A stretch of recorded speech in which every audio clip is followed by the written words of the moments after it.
Chapter 173. Cough, cough. The old woman choked on her tea and violently coughed for a long time. In the Grand Xia, the 3 words knowing fate Marquis were definitely not a good symbol. Miss really likes to joke. The old woman naturally didn't believe her. She rubbed her chest and forced a smile. I'm not joking, seriously said Amon. The old woman didn't want to talk about this topic anymore. Many people in the Grand Xia knew that the knowing fate Marquis had died to the wrath of the heavens. In truth, Amon also didn't know much about Ningqin. Ever since she had returned to the barbarian palace, the barbarian king had rarely mentioned Ningqin in front of Amon. When he couldn't hide it, he would just briefly mention it. Miss, wait a moment. I'll go get some fruit for you to eat on the way, said the old woman kindly. Thank you, Ani. Amon smiled. The old woman quickly walked to the back of the hall. There were already several people waiting in the courtyard. What's going on? Asked an old man. A young chick has come. He doesn't seem to be a local. Based on his accent, he should be from the southern barbarian lands. This is business that has been delivered to your door. Do you want to take it or not? Yes. The old man nodded without the slightest hesitation. He waved his hand at the 3 people behind him and then quietly walked to the front of the hall. For the Grand Xia to have such unruly people like you, it's no wonder my king is worried about the princess. The sudden appearance of a figure came without any warning. The 5 of them didn't even have time to react before a saber light flashed, and their heads flew 3 meters into the air. Their bodies collapsed, dyeing the ground red. Amon waited for almost an hour in the front hall, but the old woman still hadn't returned. She curiously walked to the back hall and shouted, Auntie, I'm leaving. The empty courtyard didn't receive a reply for a long time. Seeing no one return, Amon could only turn and leave. Her beautiful eyes were still filled with confusion. After Amon left, the 5 corpses and a large amount of silver from the back hall were thrown into the courtyard. The silver was dyed with blood and was extremely dazzling. 2 days later, Amon was on her way to Taiwa City when a young figure slowly walked over. His green robes were simple yet noble. His handsome and calm face made him look even more extraordinary. There was a simple and unadorned sword rack on his back, which contained 4 different swords. The person walked step by step, neither fast nor slow, not even a speck of mud staining his body. Amon's eyes lit up, and a brilliant smile appeared on her pretty face. She jogged over and hugged the person's arm, happily saying, Senior, what a coincidence! A faint smile appeared on Prince Yan's calm face as he said, What a coincidence! Where are you going? A man smiled. To the west. I happened to meet you. Prince Yan turned around and changed his direction. He answered as he walked. Oh. A man hurriedly followed and continued to hold the former's arm. She asked, I'm going to look for Ningqin. Do you know where he is? He's in seclusion. You can't see him now, Prince Yan said softly. Then when will he come out? Wild asked curiously. Very soon, Prince Yan said. Then he's come out of seclusion. Can you take me to see him? A man said happily, Sure. Prince Yan stopped and put down the sword rack. He said calmly, But you have to carry it. A man tried to lift it, but couldn't. She suddenly felt troubled. It's too heavy. I can't carry it, a man said softly. Prince Yan waved his hand and the sand sword flew out. It scattered and wrapped around his sleeve. He said, Try it now. A man tried again and finally managed to lift it. She was in a good mood and smiled brightly. Prince Yan's lips curled up slightly.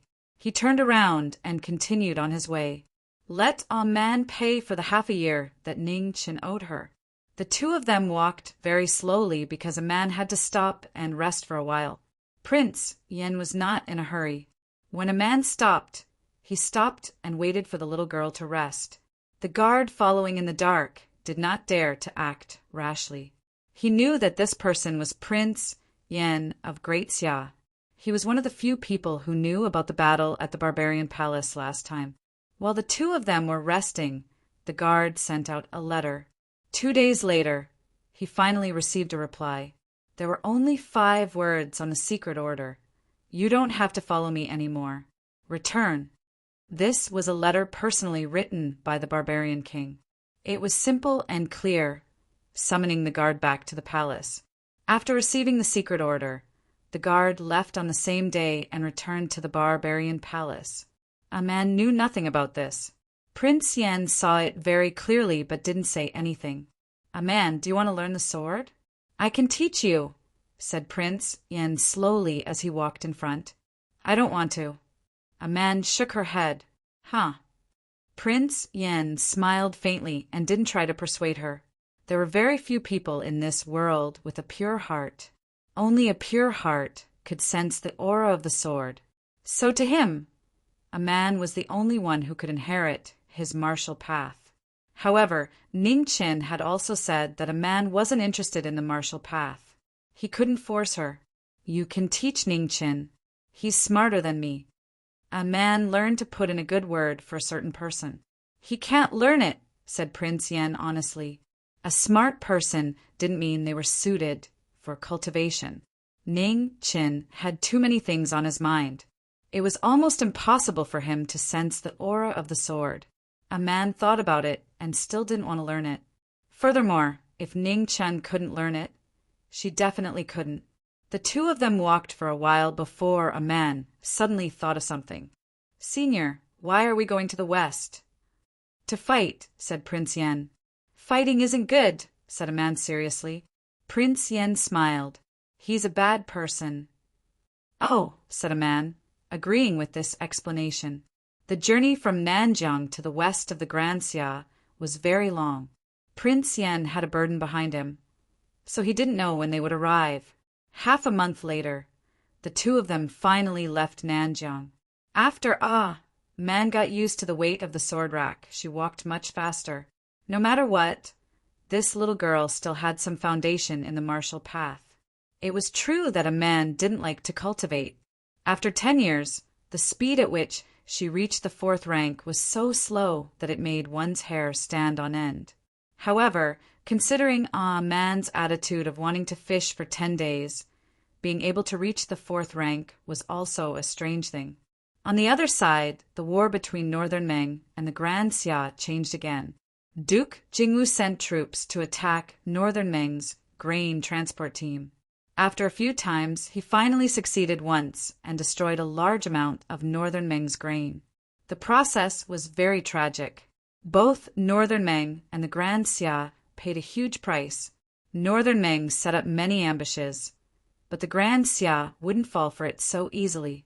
After a few exchanges, they finally grasped the weakness of Northern Meng's uneven division of troops. They used the imperial army as bait to attract Northern Meng's attention. Afterward, the 5,000 elite cavalry of the Divine Wind Battalion took the chance and destroyed Northern Meng's heavily guarded grain camp. The Divine Wind Battalion moved quickly. They came quickly and retreated quickly. When Northern Meng reacted, the grain camp was already on fire. The Divine Wind Battalion was the most elite Imperial Army camp in the Grand Xia. These 5,000 elite cavalry were strong enough to fight against 10. The ambush set by Northern Meng couldn't be stopped, and they suffered heavy casualties. However, just when everyone in the Grand Xia commander's tent thought that Northern Meng would gather grain along the southeast or the south due to the lack of grain, Fan Lingyue suddenly changed the route of the army in advance. They quickly went south along the southwest direction, causing the Marquis of the Bloody Garb to miss.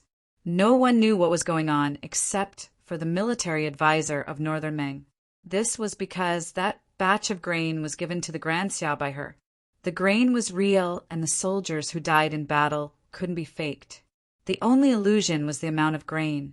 A lie was always 70% true and 30% false, making it difficult to distinguish. War was the same. Since she saw through the Grand Xia's plan, how could she not give them a surprise? This sudden change of route completely messed up the deployment of the Grand Xia and also allowed northern Meng to take the opportunity to break away from the encirclement of the imperial army. Northern Meng's path to the south to attack the Grand Xia was one step closer. In the netherworld, Ning Chen, who had been in seclusion, opened his eyes. The power of a 10,000-year-old king medicine was beyond imagination. The drop of phoenix blood in his spiritual sense had absorbed most of the medicine's power. However, the remaining power still helped him to advance from the middle of the 9th level to the late stage, one step closer to the peak of the 9th level. There were still 2 king medicines left. Originally, he needed to wait for a period of time before consuming them. However, Ning Chen was worried and didn't want to stay here for long. Thus, he swallowed the 2 king medicines in one go. The unusually large medicinal power surged wildly like a raging sea, difficult to control. Ning Chen relied on his immortal body and ignored it, allowing the medicinal power to surge wildly. Soon after, he completely opened up his dantian's sea of qi and frantically absorbed the wild power in his body. In half a month's time, Ning Chen's cultivation soared to the peak of the 9th level. During this time, Ning Chen attempted to use the surging medicinal power to break through to the Xiantian realm. The result was undoubtedly a failure. If the Xiantian realm was so easy to reach, there wouldn't be so few Xiantians in the world. Of course, the 2 king medicines weren't completely useless. At the very least, they temporarily repaired his body that had been corroded by the yellow springs flower and allowed him to take off the black cloth. Unfortunately, even the power of the king medicines couldn't repair the completely damaged internal organs.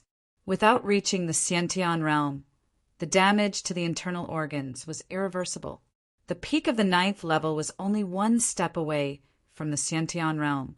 However, in reality, it was a whole layer of heaven. After practicing for another 2 days, Ning Chen repeatedly encountered the Xiantian realm barrier.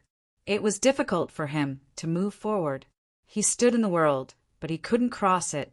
The king medicine's power was decreasing, which meant that the days he could practice were decreasing. Ning Chen had no choice but to temporarily give up on breaking through to the Xiantian realm and focus on practicing the Taoist secret method that Dao Kuei gave him.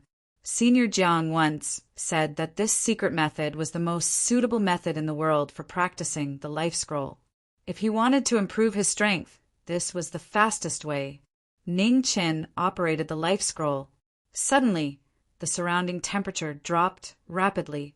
Frost appeared and floated down from the sky like snowflakes. The secret method was divided into 2 parts, created for people with 2 different constitutions. His constitution was cold, so he could only practice half of it. The name of this half was very special. It was called the Art of Clear Snow. It was perfected by generations of Taoist sages after tens of thousands of years. They wanted to compete with the heavenly tomes. Among the heavenly tomes, other than the life scroll, all had their own unique mental cultivation methods and moves. Only the life scroll was an exception. Therefore, the Taoist sages created this secret method to make up for the shortcomings of the life scroll. The Art of Clear Snow was the first method under the heavenly tomes. To a certain extent, the 4 words in the middle could be removed. Chapter 174. Ning Chen's cultivation lasted for another half a month. The art of clear skies before snow was complicated and difficult to cultivate. It was comparable to the heavenly writing. During this half a month, the situation in Great Xia became even more serious. After breaking free from the encirclement, the Beimeng army continued down south, and it was hard to stop them. The soldiers that Great Xia hurriedly moved over from various places were too weak compared to the Beimeng iron cavalry. The Great Xia cavalry 300 miles east of the imperial city was still practicing the tactics that Ning Chen left behind. Xia Zi watched day and night, waiting for the moment to succeed. In the west of Great Xia, Prince Yan and Ah Man were heading west. They were not far from their destination. In the west, Marquis, Triumphant Return, and the Blackwater Army tried their best to stop the Eternal Night cult's invasion. With the help of the surrounding cities, they barely managed to maintain the stalemate. In the southeast, Manyang country invaded. Marquis, loyal and brave, fought a tough battle. 150,000 Great Xia border soldiers fought a bloody battle to protect the southeast of Great Xia from being invaded. Now, the most urgent battlefield was in the north. Fan Lingyue's army was advancing deeper and deeper. Great Xia could not stop them. 100,000 cavalry showed their abilities, shocking the world. This was the first time in history that more than 100,000 cavalry had appeared. This was a true flood of molten iron. Nothing could stop them.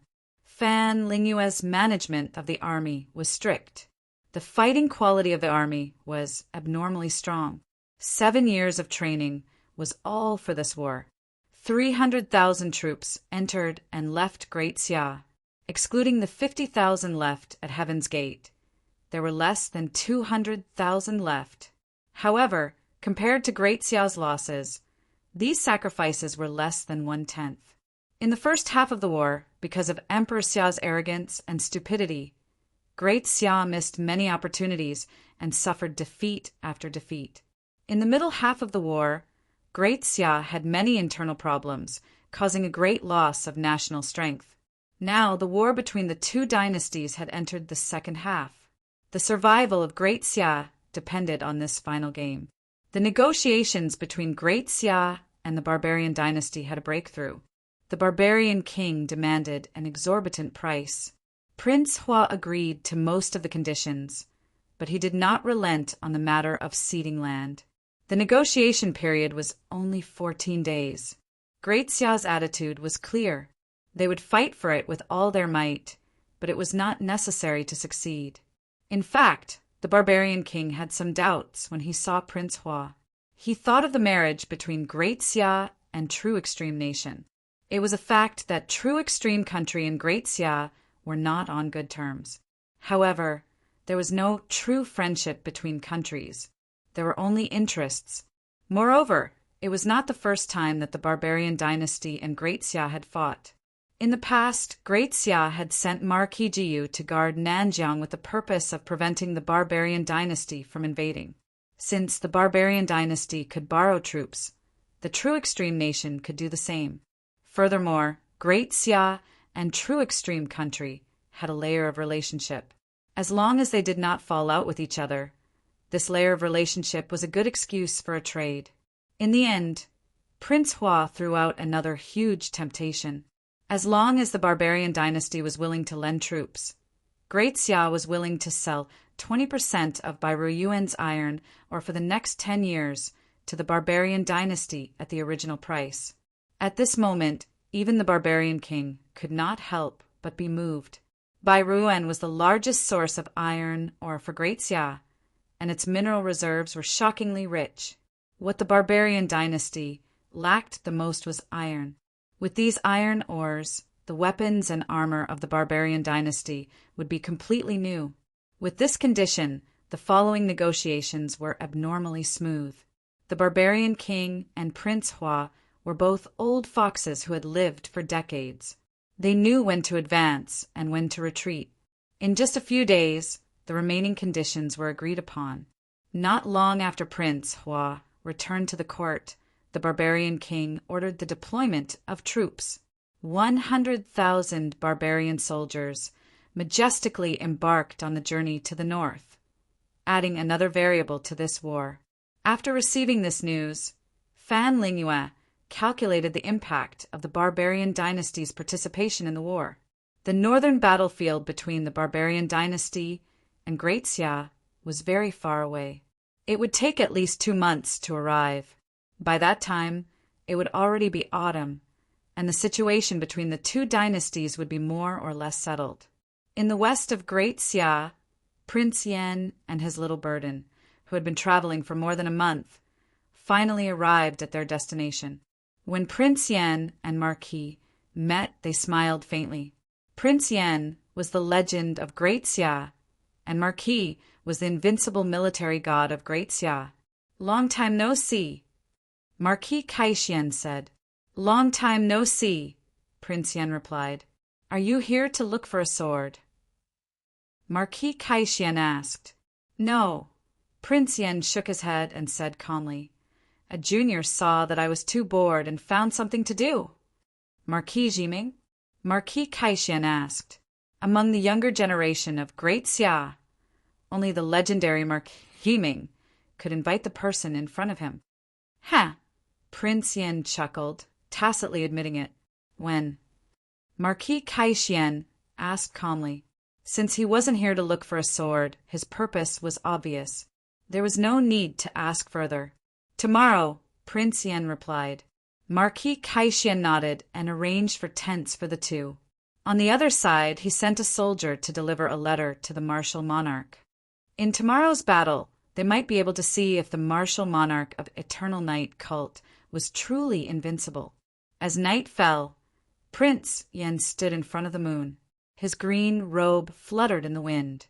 His body gradually merged with the world, as if he would break through the sky at any moment. The current legend of Great Xia was a true genius of the generation. He had practiced martial arts for 27 years, crossed the Khanate realm, and transcended 5 tribulations. If there was one person in the world who could fight a 5th tribulation realm cultivator against a 3 calamity realm cultivator, it would be Prince Yen of Great Xia. In the army, the patrolling soldiers looked at the distant figure in the night. No one dared to disturb him. Of course, there was one exception. Senior. A man ran over, instantly breaking this transcendent atmosphere. What's wrong? Prince Yen asked with a smile. Here's a peach for you, said a man happily as she handed over one of the 2 big peaches. Where did you pick it? Prince Yen asked softly. The peach was very fresh. It was obvious that it had just been picked. It was impossible for the army to have it. There, said a man with a smile as she pointed to the southeast. Prince Yen smiled and didn't say anything. This girl really knew how to run.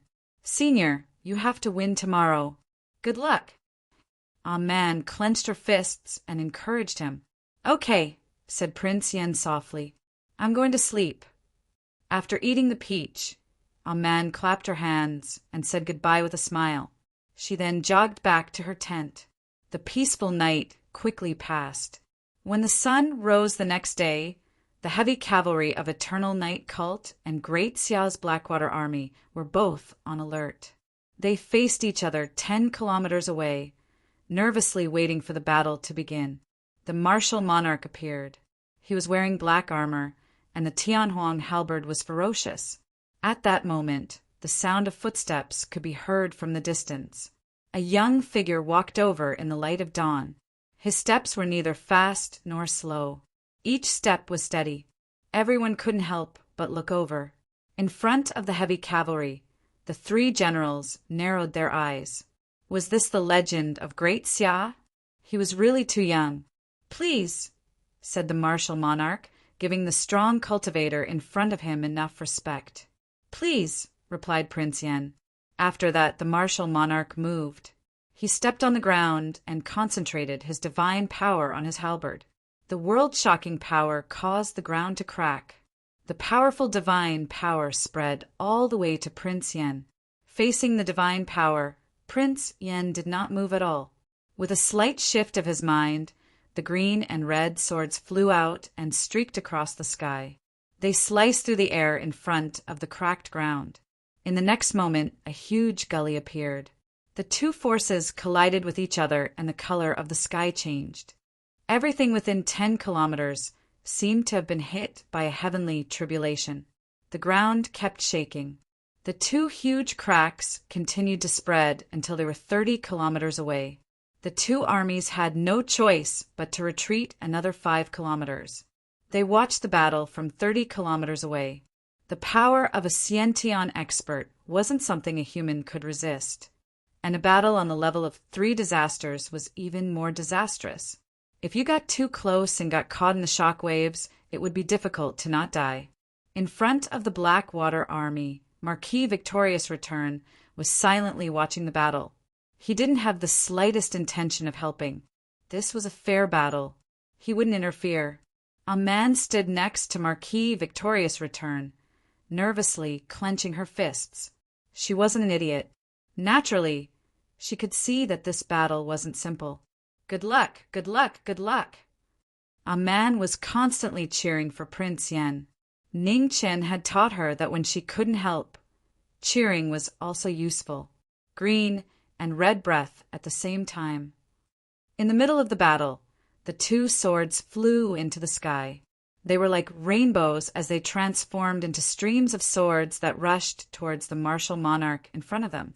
It was a move that couldn't be dodged. It was the pinnacle of sword techniques. It was fast, accurate, and direct without any complicated changes. It was an ultimate move that sealed off all paths of retreat. The martial monarch focused. He didn't dare to be careless. The heavenly desolate halberd raised into the sky. His vast body drew upon the power of heaven and earth. The halberd light soared into the sky and collided with the streams of swords. In the shocking collision, the majority of the streams of swords turned invisible. But there was still a sword that quietly broke through the obstruction and passed through the martial monarch's body. The unrivaled martial monarch was forced back half a step. He was the first to be injured. The expert martial monarch wiped his hand and the bleeding stopped. For the first time since the start of the battle, he was completely focused. On the other side, Prince Yen calmly watched. He didn't take the opportunity to attack. This battle wouldn't end so quickly. At the beginning, it was only a test. In the netherworld underworld, Ning Chen stood at the entrance of the netherworld underworld. He looked towards the distant west with worry in his eyes. Although he had confidence in his senior, he couldn't help but worry. Normal people only had one qi. There would always be times when their true qi couldn't keep up. Especially when changing techniques, it was even more obvious. On the other hand, martial monarchs with two qis could heal as they fought. As long as it wasn't an irreversible injury, they were practically undying. That was also the main reason why martial monarchs were undefeatable. There were only two ways to defeat a martial monarch. The first was to use absolute strength to suppress the martial monarch so that his healing speed couldn't keep up with the speed of his injuries. The second was to destroy the threat of the dual qis. The first method didn't even need to be considered. In this world, there were people who could fight against martial monarchs, but there was no one who could completely suppress a martial monarch. Of course, if two experts above the three disaster realm joined hands, perhaps they could do it, but that was impossible. After all, in this world, there was only one person as shameless as the Golden Staff Imperial Teacher. So, the only feasible method was to destroy the threat of the dual qis. Chapter 175. In the west of the Great Xia, the Blackwater Army and the cavalry of the God sect were facing each other. The battle between the two armies had reached its climax.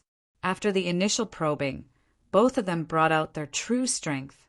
The clash of swords and halberds caused the sky to collapse and the earth to sink. Huge gullies appeared between the two of them. The powerful shock waves caused everything around them to turn invisible. Broken stones filled the sky and scattered 3,000 feet away. This was a battle between true experts. It was fair and just. No one else could interfere. The martial lord's might was astonishing. The Sky Baron halberd was like a weapon that could destroy the world. Every time he waved it, a huge crack appeared in the sky. It was difficult to withstand this power. The Yen prince raised the two swords in his hands as if they were light. One was fast, the other was slow. The fast one suppressed the enemy first. The slow one neutralized the enemy's power.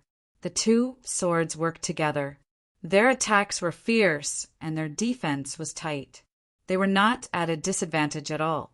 The Yen Prince of the Great Xia is so capable, said a general of the God sect in shock. This person's sword seems to be able to predict the enemy's moves. He can always react before the martial lord makes a move.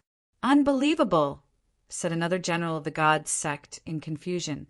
It's not that he can predict the enemy's moves. The third general of the God sect slowly shook his head and denied. It's accurate and very fast. The martial lord's moves have just started and the red sword has already attacked. The martial lord didn't have enough power and his moves were already weak. That's why it seems like the opponent has predicted the enemy's moves. The other too focused. After observing for a long time, they discovered that the truth was as the former said. They couldn't help but frown. This battle seemed to be much more difficult than they had imagined. Of course, none of the three generals thought the martial lord would lose because he had never lost before. That included when he faced the sword of Sword City. The battle between the strongest was unimaginably fierce.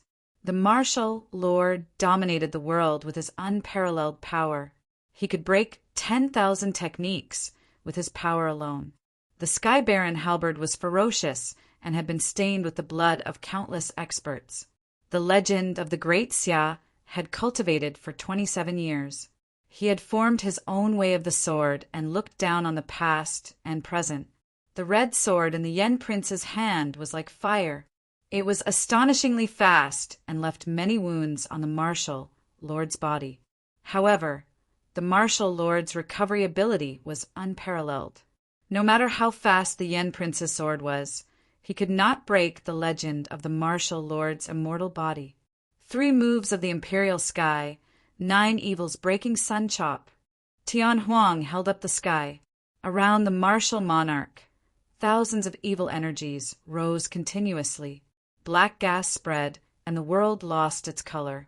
The sun-breaking technique frightened ghosts and gods. Everyone was shocked, especially the Marquis of Triumph. His expression was extremely serious. That day he had been injured by this very attack. The strength of a martial lord did not only lie in their undying body. Even in terms of absolute battle power, they were unparalleled in the world. Prince Yen quickly sheathed his green sword. He waved his hand, and a beam of light darker than the night flew out. It swallowed everything, including the surrounding space. Abyss condensation. The expressions of the 3 generals changed greatly. The divine sect and the people of the world had been searching for the sealed sword for thousands of years. One sword forbids martial arts, no doubt under the heavens. The sword of seals the forbidden technique.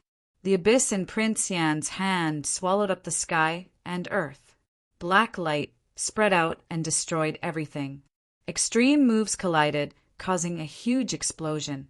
Heaven and earth once again suffered a calamity. Sand was thrown into disorder, and the earth was lifted up. The destruction was unbearable to look at. Pa! The sound of blood dripping could be heard. In the sand, 2 figures appeared. Blood quietly dripped from the corners of their mouths and dripped down to their feet, dyeing the earth red. The 2 were both injured. After one move, they were evenly matched. Prince Yan's eyes gradually turned cold. His figure flashed, and he instantly appeared in front of the martial monarch. The speed of his red sword suddenly increased. One sword was fast, and the other was even faster. It was hard to keep up. The halberd in the martial monarch's hand met the sword. He was not afraid at all. If he could not win in terms of absolute speed, then he would use absolute power to break through. The martial monarch's tactic of not dodging caused the power of the legendary sword of the Xia dynasty to decrease by 30%. The advantage of the undying body was completely revealed. In the deadlock, it was hard to tell who had the upper hand. This was a battle between strength and speed. It was also a battle of patience. 3 disaster-level Xiantian experts had sufficient true qi and could use the power of heaven and earth. Unless there was an absolute suppression, it would be difficult to determine the winner in a short time. Between the 2 armies, more than 20 miles of land had already collapsed. There were huge gullies everywhere, and the ground was 3 feet deep. It was extremely terrifying. Beside Marquis Kaishian, a man's cultivation was limited. She could not see the situation of the battlefield clearly. She simply closed her eyes and silently said, "Senior, you can do it! Senior, you can do it!" Although most of the soldiers in the two armies could not see the situation of the battle clearly, looking at the terrifying scene of the sky collapsing in front of them, each one was more shocked than the other. In the past, the battle between Marquis Kaixien and the martial monarch would try to avoid people as much as possible. Moreover, the battle would end very quickly. It was the first time for them to see a battle between three disaster-level Xiantian experts. It was hard to believe that this was not human strength, but divine power. It was no wonder that a barren city in the east could shake the world. It was no wonder that a broken temple in the southwest could become a Buddhist country. With such an expert here, not to mention 1,000 soldiers, even 10,000 horses would not be able to do anything. The sun rose in the west. In the blink of an eye, it was already noon. The battle between the two was white-hot. Prince Qin Huang's two swords, one attacking and one defending. The red sword's sharpness had already reached its peak. It was so fast that only a rainbow was left. It could no longer be seen by the naked eye. The martial monarch did not dodge. He was 70% attacking and 30% defending. The divine power was hard to block. The abyss transforming divine power completely swallowed the abyss transforming divine power. It became the biggest barrier for Prince Qin Huang to fight until now. Just as the sun was high in the sky, the martial monarch suddenly took a sword head-on. Immediately after, he pushed Prince Qin Huang back with a palm. He waved his halberd and condensed qi. The martial monarch's supreme martial art appeared again. 3 moves of the imperial sky, God destroying heaven. The peerless, ominous weapon exploded with a power that surpassed the limits of the world. It was a move that could kill gods if gods blocked it. It was unstoppable.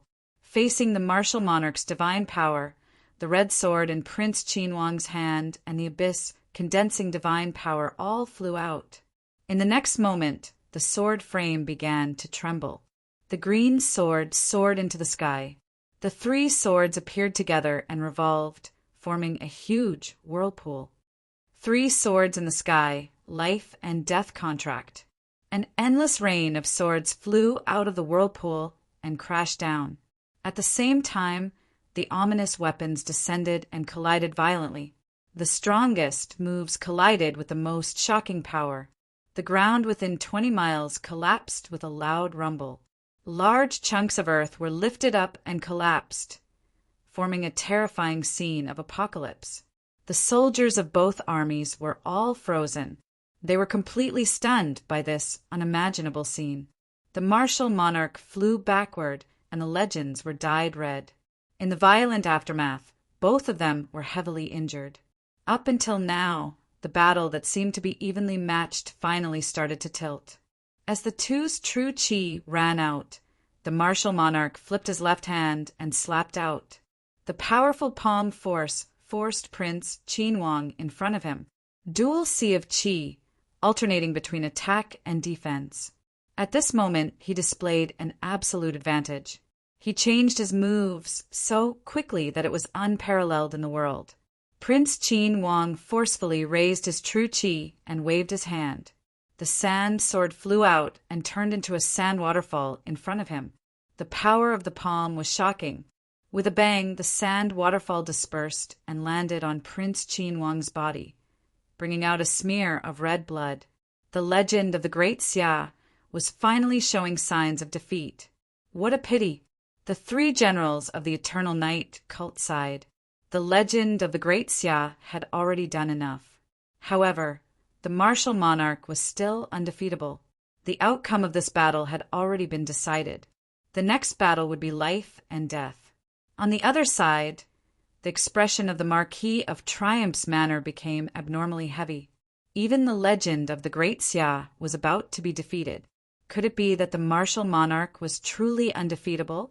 No matter how delightful the battle is, there must be an end. Prince Qin Huang of the Great Xia, you have no regrets. In the battlefield, the martial monarch moved. He raised his halberd and lightning condensed. He wanted to end the legend of the Great Xia with one strike. Prince Qin Huang coughed out a mouthful of blood but his expression was still as calm as before. With a move of his hand, the green and red swords flew over, and his figure flashed. That day, before Ning Chen went into seclusion, he said many things. Among them, the most important thing was the possible way to break the dual C of Qi. Senior, the martial monarch's dual C of Qi is strong because he can quickly recover his Qi when attacking and defending. He doesn't need to rest. When defending, he can also fight while recovering his injuries. However, that doesn't mean there is no solution. Everything has its advantages and disadvantages.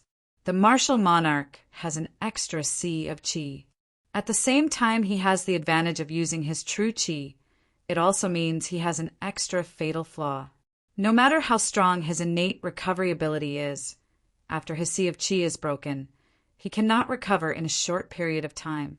Moreover, martial monarchs have always been used to fighting with dual C of Qi. Once one of them is broken, the martial monarch's attacks will be greatly affected and more flaws will appear. However, if you want to break one of the martial monarch's C of Qi, you must first find the location of the second C of Qi. Since the location of the first C of Qi is known by everyone, the martial monarch's protection towards that C of Qi must be the tightest. In other words, since no one knows the location of the second C of Qi, the martial monarch's protection towards it will be relatively weaker. On the other hand, since martial monarchs have the advantage of dual C of Qi, there is an 80–90% chance that they will have the same problem as the undying body. This is something I personally experienced after fighting with Underworld Child. Because I know that normal injuries won't have any effect, in battle it will be unavoidable to use the body to take on some attacks. This is the advantage of the undying body, but it is also a weakness that can be exploited. Senior, you can feel the aura of the sword and your attacks are quick and accurate. There won't be the slightest difference. So, you're the person most likely to find the second C of Qi of the martial monarch. In battle, the more time passes, the more injuries there will be. This is a natural thing and no one will doubt it. To the martial monarch, his injuries will quickly recover, so he won't care. So, Senior, you only need to remember where your sword has stabbed. After eliminating those places, it will be the location of the second C of Qi. That day, after hearing those words, Prince Yan could only remain silent. He sighed in his heart. The defeat of the abbot of the Du Yi Temple was not unjustified. That child's mind was truly terrifying. In the world, in the past 10,000 years, there had only been one time where someone in the postnatal realm fought against someone in the Three Disasters realm, the Battle of Miji Mountain. Looking at it now, the defeat of the Buddha in the mortal world was not unjustified. The words continuously reverberated in his ears. Prince Yan's gaze was like lightning as he looked at the sword wounds that had already completely recovered on the martial monarch's body. His two swords left his hands and quickly flew out. Azure and red breath simultaneously, one breath reckless. Chapter 176. The green and red swords intertwined, forming a bright rainbow light. They intersected and spiraled, directly attacking the only two acupoints on Wu Jun's body that had no sword marks. The two swords broke the acupoints. After this attack, Wu Jun's second Qi Si would finally appear in the world. The sword light followed, unavoidable and unavoidable. In the blink of an eye, it was already in front of him. Wu Jun ignored the green sword. Tian Huang slashed down, blocking the red sword with all his strength. In the next moment, the green sword passed through his body, bringing out a beautiful flower of blood. Clang! There was an ear-piercing collision. The moment the sword and halberd collided, the red sword flew away and the halberd trembled. Prince Yan's eyes suddenly became sharp. His body rushed forward, and the sand sword quickly condensed in his hand, turning into the thinnest sword in the world. The moment the halberd trembled and deviated, the sand sword brushed past Tian Huang's body and pierced 2 inches below Wu Jun's heart. Ugh! The sand sword entered his body. Wu Jun groaned and retreated half a step. Blood flowed out of his mouth. His undying body was finally broken. Huh. Wu Jun shouted, enduring the pain in his heart. He flipped his left palm and forcefully counterattacked. With a loud bang, the two collided. Prince Yan was thrown back more than 10 feet. After landing, a trace of blood quietly slid down from the corner of his mouth. Ugh. On the other side, Wu Jun retreated 2 steps. The aura around his body was violently chaotic. His true qi surged, scattering in all directions from his destroyed qi sea. For the first time since the battle started, he showed signs of defeat. In front of the 2 armies, the 3 generals and Marquis' triumphant return were startled. Soon after, as if they had thought of something, their expressions changed. Wu Jun was about to lose. The sand sword scattered, turning into a stream of light and entering the sword frame. Blood flowed out of Wu Jun's chest. It was extremely dazzling. The legend of the Great Xia deserves his reputation. Come again. Wu Jun stepped forward and laughed heartily. His arrogance did not decrease, and his blood did not stop flowing. He raised his halberd and attracted lightning. His divine power shook the world. Prince Yan waited with full concentration. He did not let down his guard because he had destroyed Wu Jun's qi. He had never thought that Wu Jun would lose so easily. There were 3 Disaster Realm experts in the world. Apart from the legend of the Eternal Night sect, who had never appeared, Wu Jun was the undisputed number 1 of the remaining 4. To be able to sit at the top of the world, he could not just rely on his undying body. There were also Buddhas in the human world, but unfortunately he was the weakest one. The green sword vibrated and flew back into Prince Yan's hand. The surrounding temperature suddenly dropped. At this moment, even the ground began to freeze. The white world spread and turned into a world of ice crystals. Heaven and earth were frozen, and all living things seemed to be dead. In the silent world, all sound had disappeared, and there was only the sound of swords and people. In the next moment, lightning descended from the 9 heavens, breaking this silent scene. The sea of lightning surged like the cries of 1,000 birds as it rapidly disintegrated the world of ice and snow. The halberd was blocked by the green sword. The ground beneath their feet sank by 3 feet and collapsed once again. The martial monarch's tyrannical move was world-shocking. The azure sword violently trembled, as if it was emitting a mournful cry.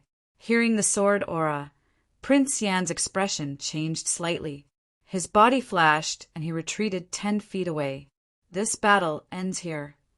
With a wave of his hand, the green sword returned to its stand.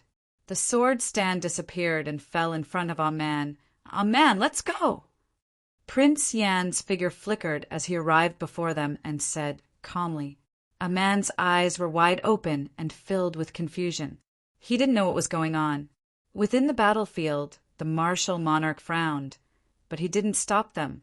Aman foolishly carried the sword stand and left. Marquis Kaishian and the martial monarch had no choice but to give the order to retreat. "Senior, did you win?" asked Aman curiously. "No." Prince Yan shook his head. "Ah, you lost?" Aman was a bit disappointed. "You also didn't lose." Prince Yan shook his head once more. "Then it was a draw?" asked Aman with certainty this time. Prince Yan smiled. "Not really. The battle just didn't end." "Oh." Aman was first startled, but then he understood. If they didn't want to fight, then so be it. Not fighting was the right thing to do. The 2 of them stayed in the Blackwater Army's camp for a short while before leaving on the same day. Marquis Kaishian asked for the reason and then didn't stay any longer. He watched them leave. Although this battle hadn't ended, at the very least they had confirmed the location of their second Dantian's Sea of Qi. They still had hope of defeating the martial monarchs in the future. "Senior, where are we going?" A man walked a few steps before being pulled down. He then ran a few steps to catch up. The Confucian sect. Prince Yan walked in front. Why are we going to the Confucian sect? A man didn't know anything about the Confucian sect, but he still asked curiously. To replenish my sword, said Prince Yen calmly. The martial monarch truly was very strong. Furthermore, he still had a trump card he hadn't used. He didn't know whether or not he could win, but he knew that if they continued fighting, the azure sword would definitely break. The two swords were a pair of swords. If one was broken, the other would quickly lose its spirituality. Every sword was very important in a battle. If he deliberately didn't use the azure sword, it was almost impossible to defeat the martial monarch. Fortunately, he had completed the task Ning Chen had entrusted him with. A day later, Ning Chen walked out of the underworld and headed to the northern battlefield. Ning Chen's appearance in Marquis Bloodrobed's camp startled Marquis Bloodrobed, who was reading a secret report from a spy. The figure in front of him was so familiar, other than that slightly pale face that hadn't seen the sun for a long time. Everything else about him was the same as before. Marquis, long time no see, greeted Ning Chen with a light smile. As expected, you're still alive. Marquis Bloodrobed came back to his senses and sighed. Hearing from others and seeing with one's own eyes were two different things. Now that he saw Ning Chen in person, he finally believed this fact. After a simple greeting, the two of them brought the topic to the battle between Northern Meng and Great Xia. As Ning Chen listened to Marquis Bloodrobe's narration, his expression became more and more serious. The situation was far more troublesome than he had imagined. Originally, he had thought that when the wheat valleys in the north ripened, they would be able to force the Northern Meng army to the southeast of Great Xia. In the future, they would be able to use the advantage of the terrain to slow down the Northern Meng army's southward advance. Who would have thought that Fan Lingyue would see through it and turn the tables on Great Xia? Now that Northern Meng had charged out of the encirclement, they were unstoppable and left Great Xia in a sorry state. Ning Chen took 2 steps forward. Looking at the map, he was silent for a long time. It was already the middle of the 7th month. It should have been the time of the year when the rain was the heaviest. However, there wasn't much rain in the north of Great Xia this year. This also made it easier for Northern Meng to invade the south. Even the heavens weren't on Great Xia's side. It wouldn't be easy for Great Xia to turn the situation around. How far are we from Northern Meng? Ning Chen asked. 1.5 days. However, with just my troops, I won't be able to stop the Northern Meng army, Marquis Bloodrobed replied. No matter how strong the Imperial Guards were, they wouldn't be able to stop the Northern Meng cavalry on the plains. The difference in mobility was too great. Let's speed up. Reinforcements should be arriving soon, Ning Chen slowly said. On the western battlefield, regardless of the outcome of the battle between the senior and the martial monarchs would be heavily injured. Without the martial monarchs, the threat of the Divine Sex army would be greatly reduced. With Marquis Kaixien and the Blackwater army holding the fort, it would be enough to deter them. The reinforcements sent to the west could be changed to the north to reinforce the more urgent northern battlefield. The battle report from the west should have already reached Xiamingri. Now, they just had to wait for the reinforcements from the west to arrive. What happened? Marquis Bloodrobe's expression was grave. Ning Chen simply told him about Prince Yan's journey to the west. The senior said that he needed to take care of some matters and would only be able to arrive in about a month. Calculating the time, it should be about time. Are you confident? Marquis Bloodrobed asked seriously. He wasn't familiar with Prince Yan and had only heard of some past events. However, the martial monarchs were truly the #1 expert in the world. It was hard to believe that Prince Yan had the strength to fight against a martial monarch. Yes, don't worry. Ning Chen nodded. Okay, I'll bet with you. Marquis Bloodrobed made a prompt decision. Right now, there was no other way. If they followed the prescribed order, the Great Xia would only be defeated step by step. It was better to take a gamble. If what Ning Chen said was true and reinforcements would arrive soon, Then, if they suddenly followed, they would be able to give the northern Ming army a surprise. No matter how powerful that military advisor was, it was impossible for him to predict everything. The two of them carefully discussed the details. Marquis Bloodrobed was a general who had experienced hundreds of battles. His grasp of the details was not something that Ning Chen could compare to. Most of the time, Ning Chen listened to Marquis Bloodrobed.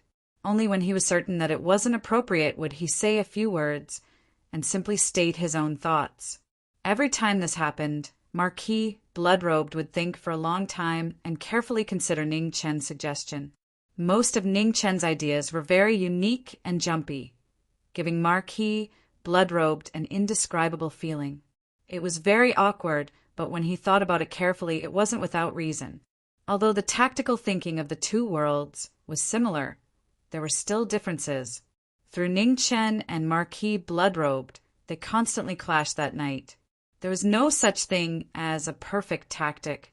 As a result, the two of them spent most of the night discussing, constantly rejecting and being rejected. Seeing that it was getting late, Ning Chen glanced at the sky outside the tent and said, "As for Jingwu Duke, I'll leave it to you to send a message. I'll be leaving first." "You're not staying?" Marquis Bloodrobed asked. "Marquis, don't you know that I can't see the light of day?" Ning Chen pointed to the sky in the east and smiled. Marquis Bloodrobed was startled and then deeply sighed. How could he not know? That day, the entire world had seen it clearly. When he saw Ning Chen arrive, he thought that the matter had already been resolved. "Marquis, there's no need to be sad. Being able to survive is already a blessing for Ning Chen. I can't ask for too much." Ning Chen cupped his fists and bowed. "All right, I won't say any more goodbyes. Until we meet again." After Ning Chen left, Marquis Bloodrobed walked out of the tent. Looking at Ning Chen's gradually disappearing figure, he was silent. The favor that Grand Xia owed him could no longer be paid off. For the sake of Grand Xia, Jiming Marquis had given up his life, his emotions, his reputation, and everything else. Apart from the few people who knew the truth, the majority of Grand Xiao's commoners viewed Jiming Marquis as an executioner and a symbol of evil. The commoners were ignorant, but they couldn't give up because of this. As marquises, they had to protect this country and its millions of commoners. There was no excuse. The glory of marquises was something that had been exchanged with the blood of their ancestors for 1,000 years. He, Marquis, triumphant return, Marquis Jiming, and the other 7 marquises of this generation were walking down this path until death. Chapter 177. 7,000 miles northeast of Sword City, at the end of the world, an ordinary-looking man sat quietly. He looked at the sea of chaotic fog 30,000 feet below him, waiting silently. The man looked to be in his 30s. There was nothing special about him. He sat there motionlessly. He was Mu Bai, Desolate City's sword. He couldn't see anything beyond the end of the continent. Only when he looked down could he see the endless fog 30,000 feet below him. This was the appearance of the world. If Ning Chen was here, he would be shocked, speechless. This world was completely different from the world in his mind. This world had an end. Mu Bai was waiting for the sea of chaotic fog to take shape. Once it took shape, it would be the best material in the world for refining weapons. Since swords in the human world were easy to break, he would find materials outside the human world to refine them. "Uncle!" Mu Qingxue walked over and looked at the figure at the end of the world.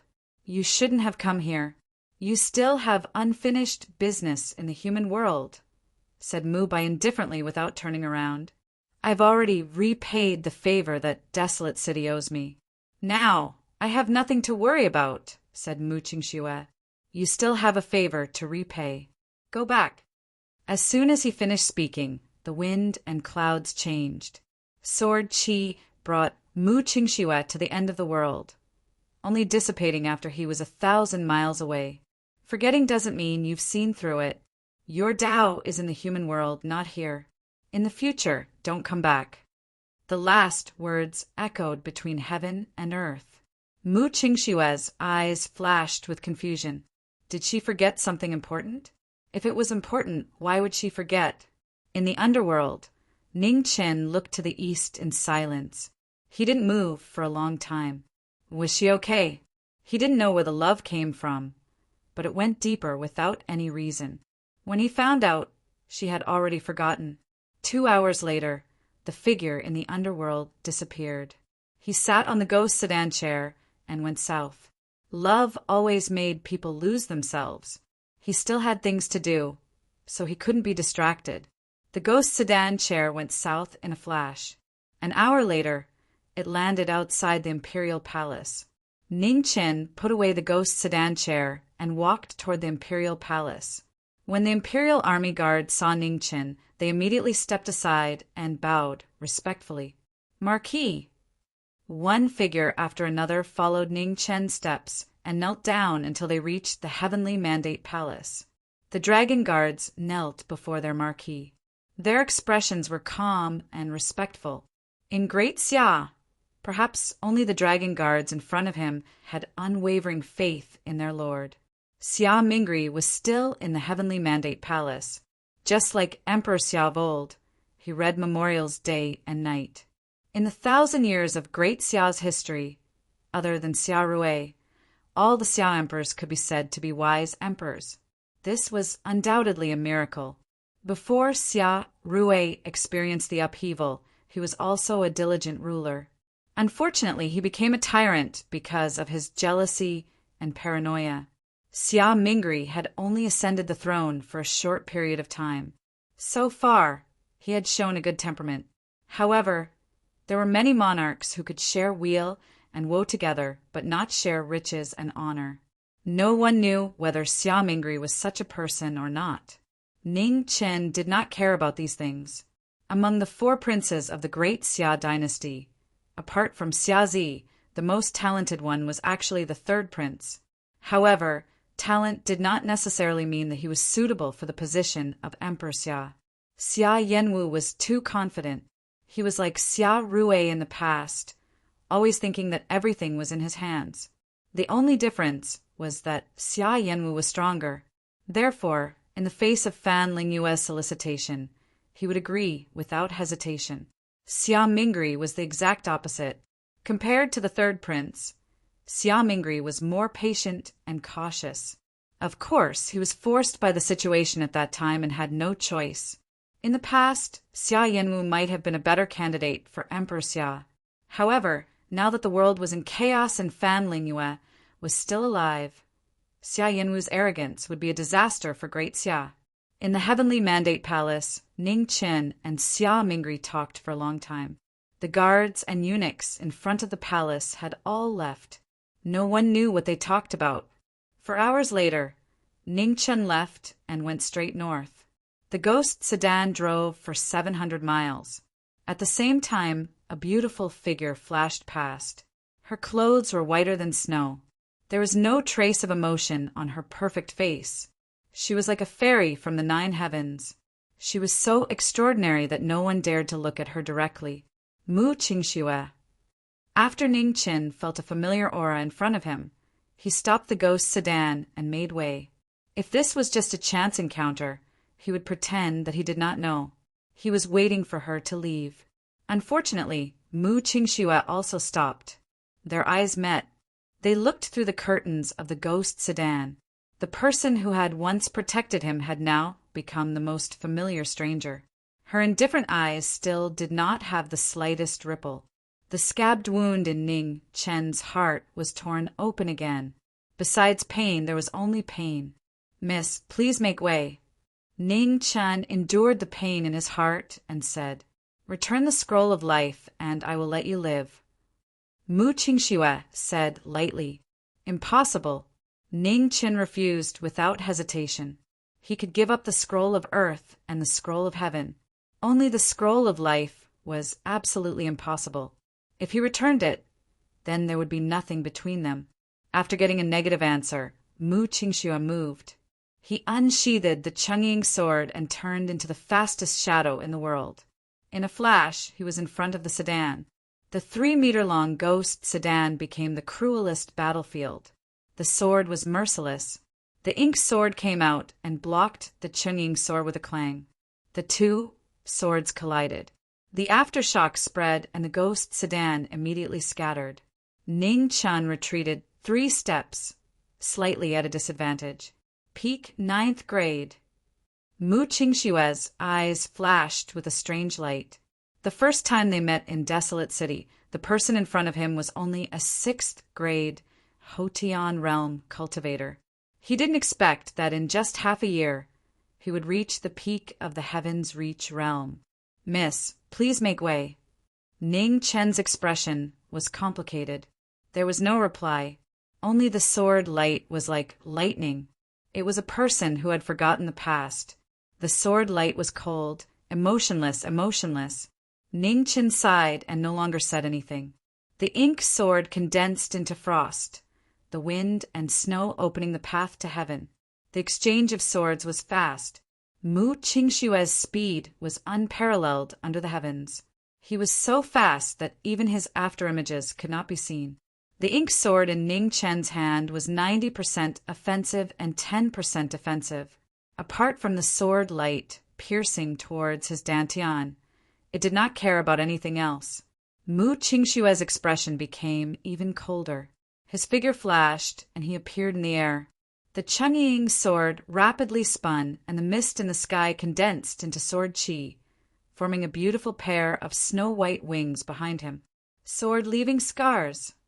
In the blink of an eye, the beautiful figure in the air disappeared. The sword had left a scar and pierced through her body. Ugh! Ning Chen let out a muffled groan. Ignoring the pain in his chest, he grabbed the Chungying sword and slashed down. Mu Qingshue's figure rapidly retreated until he was 30 meters away. Looking at Ning Chen, his eyes narrowed. "Undying body. You can't kill me." Ning Chen pulled out the Chungying sword from his chest. As he spoke, black blood dripped down from his chest and onto the ground. The vegetation around him quickly withered, losing all vitality. The Chungying sword trembled, resisting the blood on the sword, unwilling to yield. Ning Chun sighed inwardly. His left hand shook, dispersing the blood on the sword. Then he waved his hand and returned the sword. Mu Qingxue received the Chungying sword and frowned. For a moment he hesitated. "Miss, if you want to take back the life-returning scroll, there's no need to rush. I consumed the Yellow Springs flower and won't be able to live for long. Desolate City has already waited for over 1,000 years. A few more months won't matter," said Ningchen softly. "You know who I am?" A cold light flashed through Mu Qingshue's eyes. "I was once the head of the Grand Court for a period of time. I was always able to find out things that ordinary people don't know. Miss, your surname is Mu, and the Zine Empire's imperial family is also surnamed Mu. More importantly, after the Zine Empire was destroyed, no one knew the whereabouts of the life-returning scroll. The Grand Xia searched for 1,000 years, but still couldn't find it." Ning Chen raised his head and stared into Mu Qingshue's eyes. "If I'm not wrong, miss, and that senior in Desolate City should be the descendants of the Zine Empire's imperial family." Hearing that, killing intent rose in Mu Qingshue's eyes. His figure flashed, and he instantly appeared in front of Ning Chen. Ning Chen let go of the sword between his fingers and took a few steps back. He said, "Miss, I'll say it again. You can't kill me. Besides, I'm not the only one who suspects or even knows about this matter. There's really no need to kill me, to silence me." "What are you trying to say?" asked Mu Qingxue coldly. Ning Chen thought for a moment and said, "I want to make a deal with you." "What deal?" asked Mu Qingxue. "It's very simple. A life for a life. As long as you stay by my side in the future, if there's a crisis, I hope you can help me once. In return, when the Yellow Springs poison flares up in a few months, you can kill me as easily as blowing off dust and take away the life scroll," suggested Ning Chen. Mu Qingxue didn't say anything. "Plus the Earth-returning scroll."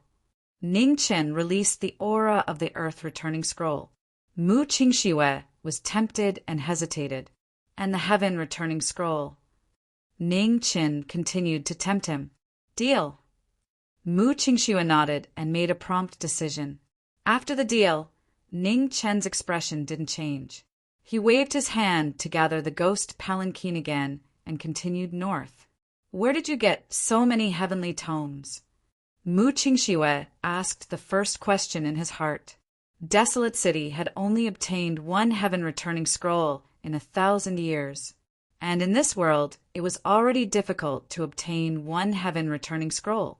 Who would have thought that this young man would have 3? Ning Qin honestly said, The life-returning scroll was given to me by you, the earth-returning scroll was picked up by me, and the heaven-returning scroll was stolen from a tomb. Mu Qingxiue frowned and said, I don't know you. We used to know each other, but you forgot, said Ning Qin slowly. Mu Qingxiue closed his eyes, unwilling to speak. The corner of Ning Chen's mouth curled up into an almost undetectable smile. Being able to keep her by his side for these next few months was also good. If the poison really flared up in a few months, these 3 heavenly tomes would be useless to him. He might as well give them to her. He wanted to thank his senior for giving him 6 or 7 months of sober time. He wanted to live a long life, and he wanted to see Mu Qingxiue while he was still alive. That was enough, truly enough. Chapter 178. In the northern Meng camp, an urgent secret letter was sent to the commander's tent. After reading it, Fan Lingyue's expression changed slightly. King Yan went west to challenge Martial Lord. Martial Lord was seriously injured, and the Divine Sect's heavy cavalry retreated 200 miles and did not come out. Fan Lingyue got up and came to the army's marching map. After carefully considering for a long time, just as he was about to give an order, he saw a familiar figure walk in. It's you. Long time no see. Looking at each other, the coldest killing intent was aroused. Fan Lingyue looked at the figure in front of him. After a short moment of surprise, he stretched out his slender hand, pressing forward. Ning Chen moved his feet, his sword fingers condensing frost, and similarly met the attack. There was no conversation, no hypocrisy, only cold, killing intent. The 2 moves collided, and the aftermath spread out. The commander's tent could not withstand the scattered sword power and was torn apart. Neither of them showed mercy. Today was different from the past. With the opponent dead, this battle had no more variables. The chill on the sword fingers was bone-chilling, and the white light on the slender hand was even more ruthless. In the instant of the collision, the killing intent was brilliant. The big movement in the commander's tent attracted the attention of several generals in the army who were closest, and they quickly rushed over. Under the night sky in the distance, Mu Qingxiue watched the battle without the slightest intention of going forward to help. Among the 7 generals who rushed over, 4 of them were above the 9th rank. Without saying anything, they immediately joined the battle. Ning Qin blocked 5 by himself, the cold light on his hand becoming sharper and sharper. Proud of his courage, he did not fall into a disadvantage. The silver light on his sword fingers was extremely bright. Among the 5, Fan Lingyue was the strongest, blocking most of the attacks. The other 4 supported with all their strength, cooperating well. For a time they were in a stalemate. The movement of the battle was getting bigger and bigger. After the arrival of the 7 generals, another 9th rank late stage expert came to join the battle. 6 against 1, they killed the intruder. Facing 6 people, Ning Chen used his full strength for the first time. His sword moved without end, and sword qi wrapped around his fingers, blocking the 6 people's attacks. The fierce battle of the powerful heavens reach realm made the surrounding soldiers below the 9th rank not dare to take half a step closer, for fear of being involved and dying in vain. The battle became more and more intense, and the situation became more and more stalemate. Ning Chen's mind was highly focused, but there was always an indescribable sense of inconsistency. Fan Lingyue's performance was strong enough, but it was still not enough. The invincible white light of the past seemed to be much weaker today. Ning Qin could not afford to be distracted in a battle. He did not have time to think. He flipped his left hand, and his qi caused waves to surge. The sky and earth changed and blue waves surged. He used the Zhangsun lineage's supreme art again. Waves shake the heavens and earth as one. Monstrous waves split the heavens and the earth, instantly sending the 5-rank, 9 powerhouses flying. Fan Lingyue hesitated for a moment, then moved his feet and retreated 100 feet, temporarily avoiding the attack. Ning Qin frowned. What was going on? With Fan Lingyue's strength, he shouldn't be so passive. At the thought of this, Ning Chen's figure flashed and charged forward. With his unparalleled foundation and immortal body, he forced the former to use his full strength. Fan Lingyue wasn't willing to meet him head-on. Half of his power was on the offensive, and the other half was on the defensive. He was still as valiant as before, but he lacked the overwhelming boldness of the past. Cough, cough! After their palms collided, both of them retreated 30 feet back. Fan Lingyue was about to make another move when he suddenly staggered and coughed violently while covering his mouth. Ning Qin squinted his eyes and said coldly, "So your body's condition is much worse than I expected. However, only against you. I won't say anything about a fair fight."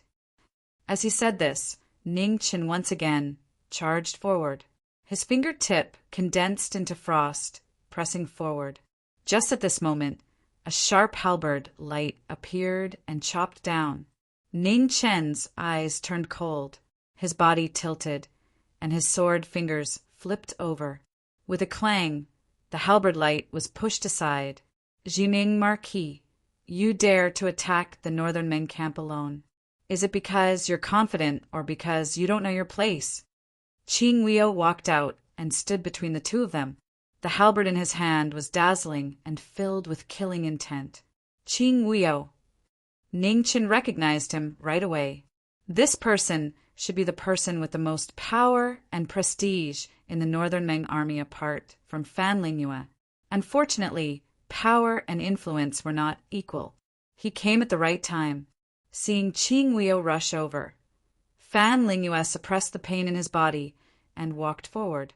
He calmly said, "Qing Weo, immediately take 30,000 light cavalry to delay the Blood Marquis of Great Xia. Great Xia's reinforcements will arrive soon." "But advise you?" Qing Weo's expression was a little hesitant. "No buts. Go." Fan Lingyue coldly shouted. Yes. Qing Weo accepted the order and immediately wanted to leave. "It's too late. Tonight, no one will be able to leave." Before he finished speaking, Ning Chen's figure had already disappeared. When he appeared again, he was already in front of Qing Weo. His sword pierced through the air, the cold light piercing to the bone.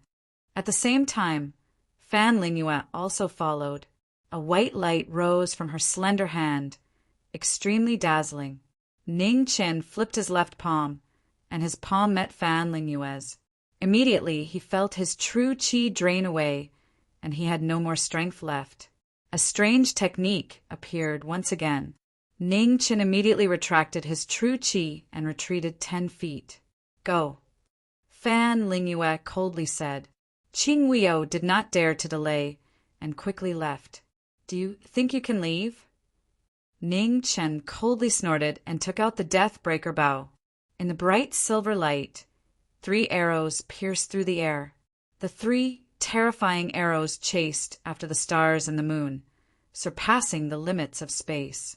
In the blink of an eye, they arrived in front of Qing Weo. In the next moment, blood splattered everywhere. Qing Weo blocked the first 2 arrows, but he could not block the third. In an instant, he was heavily injured.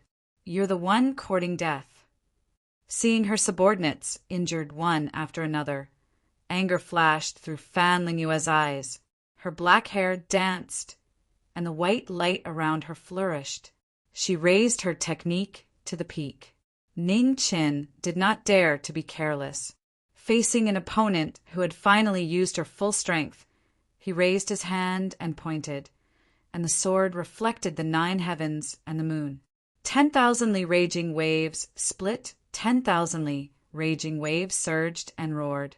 In the rolling waves, a sword split the sky and slashed down with a loud bang. Fan Lingyue was not afraid at all. He raised the raging waves with a single palm. In the brilliant white light, the sword intent of split the sky turned invisible and disappeared. The moment Ning Chen recovered his qi, Fan Lingyue's figure flashed. He flipped his palm and black blood dyed the sky. Just like the first time they fought, this was an unbelievably strong opponent. Blood dripped from the corner of Ning Chen's mouth. His expression was grave. He did not believe that there was an absolutely invincible technique in this world. Even the undying body had flaws, let alone a technique that was cultivated after birth. Fury of the 9 heavens. In order to test the limits of Fan Lingyue's technique, Ning Chen once again activated his true qi. With a flip of his palm, blue waves covered the sky and earth. A divine waterfall fell from the sky with a loud bang. Stupid! Fan Lingyue stretched out his right hand.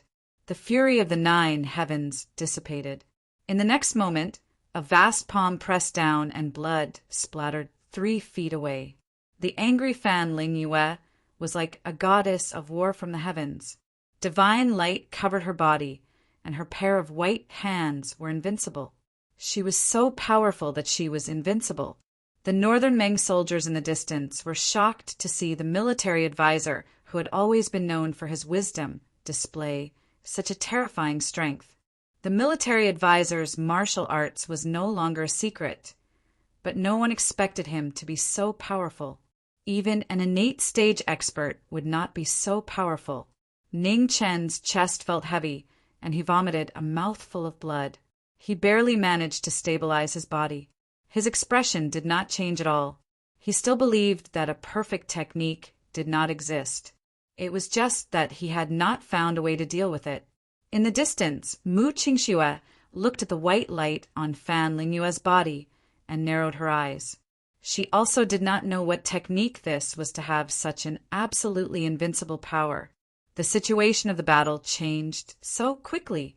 Fan Lingyue, who was still a little clumsy a moment ago, no longer cared about her body. She used all her strength and immediately displayed an overwhelming and terrifying strength. They were all at the peak of the 9th grade. In the past, there was the unshakable Son of God. Later, there was Xia Zi, Mu Qiansheng, and other outstanding geniuses. Ning Chen, who was the slowest, had also fought against innate stage experts and Buddha in the mortal world. There was no doubt that his strength was not inferior to any of the geniuses of the younger generation. Especially after coming out of seclusion this time, his cultivation had reached the peak of the 9th grade and his strength had increased greatly.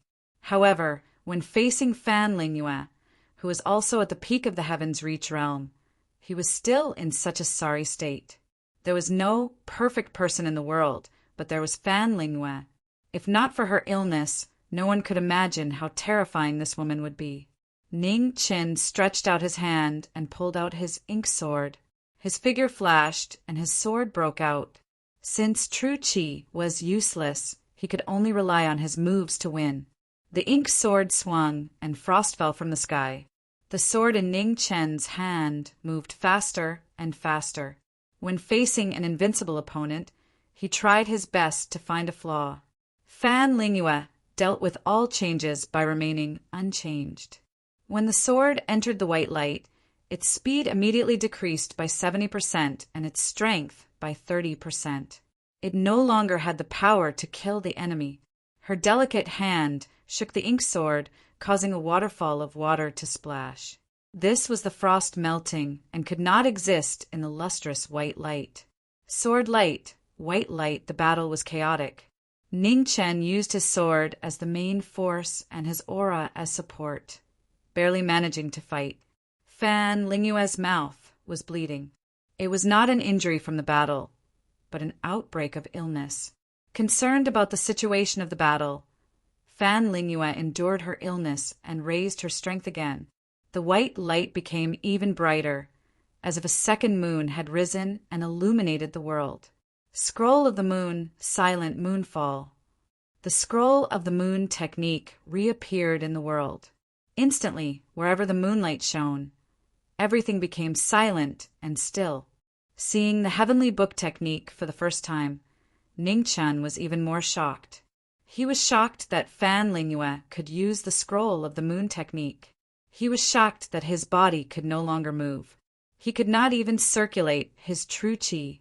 The next moment, Fan Lingyue arrived in front of him.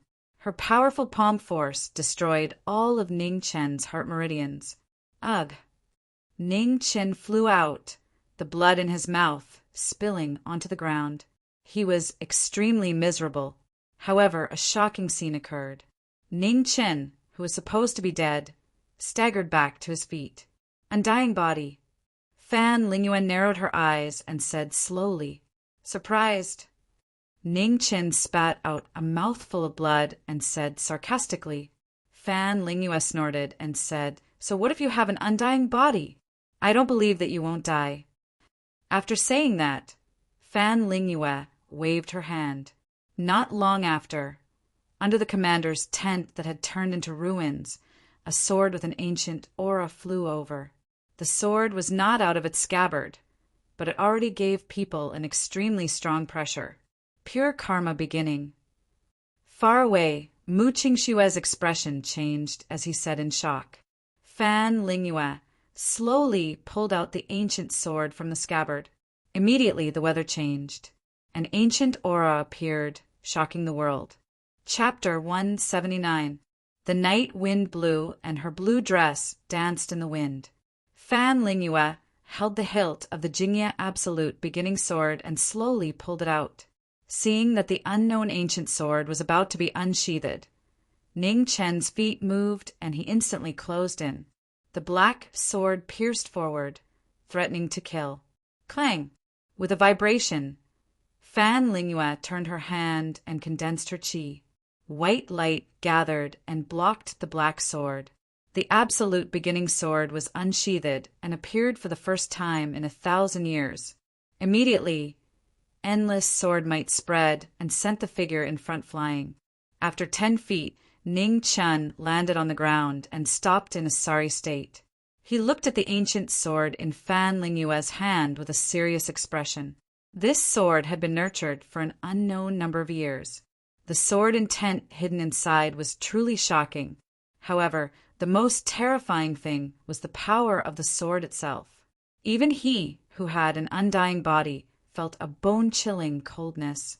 Tonight, knowing your destiny but not your destiny, returning to the Yellow Springs.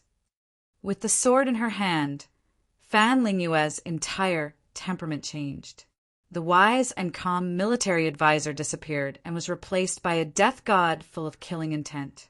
White light protected her entire body, and nothing could break it.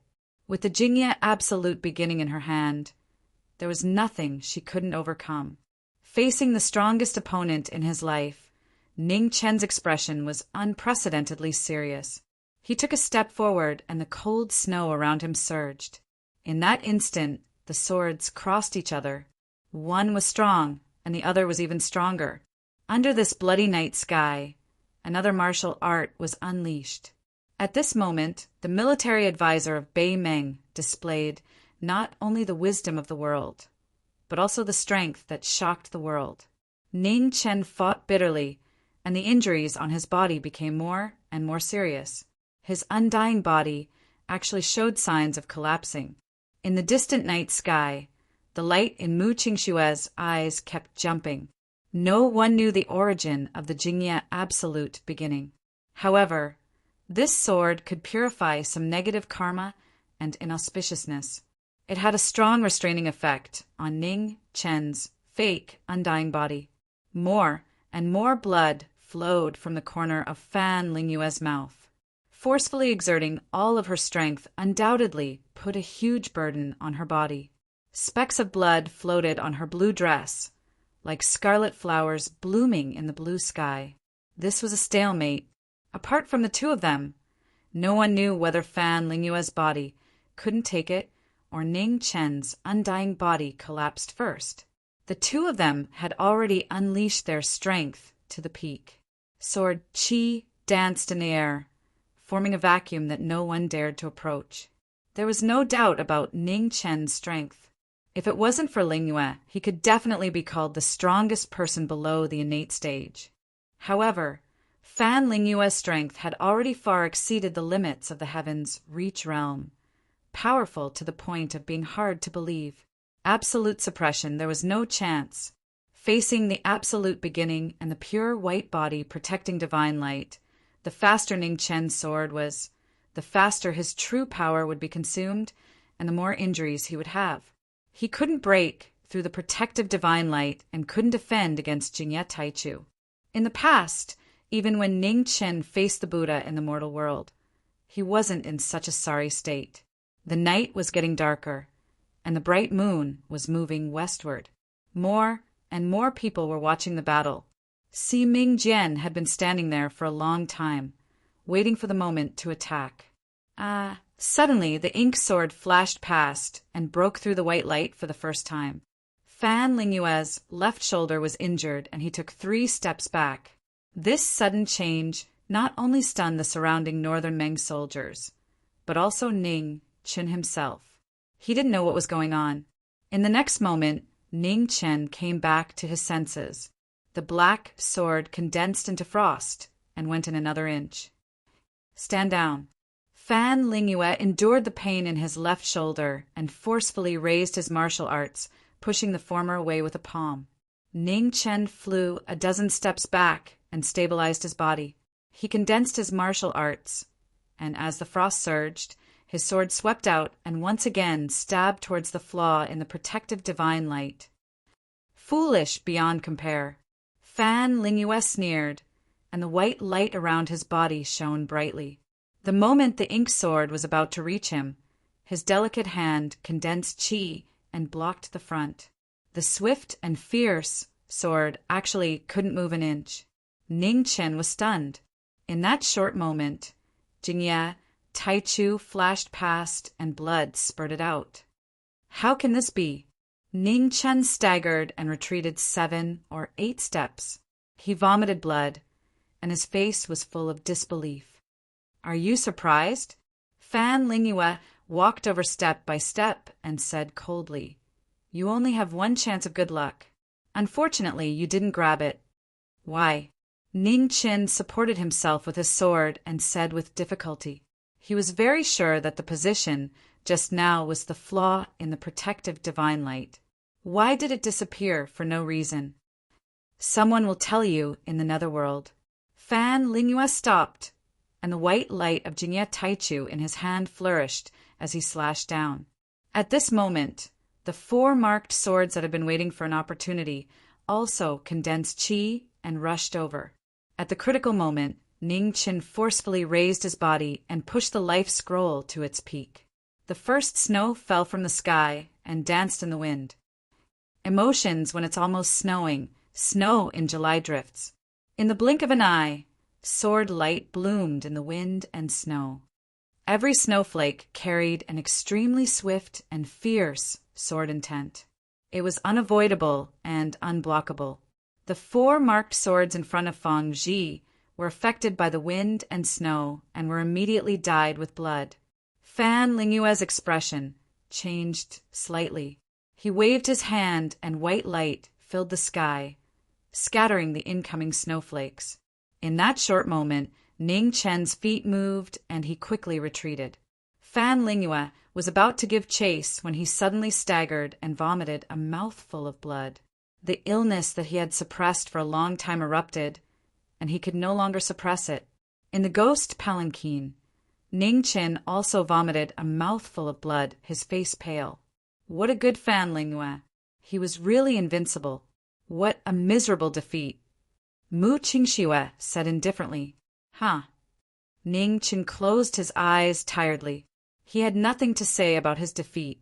He was completely suppressed and had no power to fight back. Did you find an opening? Mu Qingxue asked. No.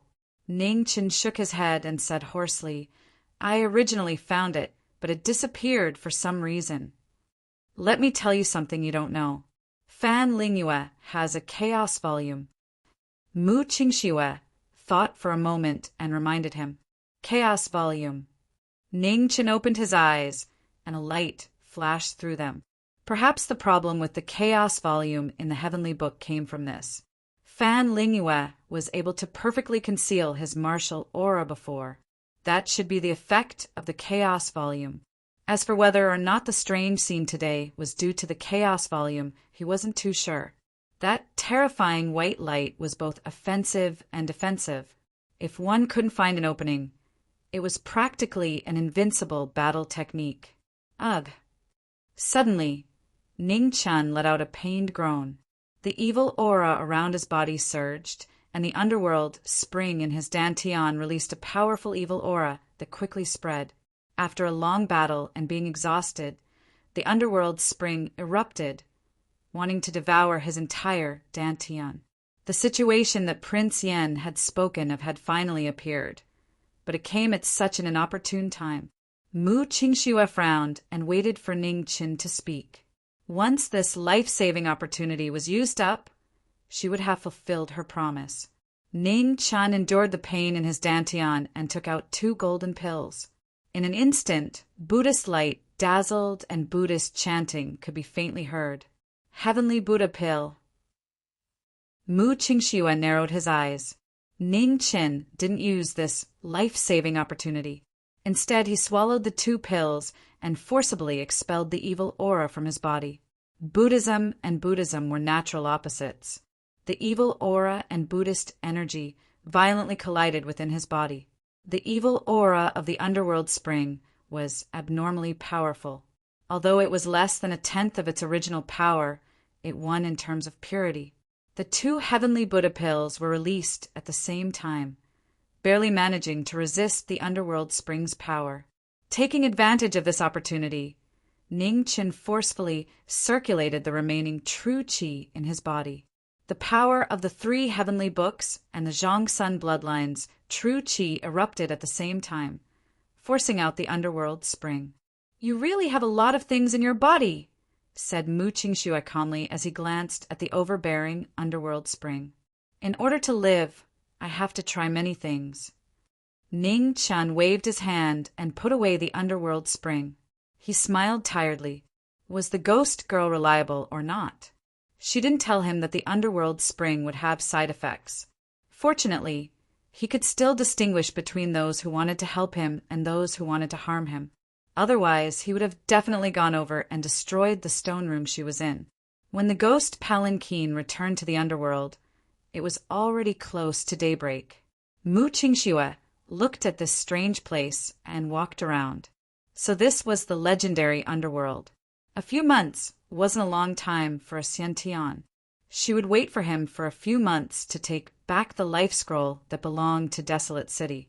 As for the earth and heaven scrolls, they could be considered as interest. Northern Meng's camp was a mess after the battle. The place where the 2 had fought was now a wasteland. The only thing that could still be seen were the terrifying sword scars. Fan Lingyue sheathed his sword and his powerful aura disappeared. Enduring his injuries, he ordered, Wu Xuanyu and General Baili immediately take 40,000 light cavalry to stop Marquis Blood Robe's army. Yes, the 2 generals accepted the order and quickly left. Ying Xiaoyuan, Yuan Fei, Kong Ping informed the army to immediately set off at daybreak, continued Fan Lingyue. Yes. Another 3 generals walked out and accepted the order. The rest of you, go back and prepare yourselves, said Fan Lingyue. Yes. The remaining 5 generals bowed respectfully and quickly returned to the camp. PFFF. After everyone left, Fan Lingyue once again spat out a mouthful of blood. He staggered and almost fell down. When they met again, he was even stronger than before. Now, in Northern Meng's camp, except for her, no one was his opponent. In just a short year, the young man of the past had become a big threat today. In the netherworld underworld, Ning Chen's expression was also abnormally grave. He had already tried his best to delay, but he didn't know if Marquis blood-robed could grasp the opportunity. Fan Lingyue's strength was beyond expectations. In addition to the white light protecting his body, there was also the moon scroll's move. Every heavenly scroll's move had to be at the Xiantian level to cultivate. The earth scroll was like this, the heaven scroll was like this, and the moon scroll was no exception. However, Fan Lingyue's cultivation was undoubtedly still below the Xiantian level. At this time, there was no longer any need to hide. If Fan Lingyue was at the Xiantian level, he wouldn't have been able to return tonight. The heavenly scroll's move was truly terrifying. At that moment, he couldn't move or resist. He was completely waiting for death. If not for his immortal body, that palm would have already killed him. However, there was one thing he could be sure of. Fan Lingyue could only use the moon scroll's move once in a short period of time. Otherwise, with the addition of the pure beginning that Mu Qingxue spoke of, even if he had an immortal body, he would still be deader than dead. Ning Qin closed his eyes and stood in the netherworld underworld in contemplation. He couldn't find a flaw. It was truly a battle that made people despair. He still couldn't understand why the flaw in the white light had disappeared. Also, what other use did the Chaos Scroll have besides hiding one's aura? Also, was the disappearance of the flaw related to the Chaos Scroll? In the distance, Mu Qingxue looked at the silent figure in front of him. His eyes flashed. Did she really know him in the past? Chapter 180. In the Netherworld Kingdom, Ghost Woman's seclusion room was emitting ghost chi that was growing stronger by the day. It could be seen that Ghost Woman was not far from the Xiantian realm and could step into it at any time. If nothing unexpected happened, Ghost Woman would be the next person to step into the Xiantian realm. Originally, this person should have been Xiazi. Unfortunately, he was shot down from the Xiantian realm by Ning Chen's arrow that night. In this world, there were countless geniuses, but there were still a few special people who looked down on the world, far surpassing them. Underworld Child, Ghost Woman, Xiazi, God's Child, etc. The Netherworld Kingdom had been in decline for a long time. In this generation, only Underworld Child and Ghost Woman were still awake. Underworld Child was an anomaly in the Netherworld Kingdom. His temperament was hard to predict, so the only true successor of the Netherworld Kingdom was Ghost Woman. The ghost chi in the stone room continued to spread. Under the red veil, Ghost Woman's mouth was bleeding. The more anxious she was to break through to the Xiantian realm, the more difficult it was for her to take that crucial step. Within the Netherworld Kingdom, Mu Qingxue felt the powerful ghost chi. His figure flashed, and he arrived outside the stone room. Just as he was about to approach, he saw the Zhiga sword move and sword intent spread out. Mu Qingxue's expression turned cold. He immediately retreated 30 meters and unsheathed the Cheng Ying sword, blocking the sword intent. The Zhiga sword blocked and protected the stone room behind the sword. Even a Xiantian expert would find it difficult to take half a step forward. Mu Qingxue narrowed his eyes and turned to leave. At the entrance of the Netherworld Kingdom, Ning Chen stood quietly. Seeing Mu Qingxue walk over, he smiled and said, "What's wrong? Are you not used to it?" "The person in the stone room is in danger," Mu Qingxue said calmly. Ning Chen turned around with a surprised expression. Just as he was about to speak, he felt the chaotic aura in the depths of the Netherworld Kingdom. His expression changed, and he quickly disappeared. Mu Qingxue thought for a moment and followed him. Ning Chen appeared in front of the stone room. He didn't dare to delay, and immediately pushed open the door and charged in. The Zhiga sword was calm and didn't have any reaction. Mu Qingxue's eyes flashed. He tried to take a step forward, but he felt the sword intent appear again. It was as heavy as a mountain, difficult to approach.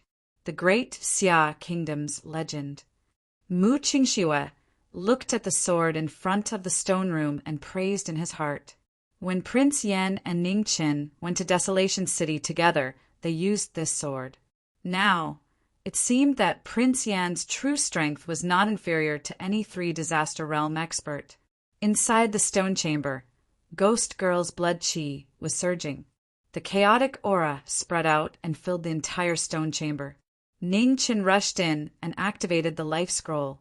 His sword finger condensed into frost and pointed at the Ghost Girl's chi si. His vast aura poured into the Ghost Girl's chi si, suppressing the surging Zhen Qi in her body. Outside the stone room, Mu Qingxue waved his hand. The shadow-bearing sword was unsheathed. Holding it in his slender hand, he rushed forward. Clang! The Zhiga sword moved, and the sword intent spread out.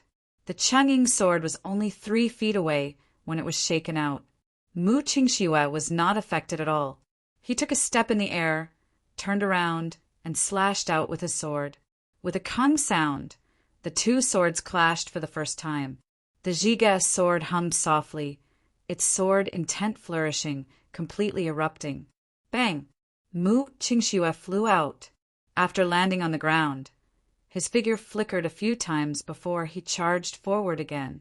His white robe fluttered, and he was as fast as a flash of light. With 1 sword strike, he disappeared immediately. When he reappeared, the sword light had yet to fall, and he was gone again. The Zhiga sword was as immovable as a mountain. Its sword intent spread out in circles, blocking the intruder. At the same time, inside the stone chamber, Ning Qin activated the life scroll with all his might.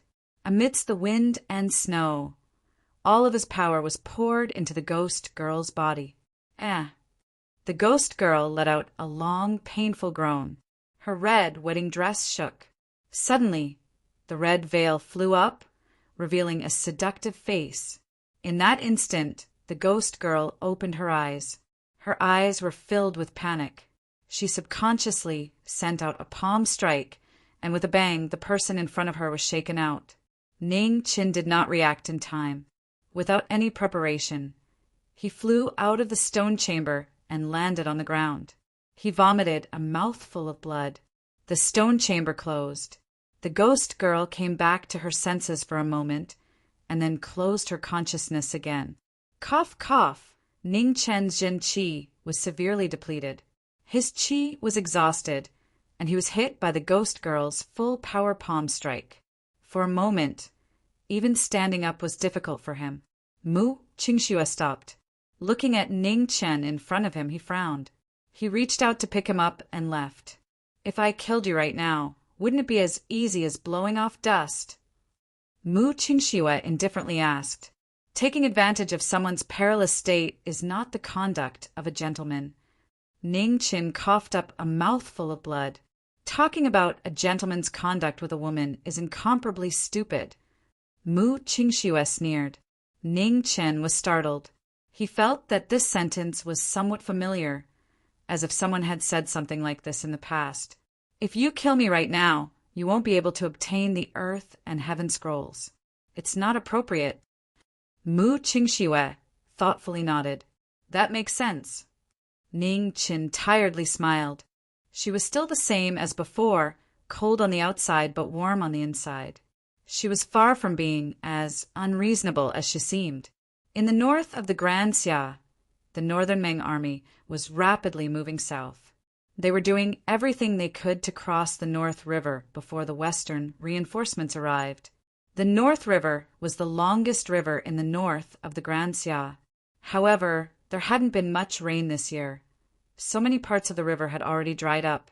The Marquis of the blood-clad Marquis led 80,000 imperial guards to chase after them day and night. They were already very close to the Northern Ming army. Half a day later, 40,000 cavalrymen blocked the path and blocked the advance of the imperial guards. The 2 armies fought from noon to sunset. Nearly half of the 40,000 cavalrymen were lost, and they blocked the Marquis of the blood-clad Marquis' army for half a day. The next morning, when the Northern Ming army was about to cross the bridge, the Marquis of the blood-clad Marquis broke through the blockade and chased after them. Fan Lingyue immediately gave the order to send 1,000 cavalrymen and 10,000 soldiers to cover the rear. The army quickly crossed the bridge and headed south. The 20,000 cavalrymen left on the other side of the North River immediately changed their route and headed west to avoid the Imperial Guards. They were prepared to cross the river from another place. In the end, the Western reinforcements were still a step too late. They weren't able to stop the Northern Ming army before they crossed the river. However, although the Northern Ming army crossed the river, their losses weren't small. Close to 20,000 cavalrymen died in battle. The 1,000 cavalrymen and 10,000 soldiers covering the rear also suffered heavy casualties. They were almost completely wiped out. On the Great Xia side, the Marquis of the blood-clad Marquis and the 80,000 Imperial Guards came prepared. However, facing the charge of the Northern Ming cavalry and the stubborn resistance of the soldiers covering the rear, they still suffered heavy casualties. 25,000 Imperial Guards died in battle and would forever remain on the North River. A day later, the North Ming army changed their route and took down Yangguan City at lightning speed. They rested for a while. Pretty much at the same time, the Western reinforcements arrived. 100,000 troops arrived and rushed toward Yangguan City. The 55,000 Imperial Guards under the Marquis of the blood-clad Marquis also rushed toward Yangguan City. That night, Ning Qin came out once more and came to the Marquis of the blood-clad Marquis camp to discuss the war matters. Yangguan City still had 60,000 iron cavalry, 70,000 infantry, and close to 10,000 heavy cavalry. However, the 20,000 iron cavalry on the other side of the North River would arrive soon. The situation was still not good for them. More importantly, the ones defending the city were the Northern Ming army. Although Yangguan City wasn't an iron city, like Yangue City and Yang City, the price they had to pay to take it down was still not something they could bear. The Marquis of the blood-clad Marquis and Ning Qin discussed for most of the night, but still couldn't come up with a good plan. Fan Lingyue's decisiveness was indeed extraordinary.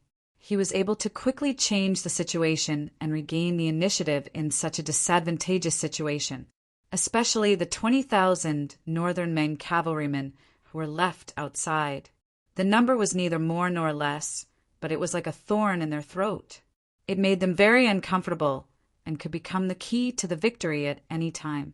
How long until Jingwu Duke's army arrives? Ning Qin asked solemnly. For days, the Marquis of the blood-clad Marquis replied.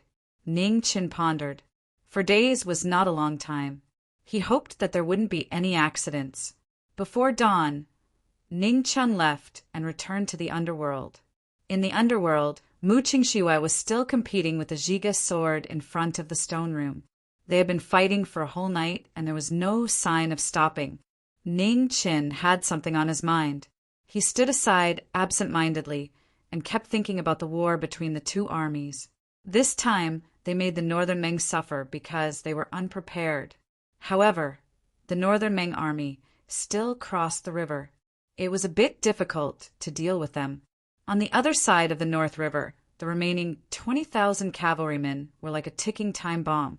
They were too dangerous and needed to be eliminated quickly.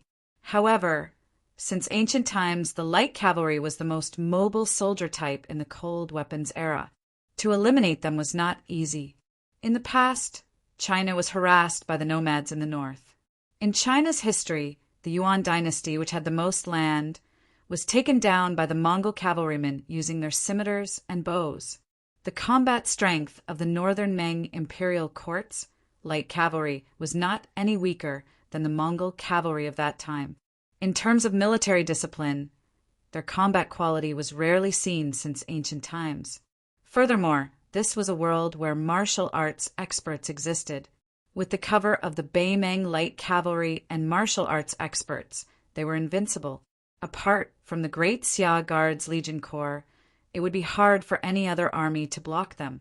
Ning Qin thought for a long time, but could not find a solution. He helplessly looked at Mu Qingxue, who was still competing with the Zhiga sword, and said, "Miss Mu, I have a question for you." "Speak." Mu Qingshue's body flashed, and his sword stabbed at the tip of the Zhiga sword. With a pung, the earth on the Zhiga sword exploded, and a dark yellow light rose up. In the surrounding space, the gravity suddenly increased. Mu Qingxue only felt the Chengying sword in his hand sink, and before he could react, he was once again sent flying by the sword intent. Why don't you listen to me first? Anyways, there are still a few months, and you have plenty of time to compete with this sword. Ning Qin seriously suggested. Mu Qingxue sheathed his sword and said expressionlessly, "Speak. If you act, how confident are you in killing Fan Lingyue?" Ning Qin asked curiously. Mu Qingxue looked at the former with a weird expression, and a look of disdain flashed across his eyes. 50%. However, if this is your request, I advise you to give up.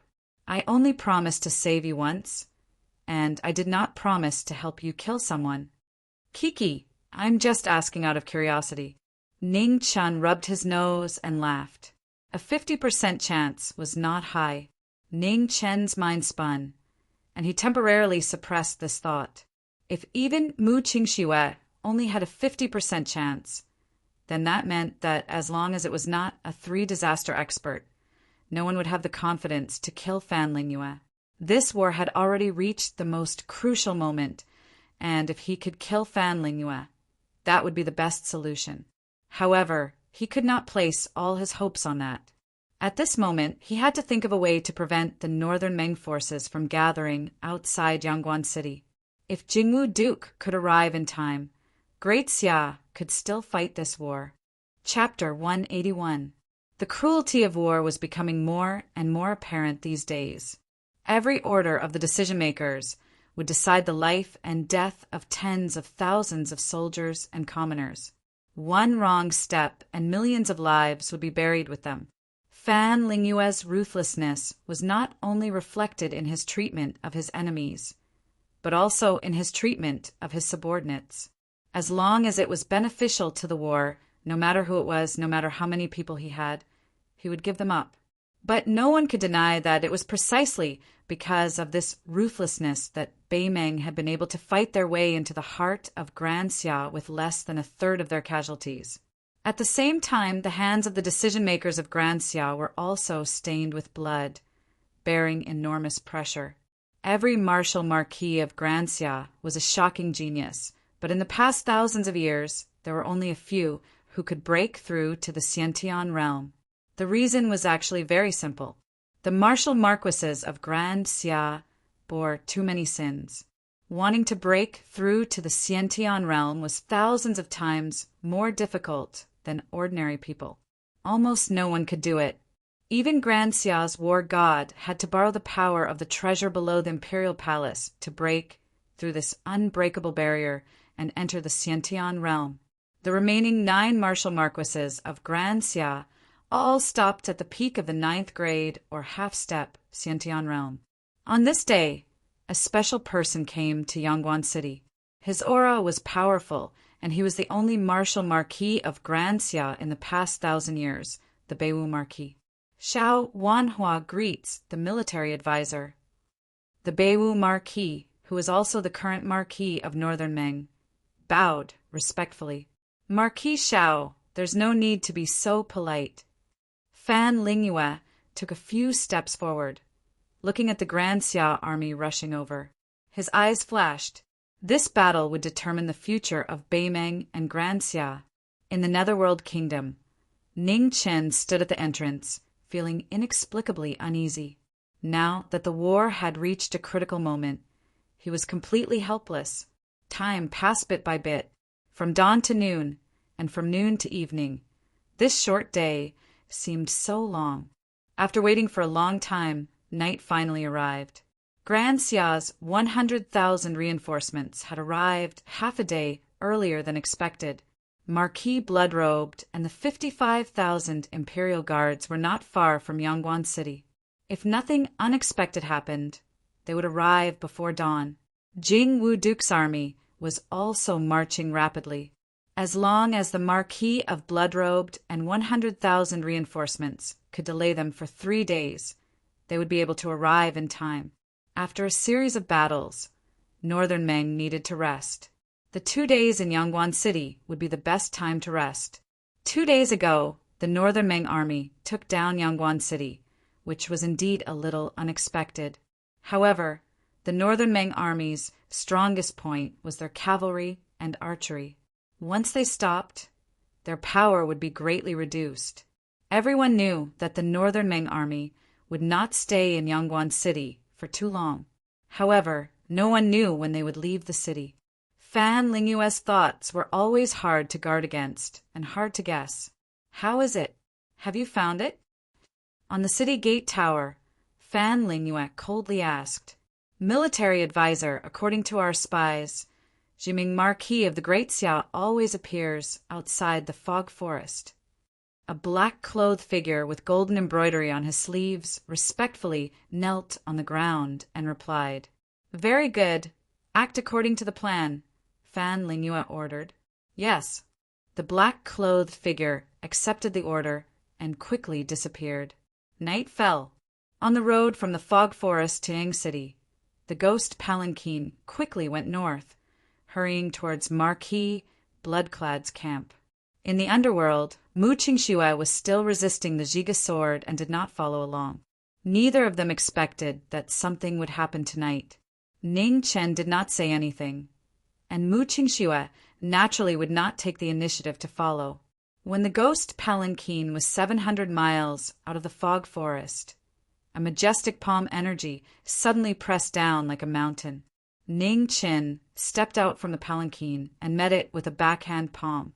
With a loud bang, the mountain rocks were sent flying and sand and dust filled the air. Today, under Tianhua Mountain, Jiming will be buried. As the voice spoke, a figure wearing a stone-green battle suit walked over. He looked mighty and majestic, and his aura was extraordinary. You are. Ning Chen's eyes flashed with shock. Northern Marshal Marquis. It was an unfamiliar face, but a familiar battle suit. This was a battle suit unique to the Marquis of the Great Xia, and it could not be faked. After a moment of shock, a strong sense of uneasiness rose in Ning Chen's heart. His feet moved, and he recklessly rushed forward. There was a change in the battle. Kill. At Xiao Wanhua's command, Feng, Yu, Lei, and Jian, for peak rank 9 personal guards, walked out. The light of their swords and sabers flashed, pressing down on Ning Chen. Ning Chen was concerned about the battle ahead. His sword finger furiously slashed, and with a clang, the saber light in front of him was pushed away. However, after the saber light, 3 rays of sword qi followed, blocking the path ahead. Ning Chen's eyes turned cold. He unsheathed his black sword, and the sword light was sharp, scattering the 3 rays of sword qi.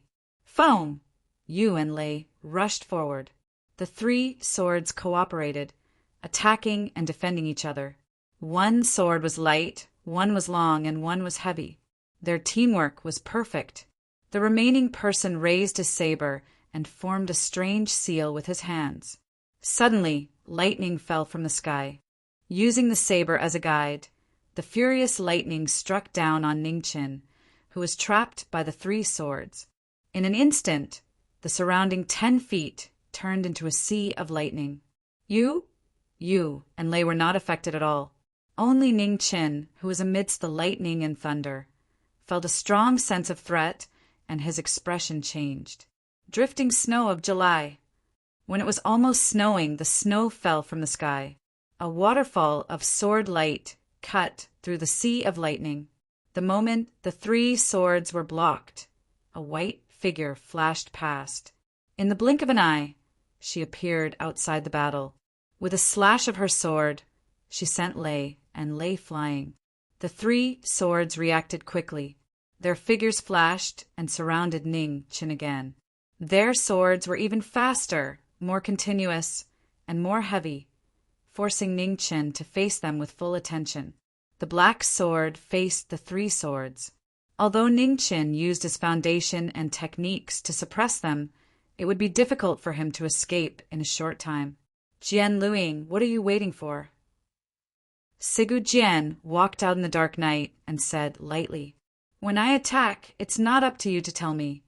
Jian Luing appeared and said coldly. Sigu Jian didn't say anything more. With his 2 swords in hand, his figure flashed, and he joined Zhan Huan. Another strong warrior entered the battle. Ning Chen immediately felt the pressure increase. The blue light around him shone brightly. A palm that reached the sky shook the world. Waves shocking heaven and earth unite. Shocking waves of anger roared and surged. The 3 guards and 3 swords joined hands to block the heavenly might. On the other side, Sigu Jian's 2 swords came together. Raising his martial arts, he also blocked the power of the ultimate move. At this moment, the light of the knife attracted lightning. Lei Wei seized the opportunity and chopped down with his knife. Thousands of birds cried out. Ning Chen took half a step back. A dark yellow light rose from his sword. As he waved his sword, the earth flipped. A large piece of broken rock flew up and blocked the sea of lightning. After the shock, Ning Chen took another step back. His expression was still fearless. The light on the black sword changed. Frost condensed into the body of the sword and swept out. 5 people taking turns to fight. It was rare to see someone at the peak of the 9th level. It made this battle reach its peak. The sounds of battle rang out endlessly. Sweat and blood flew everywhere. The brave figures with 1 sword in hand were as immovable as a mountain. Si Mingjian couldn't hide the shock in his heart.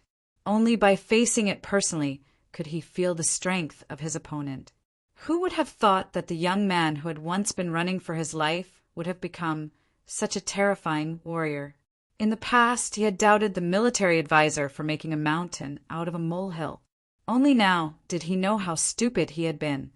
Everyone's thoughts spun under the light of the swords, regardless of whether they regretted it or not. Today's battle would end all past grievances. 2 swords reflect the moon, 1,000 li of blood light. Sigu Jian's move was extremely powerful. As his 2 swords moved, a blood moon rose behind him. A valiant pressure attacked, shocking 1 soul. The 3 swords understood tacitly and attacked at the same time. Combined with the power of the lightning guard's knife light, they chopped down. Waves of the world flow to the east.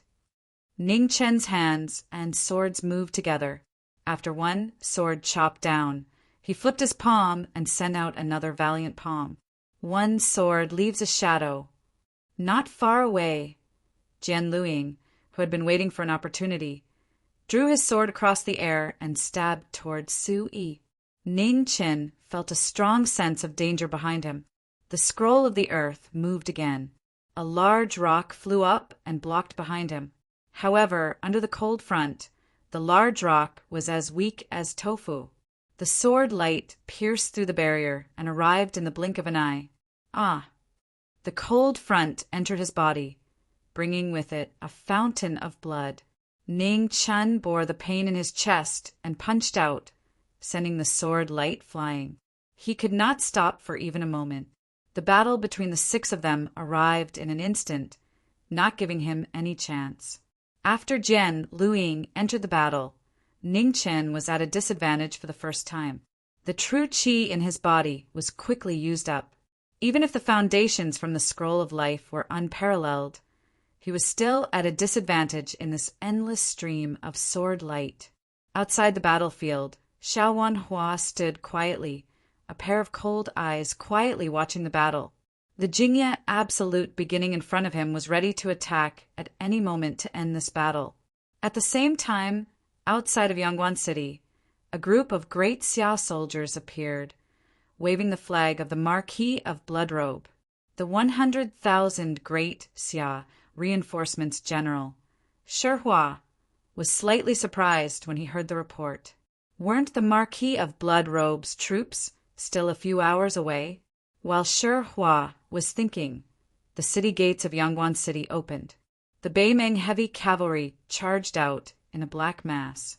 Set up the formation, welcome the enemy. Shi Hua made a decision, not thinking too much and immediately giving the order. The 100,000 troops waited solemnly. The long axe unit, the shield unit, and the archer unit lined up in order, ready to welcome the enemy. After giving the order, Shi Hua still felt a little uneasy, so he sent out scouts to investigate the situation behind them. The darkness of the night hid too much of the truth. The speed of the troops that suddenly appeared was shockingly quick.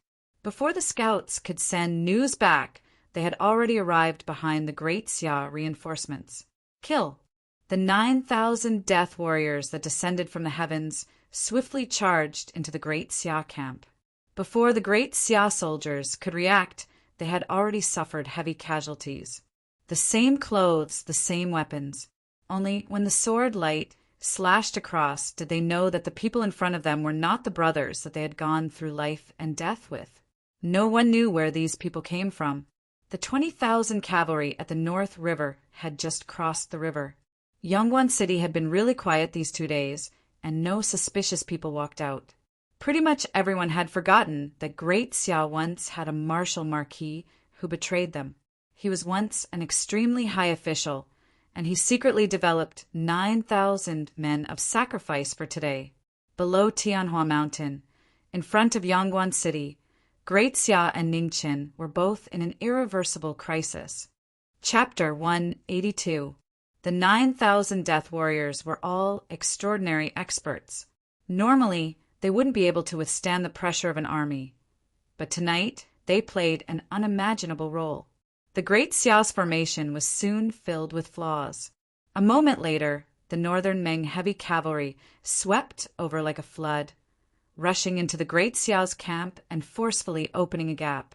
Behind the 40,000 light cavalry, another 20,000 light cavalry appeared from the east and west city gates, flanking the two sides and swiftly forming a formation. Working together, they continuously reaped the lives of the Great Xia soldiers. When a war became a one-sided slaughter, the battlefield became a terrifying hell. Before General Shi Hua could give the order, he was surrounded by two figures. Sword intent surged from their bodies, and the moment they appeared, the surrounding soldiers were turned into blood and bones. The two newcomers were Sword 1 and Sword 2 from Sword City. Sword City had 3 disciples, Sword 1, Sword 2, and Sword 3. Only Sword 3 gave himself a new name, Jian Luiying. Sword 1 and Sword 2. Ever since they entered Desolate City, they didn't use any other names. Beside General Shi Hua, 1,000 guards risked their lives to protect him, but they still couldn't stop the two from advancing. Wherever the sword intent passed, blood blossomed. White and purple, they were so dazzling in the dark night. Every step the two Desolate City swordsmen took, large snowflakes would fly into the air, unstoppable. 3 late-stage 9th grade guards went forward, but it was futile. The 3 of them were only able to block for 3 breaths of time, and their heads were separated from their bodies, dyeing the ground red with blood. Half an hour later, the general was dead, and the 2 left, no longer caring about him. Close to 10,000 heavy cavalry once again revealed their invincible sharpness, like a sharp knife, completely piercing the heart of the Great Xiao's camp. The 100,000 Great Xia soldiers were continuously devoured by the northern Ming cavalry. After the general, the other generals in the army also fell one after another. No more orders were given, and there was only fear and panic.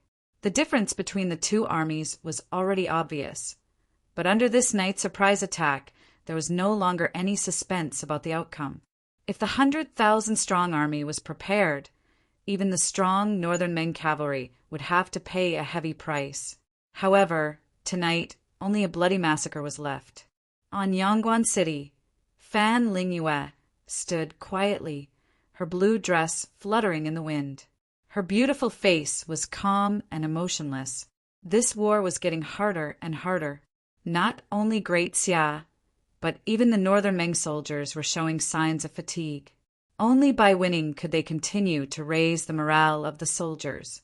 She didn't have much time left, but Great Xia didn't have much time left either. The battle below was basically a foregone conclusion. Fan Lingyue turned her gaze in the direction of Mount Tianhua in the south. Compared to the outcome of this battle, she was more concerned about the situation there. If Ningchen died, there would be no more variables in this war between the two dynasties. With Xiaohou and Jingye Taichu, she was 99% sure that Ningchen would not be able to leave Mount Tianhua. As for the remaining sliver of possibility, whether it existed or not, no one could control it. Time passed bit by bit. The sounds of battle grew more and more brutal. Blood dyed the ground red. Under the moonlight, it was like hell on earth. There was no suspense about Great Xia's defeat. On Northern Meng's side, the 9,000 death warriors that Xiao Wanhua had left behind had all died. After completing their mission, they left with pride and satisfaction. At the foot of Mount Tianhua, Xiao Wanhua seemed to have sensed something. He looked toward the north, giving the 9,000 death warriors a final farewell. In this world, there was no right or wrong. Everyone had their own master. Only the victor had the right to write history. After a moment of sadness, Xiao Wanhua turned his gaze back to the battle. Great Xia's Jiming Marquis was a new martial Marquis who had risen after he left. He had inherited Great Xia's martial Marquis and was as powerful as ever. He was an expert worthy of respect. The military advisor had specially arranged for today's encirclement. Facing such a powerful lineup, the fact that Jiming Marquis could last until now was truly beyond his expectations. 6 experts of the present age, each of them an elite of the heavens reach realm. If it was a normal day, it would be impossible for them to join hands to deal with one person. Today, only the military advisor had the ability and authority to do so. Only the person on the other side had the qualifications. Sword rained swift. The sword in the Yu Wei's hand turned into a winding sword move. It was like a winding drizzle, making it difficult to break free. Sword thunder, slash! The Lei Wei wielded a heavy sword with astonishing power. Every sword fell. A loud sound shook the sky like a giant thunder. Sword wind, sweep! In the wind guard's hand, a thin sword was as fast as the autumn wind. In the blink of an eye, several sword lights had flashed past. The 3 guards joined hands. Their tacit understanding was unparalleled. They had both offense and defense. Coupled with the lightning guard's special technique, there were no flaws. The battle was getting more and more intense. Ningchen activated the Earth Scroll, and a huge rock flew over, blocking the rain guard's figure. Immediately, the ink sword condensed into frost, and a sword forced the Lei Wei back. However, before he could even take a breath, he saw the sword wind sweeping over, stabbing toward his throat. First defense, raging waves splitting 10,000 miles. The light around Ning Chen changed again. His left hand's sword finger drew in the air, and a raging wave sword appeared, splitting the sky. It was the might of heaven. The wind guard was sent flying, his mouth red. Sword flowing light. The 3 guards retreated, and Jian Luiying came in front of him. A sword of flowing light broke toward Ning Chen's dantian. At the same time, the 4 engraved swords slashed out 2 sword chi, sealing all of the latter's escape routes. Bang! Ning Chen blocked Jian Luiying's cold blade with his sword. However, he no longer had the time to deal with the 2 sword chi behind him. With a bang, blood sprayed out. Swift thunder and lightning. The lightning guard used his special technique again, summoning lightning. Wherever the blade pointed, thunder roared and lightning flashed, falling violently. Ning Chen was furious. His whole body rose rapidly, and in the fierce wind and snow, he used the Taoist secret technique of the past. When snow is fast, 3,000 miles of sword snow, the sword pierced the ground, and the wind and snow scattered. A vast aura erupted, like thousands of ice, swords exploding, shaking the heavens and earth. Ugh! The 6 people surrounding Ningchen were affected by this terrifying aura. They retreated dozens of feet, and after pausing, they vomited blood. As they breathed heavily, sweat dripped down from their bodies. Even though the sky was covered in snow, Ningchen was still sweating all over. The battle had consumed a lot of energy. At this moment, Xiao Wanhua, who was watching from the side, finally moved.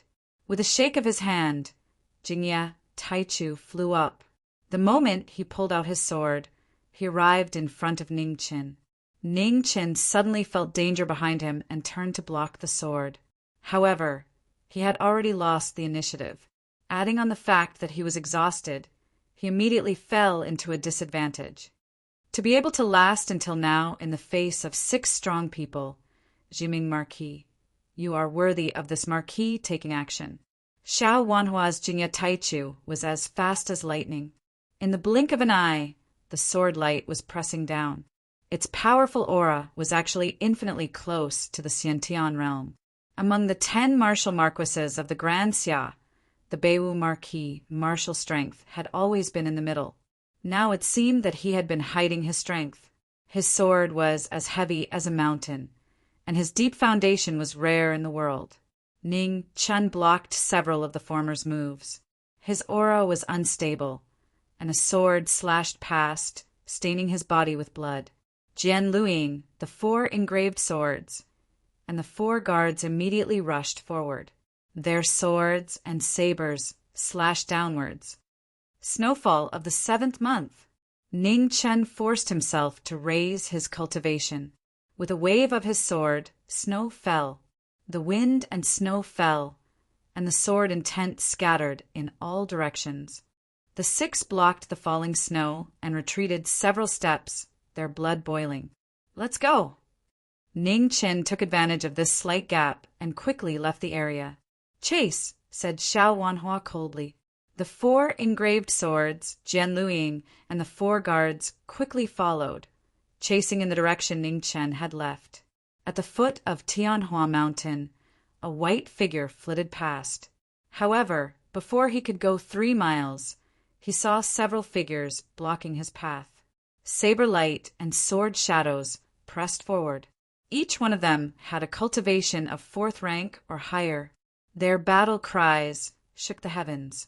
With his path blocked, Ning Chen's black sword danced.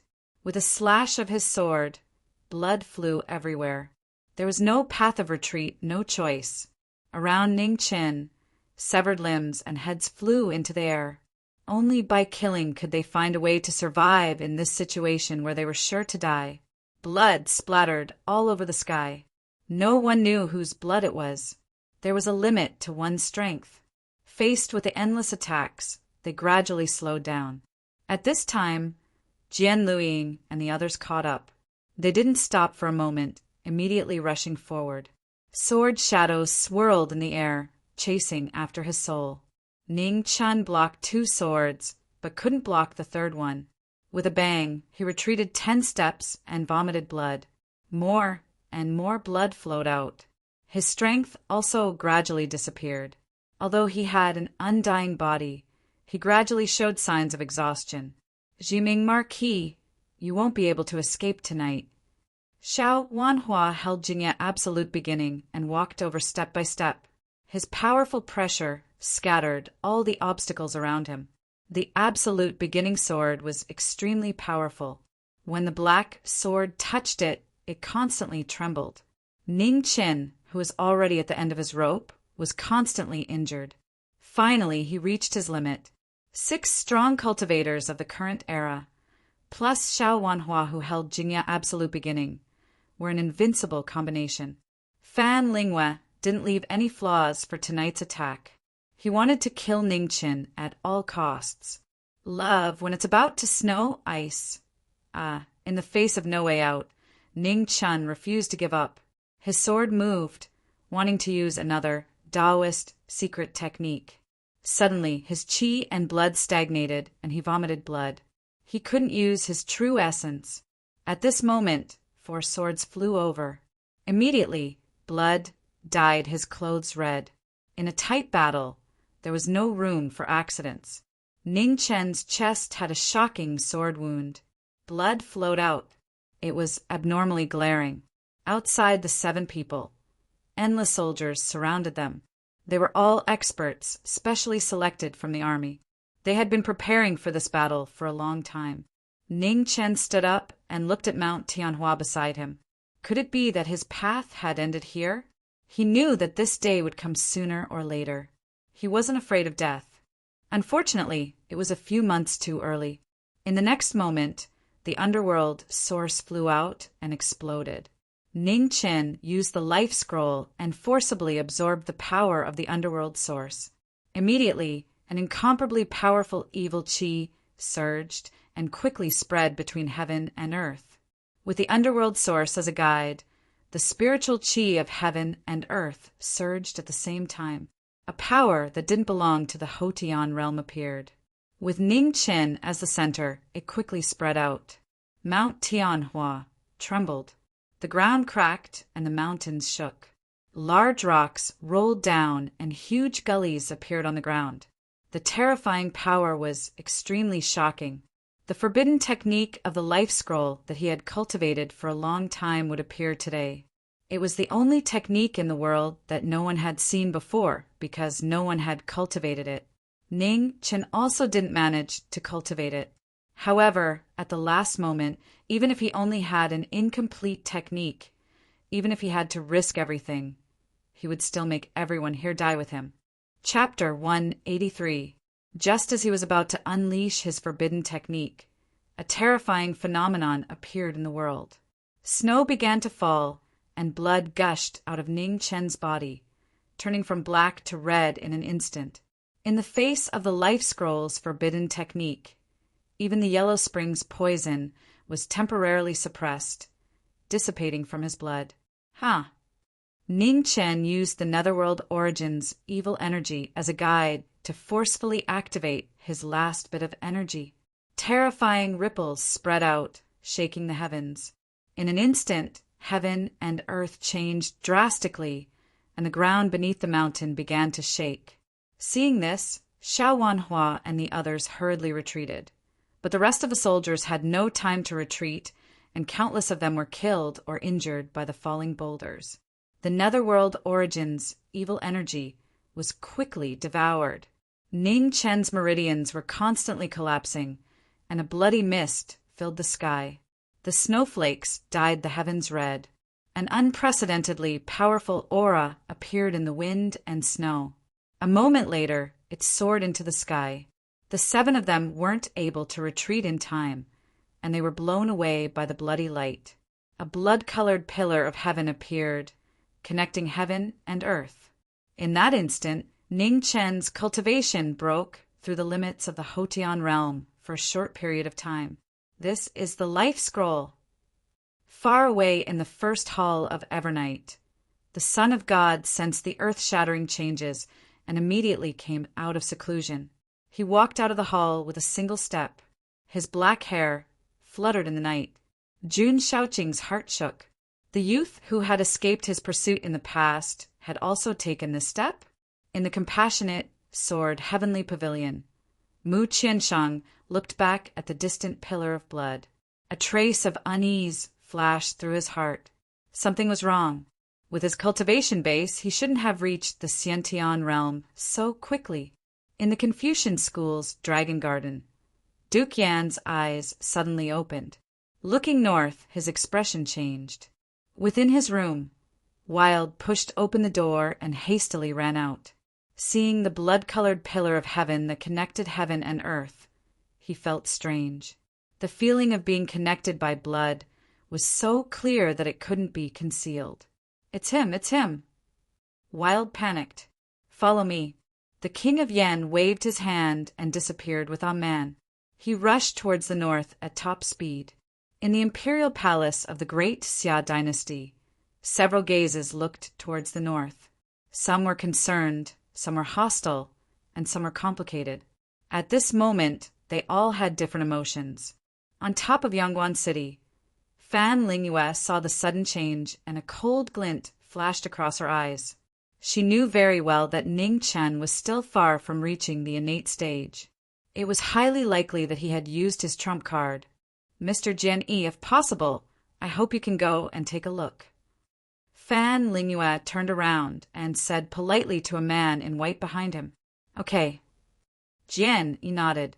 His figure flashed, transforming into a sword beam that disappeared into the night.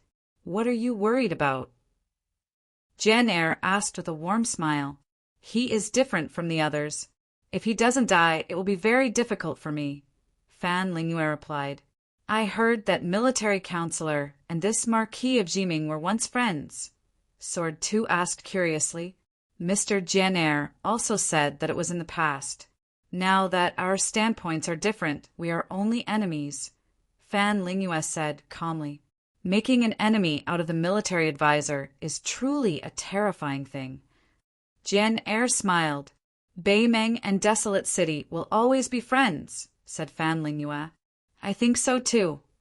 Jian-er took a step forward and said softly, "At the foot of Tianhua Mountain, it was a hell of ice and snow. Ning Chen's body was surrounded by a bloody mist. The bloody pillar of heaven continued to spread in the bloody wind and snow, causing the surrounding world to shake even more violently. Xiao Wanhua, Jian Luiying, and the others were all rare experts in the world. Naturally, they could see that Jiming Marquis was risking his life and had not truly stepped into the Xiantian realm. Retreat quickly." The 7 of them retreated again and again, temporarily avoiding the sharp edge. No one wanted to be buried together with Jiming Marquis at the last moment. In the blood pillar, Ning Chen's consciousness gradually blurred. Only his instinctive fighting spirit supported his final move. The wind and snow fell like a waterfall dyed with blood. The power of the forbidden move became more and more terrifying. Heaven and earth were out of balance. The earth was broken and the mountains were shaken. In the awe-inspiring divine power, a beautiful figure in white suddenly appeared. Strange patterns condensed in the void.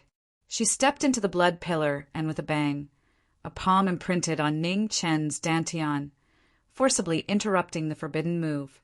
In the next moment, Mu Qingxue grabbed Ning Chen and moved his feet, about to leave. "Mu Qingxue, you dash!" Jian Luiying was startled and immediately became furious. He slashed out with his sword, blocking Mu Qingxue's path. "Get out of the way." Mu Qingxue used the Cheng-Ing sword to block Lung Feng's attack.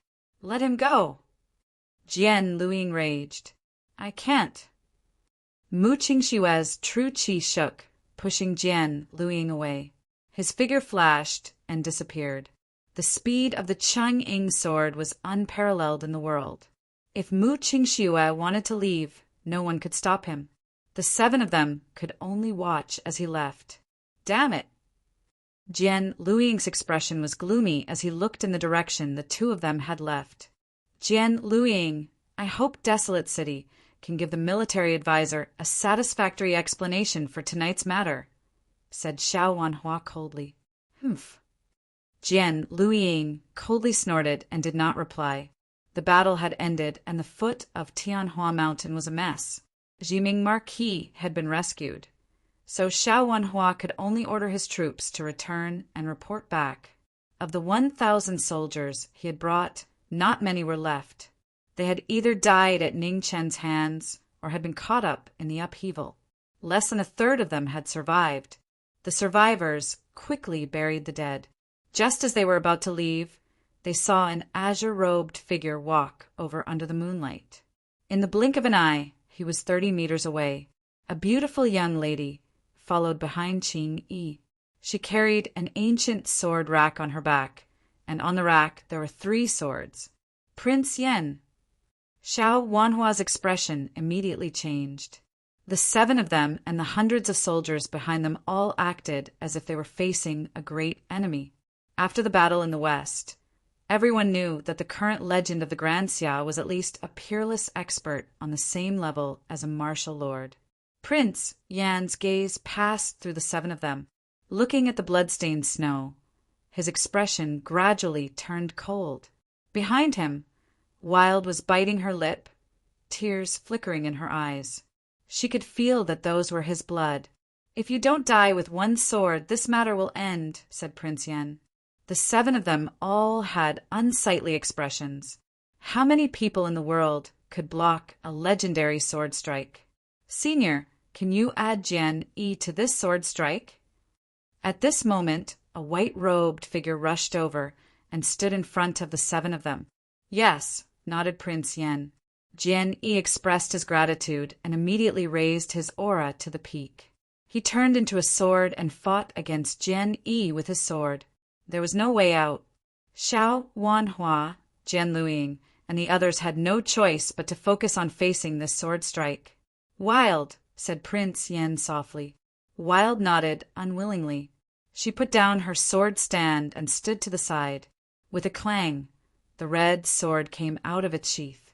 Prince Yen waved his hand, and the red sword stabbed into the ground. His sword intent silently spread. "Wild, let's go." Putting the red sword back into its sheath, Prince Yen brought Wild away. After the 2 of them left, the 7 of them vomited blood. Behind Jian Yi, his ancient sword broke. He sighed emotionally. So this was a legend. Now that they had met today, they had learned that there was a sword on a sword. He was very clear that Prince Yen hadn't wanted to kill them. That sword strike just now had only been at the peak of the 9th rank. But even so, the 8 of them had still been unable to receive it. In the past, when the legend had come to Desolate City, he hadn't recognized a sword on a sword. In this world, only his master could stand at the peak of the sword with this legend of the Grand Xia. There was no third person. "Let's go," said Jian Yi calmly to Jian Luiying. "Yes, senior apprentice brother." Jian Luiying, who hadn't backed down in the slightest when facing Mu Qingxue, nodded respectfully. Not long after the 2 swords left, Xiao Wanhua also left with the others. At the foot of Mount Tianhua, only blood and blood-red snow remained. The night wind blew, filling the sky. At the entrance of the underworld, 2 figures had been standing there for a long time. Prince Yen looked at Wild and asked, "Wild, are you not going in?" Wild was only a step away, but she hesitated. After a long time, she softly asked, "Will something happen to him?" Prince Yen shook his head. "He won't." "Then I won't see him," said Wild gloomily. "Why?" Prince Yan's eyes flashed with a rare trace of confusion. "He won't let me see him like this," said Wild softly. Prince Yen sighed softly. In the past, Wild would never consider such things. "People have to grow up," said Wild with a forced smile. Prince Yen was silent for a moment, then nodded slightly. He turned and said, "Let's go. In this half a year, you will follow me and fulfill the promise he couldn't fulfill." "Okay." Wild nodded and followed. Yongguan City, inside and outside the city, was as bright as day. On the city tower, Fan Lingyue was still standing there, quietly waiting. She wasn't waiting for the result of the battle below, but for news from afar. Not long after, the 2 swords returned. Jian Luiying went forward and explained the situation in detail. Fan Lingyue didn't say anything, only quietly listening. Little junior sister actually intervened. "This is unexpected. Didn't you want to kill him before?" said Jian Er with a smile. Little junior sister went to see Master a few days ago. Could it be Master's idea? Jian Luiying couldn't help but ask. "No," Jenny replied. After that, she didn't say anything else and didn't give any explanation. "Third brother, it seems like you've been with Master for too short a time. That's why you're asking such a boring question," said Jian Er with a smile as he looked at the distant east. Master went to look for Jian Yi. He didn't know how he was doing. However, in this world, there was no place that Master couldn't go, even if it was the chaotic fog sea at the end of the world. "Eldest senior brother, do you think that Jiming Marquis can survive?" asked Jian Er. "I don't know," answered Jian Yi simply. No need to guess any more. He won't die, said Fan Lingyue calmly at this moment. How do you know? Asked Jian, Luiying with a strange expression. Because I haven't died yet. He will definitely do whatever it takes to survive, answered Fan Lingyue indifferently. Merciless words echoed in the night wind. The two people who knew each other the best were calculating each other's lives. Even if they didn't want to be born in the same year, they wanted to die together. Chapter 184. Living was a very difficult thing to do, but it was not an impossible thing. For example, Jiang Wangji and the teacher had paid a price that ordinary people couldn't bear in exchange for 1,000 years. Fan Lingyue was right. Ning Chen hadn't died. He had managed to live on with difficulty. He hadn't used his forbidden technique, but his meridians had still been destroyed. His true qi had gathered in his sea of qi. Every time it passed through his damaged meridians, it was like 1,000,000 poisonous needles piercing his bones. The pain was unbearable. If you don't want to die, bear with it, said Mu Qingxue coldly. Xiantian true qi poured in, forcibly passing through his damaged meridians and dispersing the purifying primordial sword qi from his wounds. Ugh! Ning Chen let out a pained groan. Blood flowed from the corner of his mouth. After the forbidden technique's power dissipated, his skin turned black once more. Without meridians, true qi had forcibly passed through his body.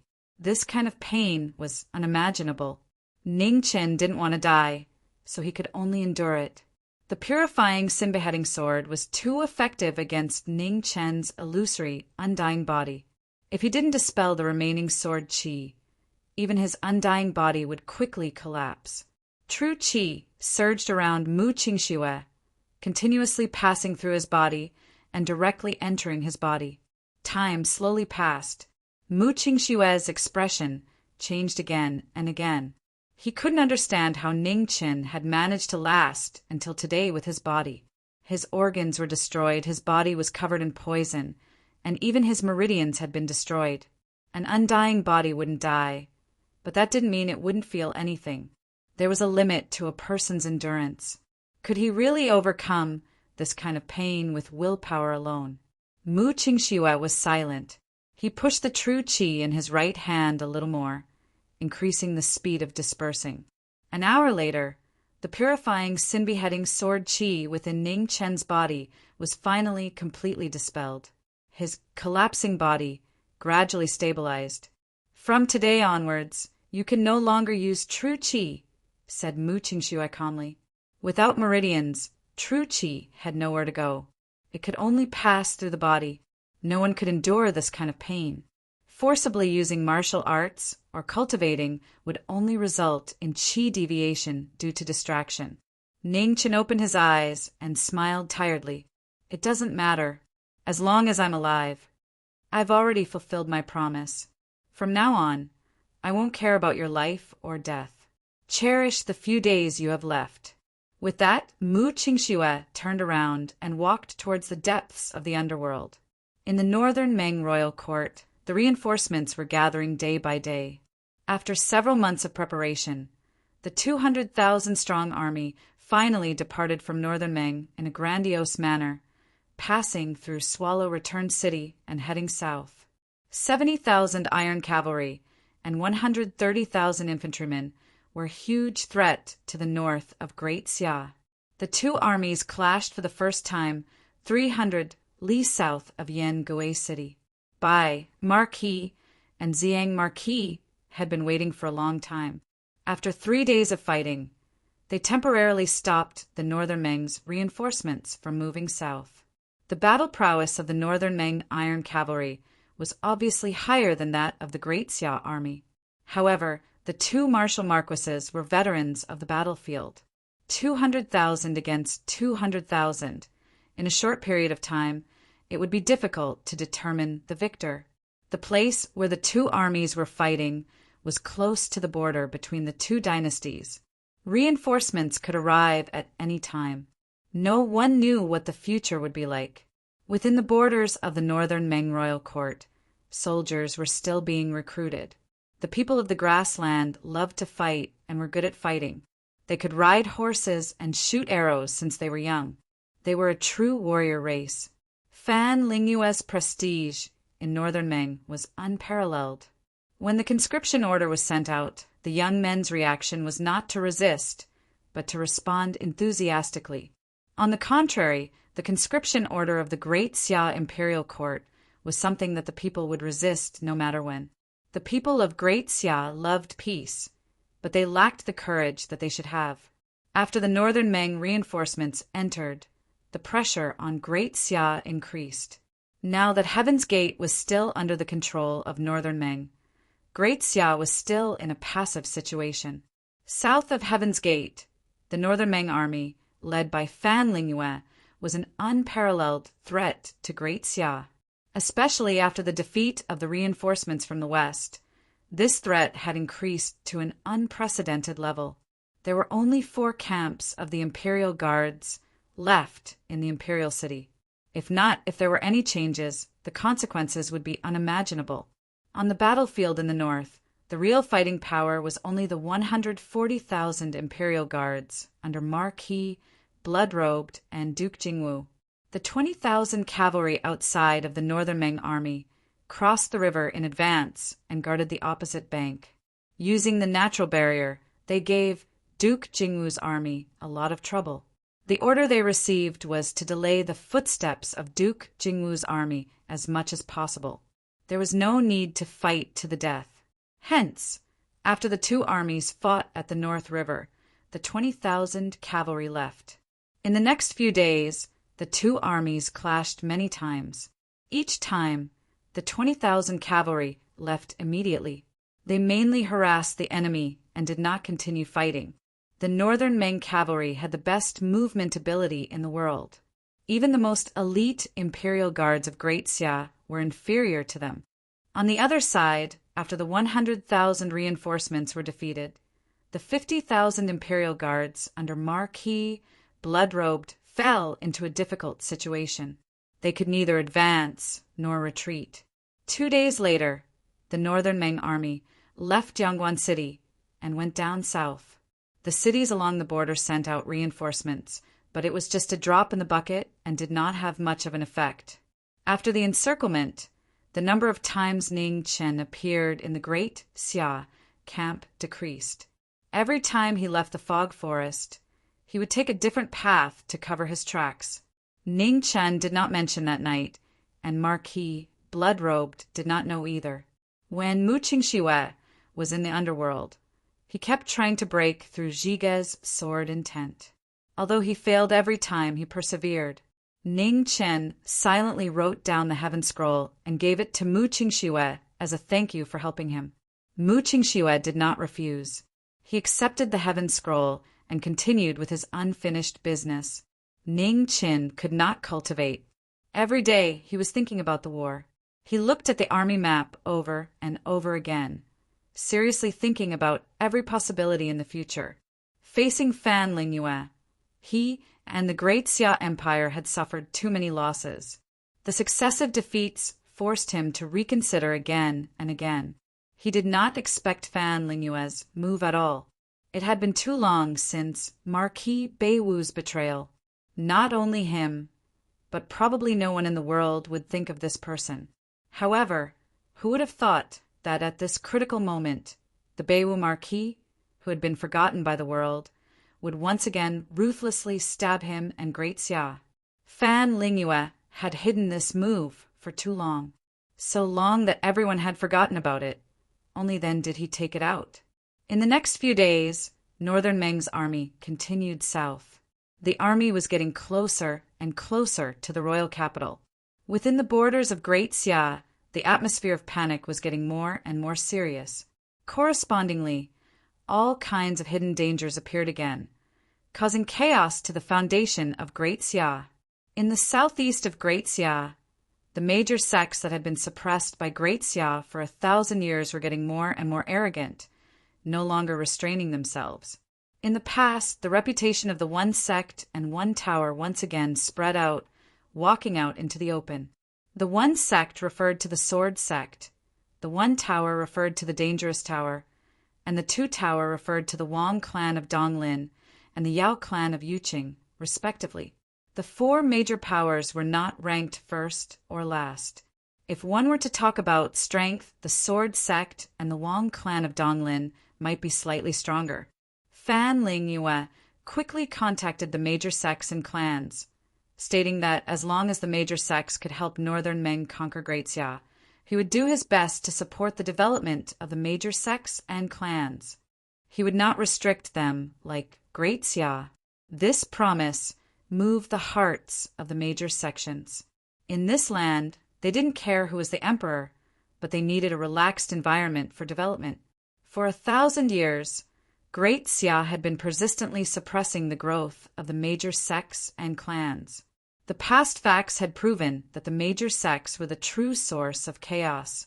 10,000 years ago, the 3,000 major sects were prosperous, but it was also the era with the most conflicts and wars in the Divine Continent. In the face of Northern Meng's sincerity, among the two major sects and clans, the Wei Tower, whose reputation was the worst, was the calmest. As an organization formed by assassins, the Wei Tower was always the most difficult existence to come into contact with. The attitudes of the Sword Sect and the Yao clan of Yuqing were more ambiguous. They didn't agree or reject, continuing to observe. Only the Wang clan of Donglin directly agreed to Fan Lingyue's conditions. The Wang clan was a major clan that had existed for more than 1,000 years. This meant that the Wang clan had already existed before Great Xia existed. After 1,000 years, very few people in the world knew that the Wang clan of Donglin used to be the #1 clan of the Heshi dynasty, just like the Zhangsun clan of today. The Wang clan of Donglin was loyal to the Heshi dynasty at least 1,000 years ago. Duke Xiyu was from one of the branches of the Wang clan of Donglin. He had never forgotten the teachings of the ancestors to help the Heshi dynasty revive. Su Fian was the princess of the Heshi dynasty. That night, after escaping from the imperial city, she temporarily hid in the Wang clan. However, after Duke Xiyu's death, the Wang clan's attitude towards Su Fian became subtle. After all, in this world, no one was willing to work for others. Su Fian saw this in her eyes, but she still maintained her calm and wasn't affected at all. Human nature was like this. There was no need to mess up her heart for these people.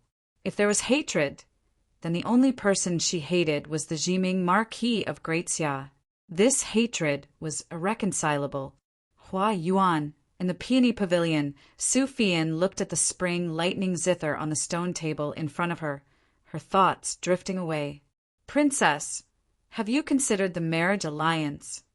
Unknowingly, an elder of the Wang clan walked over with a smile on his face. His smile was gentle and seemed very benevolent. However, behind that smile, there was a bone-piercing coldness. Su Fian smiled faintly. Elder isn't the Wang clan afraid that after I become the Empress of Northern Meng, I will take revenge on the Wang clan? Princess must be joking. The Wang clan needs the help of the Northern Meng dynasty to continue growing stronger. Princess also needs the Wang clan as a shield. This is a mutually beneficial relationship. With Princess's intelligence, how could you refuse? Elder, he really is a good persuader. I agree. Su Fian slowly said. Your Highness is wise. Elder bowed respectfully and retreated. Su Fian stood up and looked at the beautiful scenery around the peony pavilion. She sighed inside. Perhaps this was the last time she would be able to appreciate the scenery of the Central Plains. In the future, she would have to face the endless grasslands and deserts. For the hatred in her heart, she had to endure. The Northern Meng dynasty's emperor was only 8 years old. She had plenty of time to prepare. She had already failed once, and she definitely wouldn't allow a second time. Chapter 185. The Donglin Wang family could be said to be a beast hidden in the southeast of Great Xia. However, different from the other aristocratic families, the Wang family had huge wealth that no other aristocratic family had. In the past, when the Heshi dynasty was destroyed emperor, he knew that there was nothing he could do to reverse the situation. As such, he passed the treasures of the dynasty and the baby prince to his most trusted officials. He hoped that one day he could rise up again. From then on, the Wang family changed their name and kept a low profile. They had been secretly recruiting troops to revive the dynasty. However, the strength of Great Xia exceeded everyone's expectations, and the Wang family's revival could only be delayed. In the blink of an eye, 1,000 years had passed. The loyalty of the past had become an illusion. There were two things that time was the most heartless: time and the human heart. 1,000 years of time was unfathomable and could change everything. The true mastermind behind the chaos of the 7 cities was the Donglin Wang family. Ning Chen did not understand, but along with the death of Prince Yu, he had no choice but to suppress it, just as Ning Chen had suspected. With Prince Yu's ability and shrewdness, he was far from being able to cause the chaos of the 7 cities. Furthermore, Prince Yu had been suppressed by Marquis Yu for 20 years, so he did not have the ability to do so many things. The Wang family hid really deeply and kept a low profile. However, in recent years, to support Duke Xiu, they had no choice but to do so. Slowly, they were targeted by the imperial court, and this beast that had hidden for 1,000 years could not continue to hide perfectly. The reason why Great Xia had not acted was because they lacked evidence.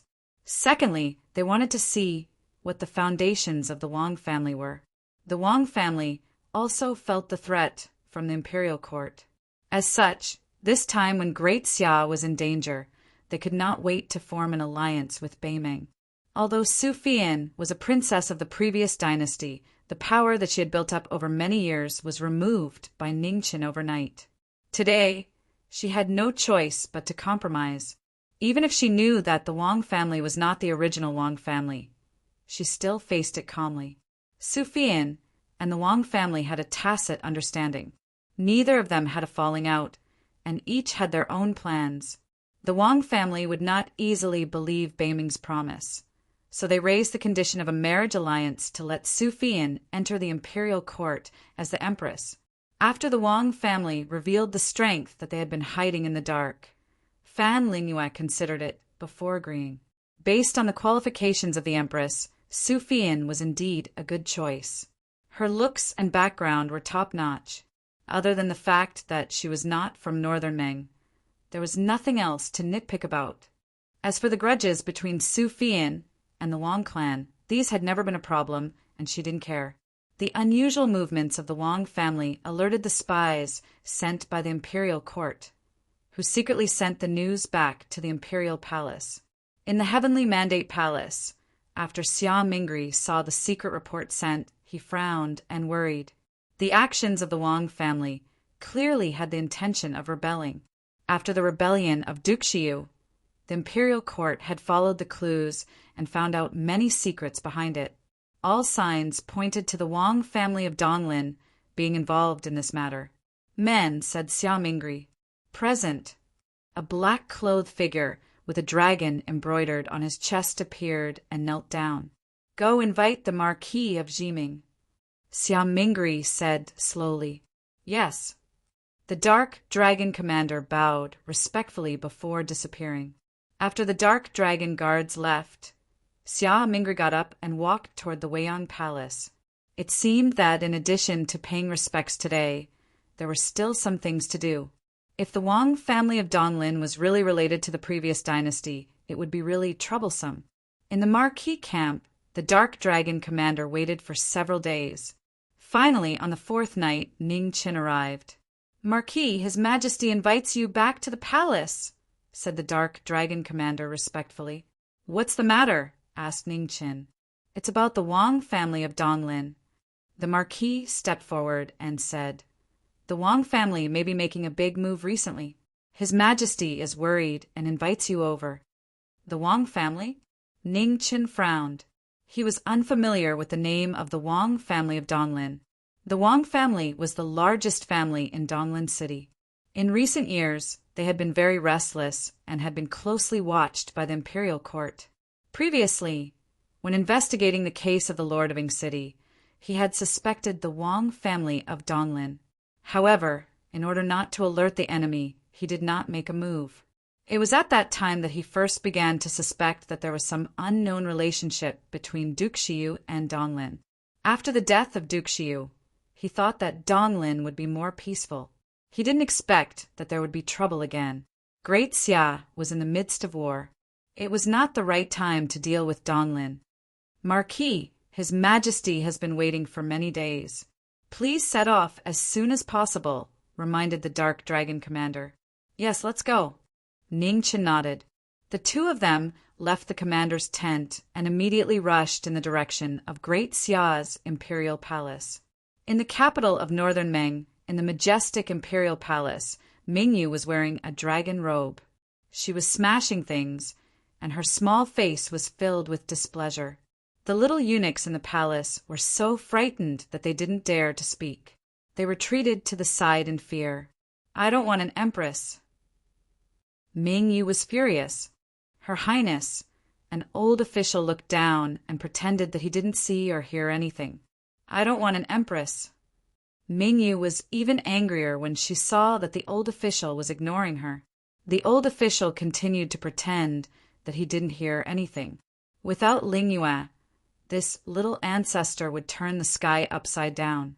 No one could control her. Report. At this moment, a guard quickly ran into the palace and knelt down. Your Majesty, Lord Minister, the military advisor has sent a letter. The old official wasn't surprised at all, as if he already knew about this. Present it. Mingyu put down the inkstone in her hand and said indifferently, Yes. The little eunuch at the side quickly took the letter and handed it to the table. Mingyu picked up the letter and read it carefully. Her delicate little face turned white and red, as if she was changing her expression.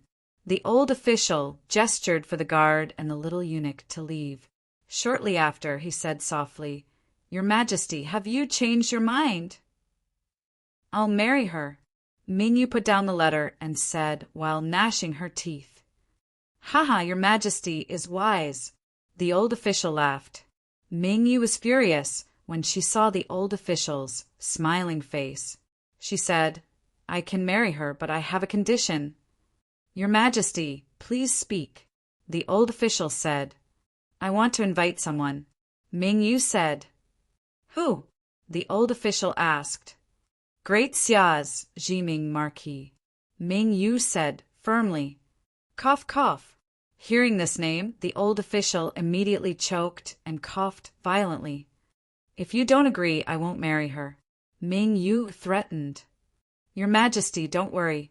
Let me think about it for a few days. The old official's expression changed, and he decided to delay for 2 days. I'm not in a hurry. You can think about it slowly. Mingyu snorted and said without fear. The negotiation temporarily collapsed. The old official turned around and walked out of the hall quickly. This was not a small matter. He needed to discuss it with Lingyu before making a decision. At the same time, in the center of the supreme power of Great Xia, the revelation hall was brightly lit. Although it was night, the candlelight made it as bright as day. There were only 4 people in the huge revelation hall. They looked at each other quietly, and the atmosphere was a little heavy. Xia Mingtian walked down from the dragon throne, which meant that there was no ruler or minister tonight. Zhang Sun and Qing Ning stood in the hall and looked at the young man in front of them with complicated thoughts. Queen, long time no see. Ning Chen was the first to speak with a smile. It's good that you're back. Zhang Sun sighed and said. Qing Ning walked forward and said nothing. She raised her hand and slapped Ning Chen's head. Hiss! Ning Chen gasped in pain, but did not dare to resist. He could only grit his teeth and bear it. After the slap, Qing Ning walked back to Zhang Sun calmly as if nothing had happened. Xia Mingtian did not care. Qing Ning had a special status in the palace. Although he was Emperor Xia, he could not order her around at will. Ning Chen, take a look at this information. Xia Mingtian handed over a letter and said solemnly. Ning Chen took it and read the contents of the letter. He frowned more and more. The Wang family of Donglin was more daring than he had imagined. The spy sent by the imperial court to the Wang family of Donglin sent news that Beimeng and the Wang family had reached some unknown agreement. It was likely that there would be some movement in the near future. "Leave it to me," Ningchen thought and said calmly. Hearing the former's words, Xia Mingtian was secretly relieved and said, "If you need anything, just tell me. I will do my best to cooperate." "No need." Ningchen shook his head. Then he turned to look at Zhang Sun and said, "Queen, I want to borrow Sister Qingning for a few days." "Well, be careful," Zhang Sun reminded him. Ningchen nodded. After a respectful bow, he walked out of the hall. When he was about to leave the hall, he paused for a moment and said, "Your Majesty, I only want to ask one thing. Can you, honey, be trusted?" "Absolutely," Xia Mingtian said seriously. "That's good." After saying that, Ningchen did not say anything more and walked away. Qingning followed behind and left quietly. After the two left, Xia Mingtian bowed respectfully to Zhang Sun and said, "Thank you, mother." Zhang Sun got up and sighed softly. "This is the last time. In the future, the Xia kingdom will be in your hands. Mingtian will not let you down." Xia Mingtian said respectfully. Zhang Sun smiled tiredly and walked toward the back of the heavenly mandate palace. In the dark night, the ghost palanquin flew through the void and rushed toward the southeast of the Xia kingdom. "Don't you have anything to say to me?" Qingning looked at Ningchen in the palanquin and said slowly. Ningchen was silent for a moment and said, "I'm sorry." On the night of the third prince's forced abdication, in order to trap Zhang Sun in the Weiyang palace, he had to deliberately send Qingning away. He repeatedly asked her to go with the excuse that there might be an accident during the deployment of troops. "I don't want to hear you apologize to me. What is it that you can't tell me or the Empress? You have to bear it yourself," Qingning said with anger in her voice. "There won't be a next time," Ningchen said softly. After hearing the promise, Qingning's expression softened a little. She said, "The Empress asked me to tell you to live well. If you don't want to care about other things, don't care." Hearing Qingning's words, Ningchen smiled gently and said, "It's okay. It will be solved soon." He understood what Zhang Sun meant. She did not want to continue to bind him. However, how could he be at ease now that things had come to this? There were only a few months left. It would be over soon. At that time, there would be no Fan Lingyue or Ningchen in the world. The Xia kingdom would still be the powerful dynasty that had been invincible for thousands of years. Chapter 186. The Grand Xia's Donglin city was calm at night. Compared to the bustling Grand Xia's imperial city, Donglin city's nights were more peaceful and peaceful. Ningchen and Qingning entered Donglin city and went directly to the city's largest brothel. No matter where it was, the brothel alley was the most attractive place for men at night. Ningchen had come to find Yuhani, so he could only come here. 100 Flower Building was brightly lit throughout the night. It was abnormally lively. It was very special in this quiet city. Ningchen and Qingning stopped in front of 100 Flower Building. "Help me see where she is," said Ningchen. Qingning nodded. Immediately, she spread out her spiritual consciousness and covered the entire 100 Flowers tower. "In the back courtyard," said Qingning after a moment. "Take me to her," said Ningchen. "Yes." Qingning waved her hand and the two of them disappeared, turning into a ray of light that entered 100 Flower Building's back courtyard. In the moonless night, two figures walked over from the back courtyard, avoiding everyone's gaze. In the entire back courtyard, there was only one room with candles still lit. It was very eye-catching in the dark night. Ningchen went up and pushed open the door, walking in. "It's you." Yuhani was startled. "Let's not waste time. Tell me everything about the Wang family," said Ningchen calmly. Yuhani also didn't waste time and quickly told him everything she knew. Hearing that, Ningchen's eyes shone with a cold light. It seemed he would have to personally go to the Wang family. "If there's something I need, I'll come find you." "Let's meet again," said Ningchen. "So fast? You're not going to rest for the night?" asked Yu Hani in surprise. "No, the situation in the north is tense. I have to deal with things here as quickly as possible." Ningchen didn't stay any longer and turned to leave. Compared to the situation in the north, the matters here were trivial. It wasn't that Donglin's Wang family was too weak. It was just that Donglin didn't have Fan Lingyue, who was #1 in the world in terms of intelligence, nor did it have a martial lord who was unrivaled in martial strength. Comparatively, they weren't difficult to deal with. "Sister Qingning, did Donglin have a Xiantian expert 300 years ago?" asked Ningchen. "Yes. However, the Wang family's ancestor reached the Xiantian realm too late. He doesn't have much lifespan left. He should have been dead for close to 100 years, replied Qingning. "If he's not dead, can you beat him alone?" Ningchen asked. Qingning was surprised. She didn't understand why Ningchen would ask such a question. "Don't overthink it. I'm just asking." Ningchen smiled faintly. He had seen too many people who were supposed to die but didn't die. Now he no longer believed in the word should. Everything had to be planned so that he wouldn't be caught off guard.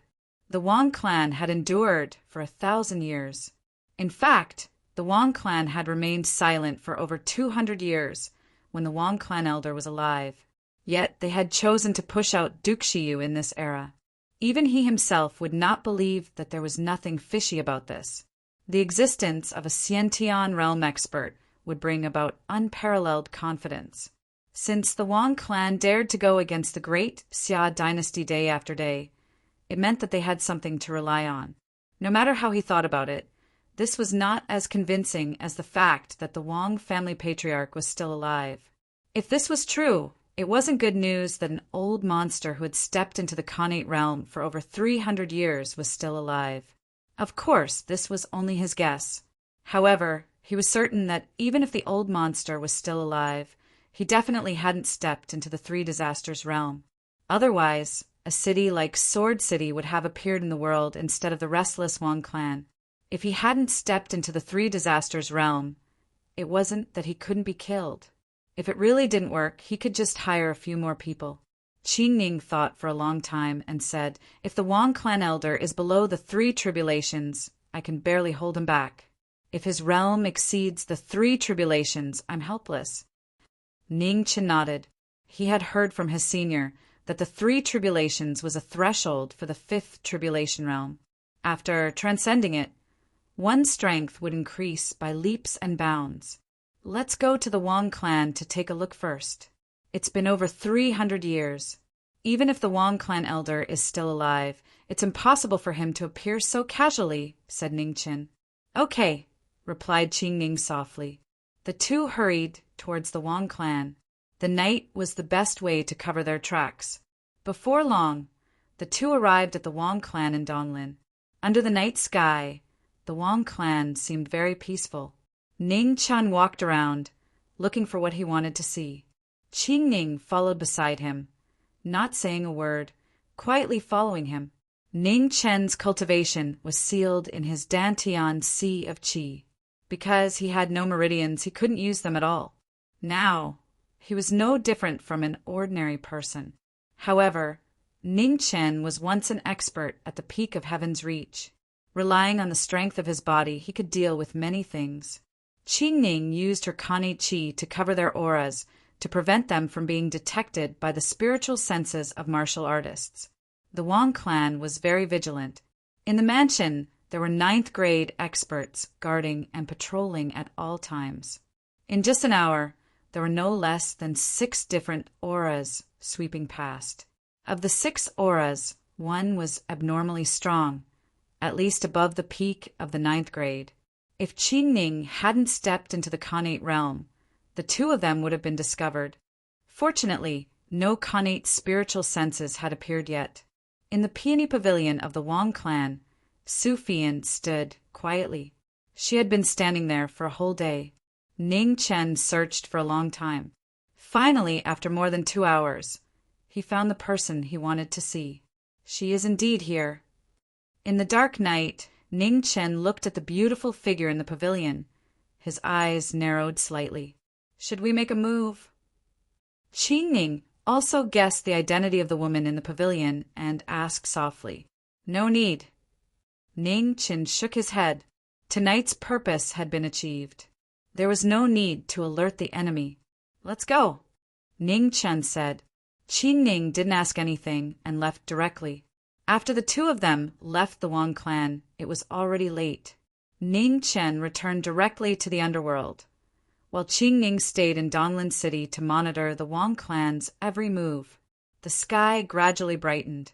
In the Peony Pavilion, Su Fian gradually withdrew her consciousness. Just as she was about to leave in the void, a sudden wind and clouds gathered, and an old illusory figure slowly appeared. Old ancestor. Su Fian was slightly startled, and then a flash of joy flashed in her eyes.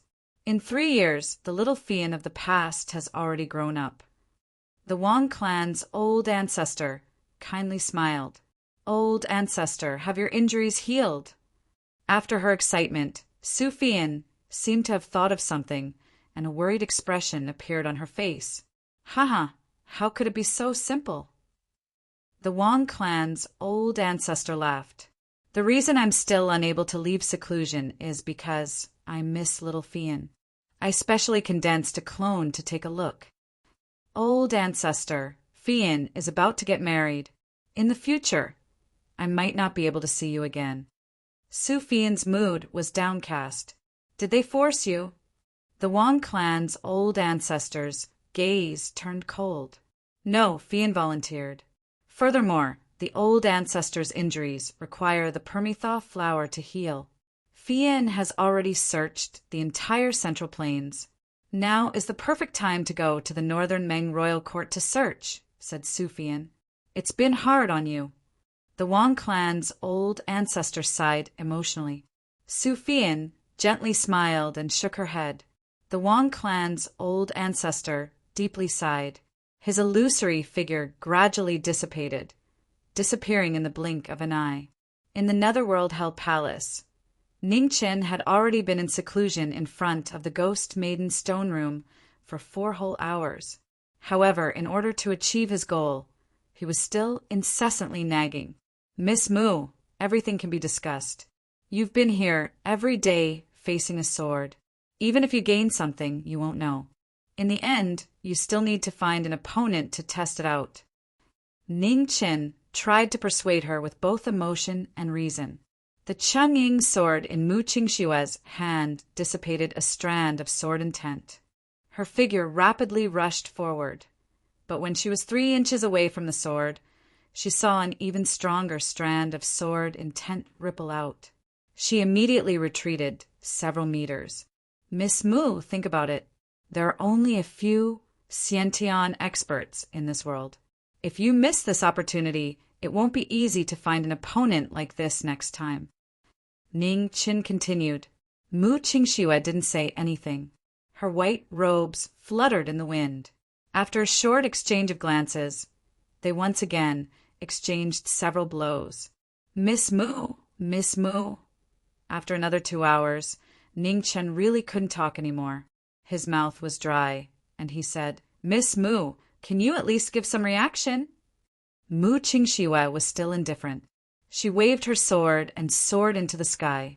Sword feathers condensed behind her, and with a clang, the 2 swords collided. The sword intent dispersed in all directions. The scattered sword intent was extremely sharp. It drew deep sword marks on the ground and stone walls, spreading out to 100 meters. Seeing this, Ning Chen immediately retreated. He didn't want to be cut into pieces by this sharp sword intent. Looking at the huge trenches in front of him that were drawn by the sword intent, Ning Chen's back was drenched in cold sweat. Did this lady want to take his life? Goodbye. Seeing that the negotiation had failed and his life was in danger, Ning Chen quickly left. Although he still had lingering fears, he wasn't too discouraged. If Mu Qingxue was so easy to talk to, he wouldn't have been in such a sorry state when he was chased. Night fell. Ning Qin rode the ghost palanquin to the palace. After a short discussion with Xia Mingri, he left with a 5 feet-long red wooden box carved with dragon patterns. In Donglin City, in an inn not far from the Wang family residence, Qing Ning waited for a long time before Ning Qin finally arrived. Dayin green sparrow sword. Seeing the red wooden box in Ning Chen's hand, Qing Ning was shocked. She asked in surprise, "Why did you lend it out?" "It's hard to explain in a few words. Anyway, it's used to invite people to fight," Ning Qin explained simply. Then he asked, "How is it? Is there any movement from the Wang family?" When it came to business, Qing Ning's face became serious. She said, "Not long after you left, an extremely strong aura appeared. In order not to be discovered, I didn't dare to check it. However, as you said, it should be the ancestor of the Wang family. It's never wrong to prepare for a rainy day." Ning Chen looked at the Dayan green sparrow sword in his hand and said coldly, "Sister Qing Ning, according to your estimation, what is the cultivation level of this ancestor of the Wang family?" Ning Chen raised his head and asked seriously, "He should be on the verge of the third tribulation. I'm not sure if he has passed the third tribulation." Qing Ning thought for a moment and replied, "It seems that 2 people are still not enough." Ning Qin narrowed his eyes and said slowly, "He couldn't gamble. He had to make sure that nothing would go wrong. Since 2 people were not enough, he had to find a third." Chapter 187. There's another piece of news. The Sword Sect and the Yao clan of Yu City seem to be interested in roping Beimeng in. "Should we send someone to warn them?" asked Qing Ning. Ning Qin shook his head and said there's no need. The Sword Sect isn't like the Yao clan and Wang clan, and it hasn't reached the point of falling out with the Grand Xia dynasty. Forcing it too much would cause it to backfire instead. But if we allow Beimeng to continue to rope in the 2 clans, will there be any accidents? Qing Ning asked worriedly. They won't. The Sword Sect and Yao clan are currently observing the attitude of the Grand Xia dynasty's imperial court towards the Wang clan. So long as the Wang clan is dealt with, the Sword Sect and Yao clan will become much more obedient. Of course, if the imperial court can't even deal with the Wang clan, then it means that the Grand Xia dynasty has really reached a point where it's unable to deal with anything else. At that time, the 2 clans will naturally not have any misgivings. After explaining, Ning Chen felt that something was amiss. He said softly, "Sister Qing Ning, I thought you never asked about these things? What's going on tonight?" "Nothing, just asking," Qing Ning said awkwardly. Ning Chen was a smart man. After thinking for a while, he understood what was going on. He chuckled softly and said, "Sister Qing Ning, everyone has their strengths and weaknesses. For example, Sister Qing Ning is good at martial arts, but bad at scheming. On the contrary, although my martial arts talent is not as good, scheming is not too difficult for me. I can handle these things in Donlin. Don't worry." Qing Ning sighed in her heart. As expected, she couldn't hide her thoughts from him. She wanted to share his burden, but unfortunately, she wasn't that smart. Ning Chen stepped forward and gently hugged the woman who had always treated him like an elder sister. He said softly, "Sister Qing Ning, thank you." Qing Ning's ears turned slightly red, and she discreetly pushed the young man in front of her away. This brat was asking for a beating again. Didn't he know that men and women shouldn't touch each other? Ning Chen took a step back and smiled. "All right, Sister Qing Ning, I have some matters to attend to, so I won't be able to leave for the next 2 days. I'll have to trouble you to keep an eye on the Wang clan's movements. Also, have you, Hani, and the spies of the imperial court investigate the distribution of the Wang clan's forces. However, don't act rashly. Wait until I return." "Yes, I understand. Don't worry about it." Qing Ning nodded. After giving his instructions, Ning Chen turned around and left. In the room, Qing Ning looked at the back of the former through the window. Her beautiful eyes dimmed slightly. The ghost palanquin traveled northwest and swept across the void at high speed. A pitch-black light streaked across the night sky and disappeared in the blink of an eye. 2 hours later, the ghost palanquin stopped in front of azure Frost Valley in the northwest. Ning Chin stepped out and walked into the valley. At the entrance of Green Frost Valley, the young man who used to wear the black and white cloak was no longer here. The place that was bitterly cold all year round was now completely silent. He came to find Mu Qianshang, but no one knew where the compassionate sword heavenly pavilion was. If he wanted to enter, he needed someone to lead him. The azure Frost Valley had always belonged to the heavenly pavilion of compassion. If he wanted to enter the heavenly pavilion of compassion, he could only wait here. Snowflakes drifted in the wind, just as cold as before. Ning Chin stood on the ice lake, looking at the beautiful snow-white surroundings. His heart was inexplicably complicated. It had only been half a year since he last came here, but it felt like a long time had passed. It turned out that so many things had happened in this short half a year. After waiting for a long time, the person he was waiting for still did not appear. Ning Chin had no choice but to leave and return to the underworld. Now he was also a person who could not see the light. If he wanted to live, he had to stay in the darkness forever. For the next 2 days, every night, Ning Chun would wait in the azure Frost Valley. He believed that after Mu Qianshang received the news, he would definitely come to see him.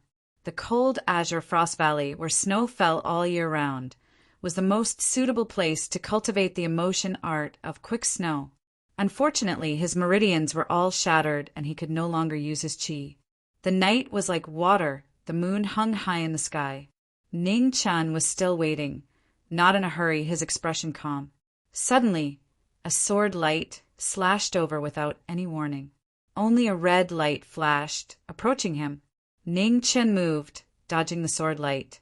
With his hands behind his back, he pulled out his black sword. Sword light flashed, blocking the sword in front of him. Inside the azure Frost Valley, one's cultivation was suppressed to the maximum.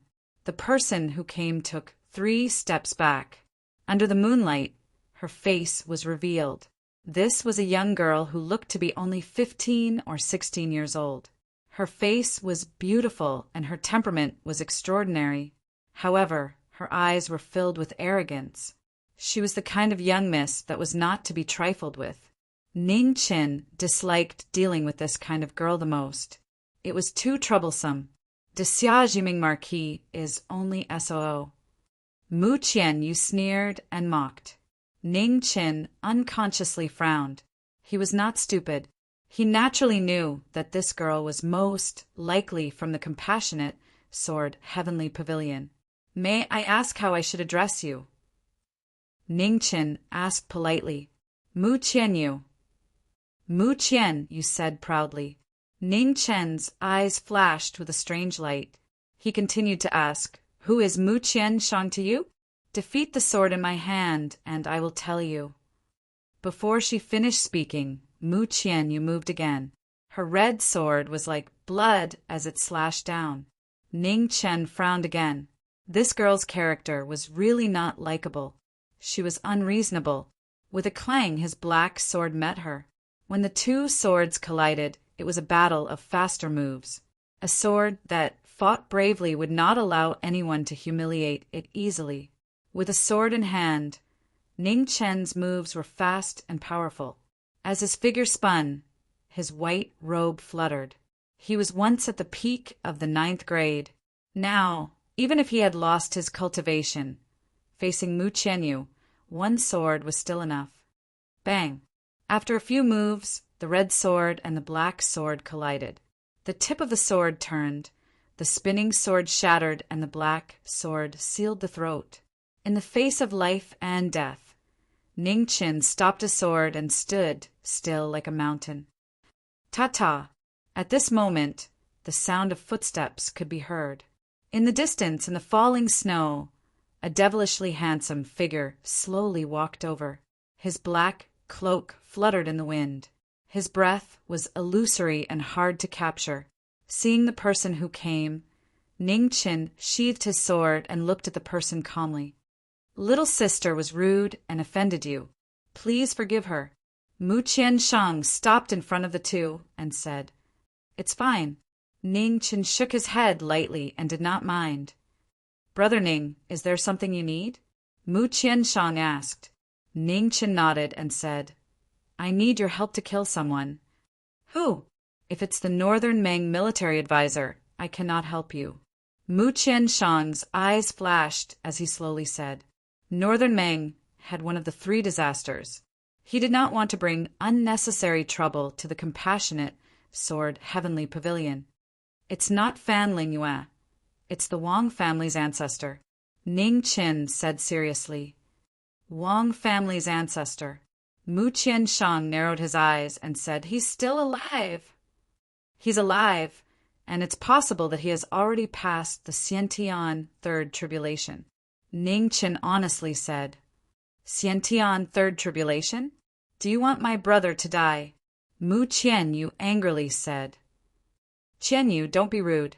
Mu Qianshang softly reprimanded, then said, You've found the wrong person.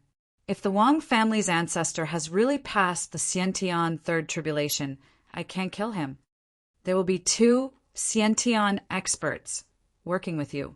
Ning Chen calmly said.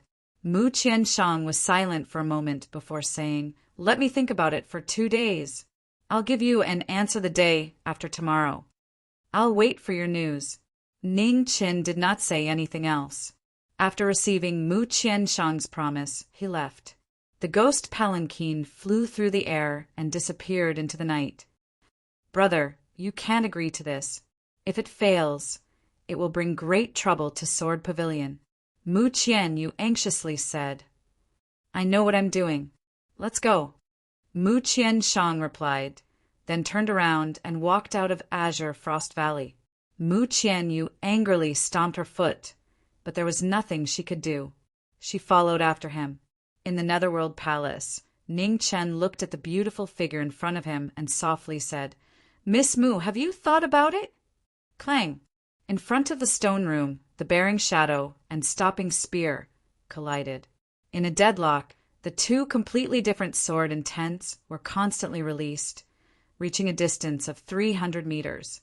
Affected by the sword intents, Ning Chen's true qi was constantly fluctuating, wanting to rush out of his dantian's qi si and scatter. Mu Qingxue did not reply. With a move of his hand, the bearing shadow rapidly changed direction, and with a clang, it advanced another 3 inches. The stopping spear trembled. For the first time in several days, it had left its original position. Immediately, an incomparably vast aura spread out. The powerful sword intent instantly sent Mu Qingxue and Ning Chen flying. Uft! Suffering another unexpected calamity, Ning Chen vomited blood and splashed on the ground. On the other side, Mu Qingxue barely stabilized his body. The corner of his mouth was dyed red and his aura was constantly fluctuating, extremely unstable. Ning Chen's expression changed. Without caring about his own injuries, he immediately went forward and circulated his martial arts. The energy passed through his body and gathered on his right hand. In the next moment, his sword fingers condensed into frost and poured it into Mu Qingxue's body. True qi penetrated his body, bringing unparalleled pain. Blood sprayed out like a waterfall, dyeing his black robe red in an instant. Are you crazy? With the help of the life scroll's true qi, Mu Qingxue was instantly clear-headed. The moment he regained his senses, he pushed Ning Chen away with a palm strike. Immediately, he circulated his martial arts, trying his best to suppress the surging blood qi in his body. Ning Chen retreated a few steps and awkwardly leaned against the stone wall. He anxiously said, Quickly leave this place. The heavenly fire tribulation cannot descend in the Netherworld Palace. Mu Qingxue suppressed the surging blood qi. With a move of his feet, he instantly disappeared. Ning Chen was worried, but he immediately followed. At the end of the misty forest, at the entrance of the Netherworld Palace, the moment Mu Qingxue went out, the clear sky with the sun shining high in the sky immediately turned dark, lightning flashed, and thunder rumbled. The heavenly fire tribulation of the 9 heavens and the endless sea of lightning arrived. Ning Qin stood at the entrance of the Netherworld Palace, unable to take half a step out. The distance of one step was the difference between the mortal world and hell. He who was in the seamless realm could not see the light. The vast heavenly fire tribulation descended from the 9 heavens. A beautiful figure stood in the middle of the heavenly fire tribulation. Her clothes were whiter than snow, and there was no trace of panic on her face. Boom! Thunder rumbled and flames burned the sky, bringing a shocking scene of fear. The scene of the end of the world shook the world. Thousands of miles away, countless gazes were looking at the heavenly fire tribulation. Some were confused, some were worried, and some were shocked. In Donglin City, after seeing the scene thousands of miles away, Qing Ning's expression suddenly changed. She began to feel fear in her heart. In the Confucian school Dragon Garden, Prince Yen looked at the distant sky and subconsciously frowned. It's not him. Beside him, Man looked up and said softly. She could sense that he was fine. Chapter 188. At the end of the misty forest, the heavenly fire burned the 9 heavens. Waves of fire rolled. Its power was earth-shattering. Mu Qingxue stood in the midst of the heavenly fire. His hair danced in the wind. The Chengying sword in his hand kept buzzing. Sword chi flowed, unwilling to yield. Ning Qin stood at the entrance of the underworld. He looked outside through the blurry restriction ripples. He could not hide the worry in his eyes. He had experienced the pain of being burned by the heavenly fire. He knew how difficult the heavenly fire tribulation was. Moreover, Mu Qingshue's heavenly fire was obviously much stronger than the one that descended on him that day. Ning Qin clenched his fists, showing his restlessness. The feeling of not being able to exert his strength was driving him crazy. Everyone had weaknesses. The more you cared, the more you could not face it calmly.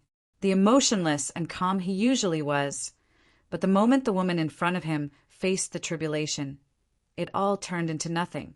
Emotions were the most uncontrollable thing in this world. They could not be changed by one's will. There was no right or wrong, no reason. Under the heavenly fire, Mu Qingxue roared. White light rose from his body, and a vast aura surged. He flew up and rushed to the 9 heavens. The endless sea of fire surged violently. Huge fireballs fell like a meteor shower, smashing towards the heaven-defying cultivator. Mu Qingshue's sword intent surged. Sword chi gathered and soared to the sky. Boom! Boom! Boom! The fireballs and sword chi exploded. The remaining flames scattered and scattered in the sky. After the first rain of fire, the anger of the heavens towards the humans seemed to have increased.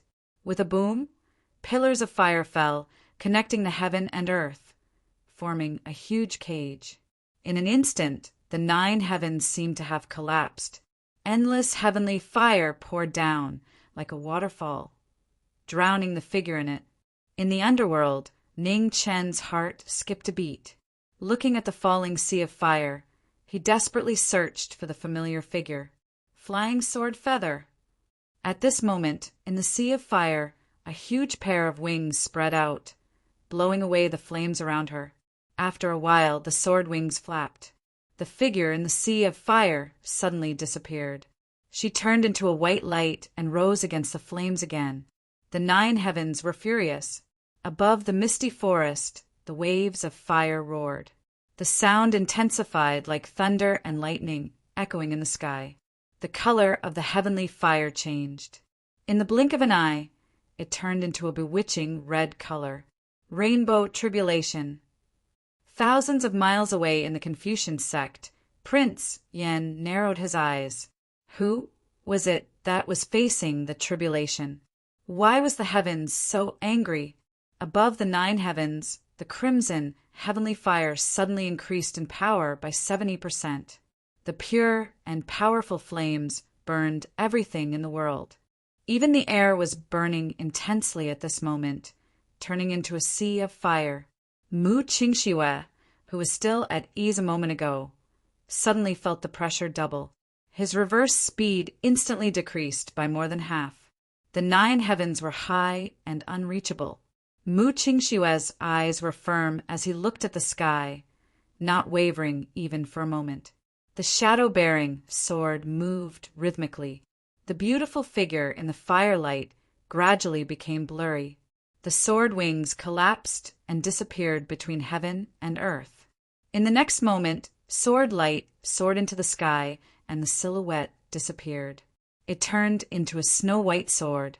In Huang City, swords were the strongest. No matter what, there was only one sword. The travel scroll was the fastest under the heavens. Swords were also based on speed. At this moment, the snow-white sword became the fastest sword in the world. It was dazzling, defying the heavens. Thunder roared in the 9 heavens. The sea of fire fell, making its final struggle. However, the sword light still broke through the 9 heavens. With one slash, it created a huge ravine in the horizon. The thunder and fire in the sky trembled. As it roared, it quickly dissipated.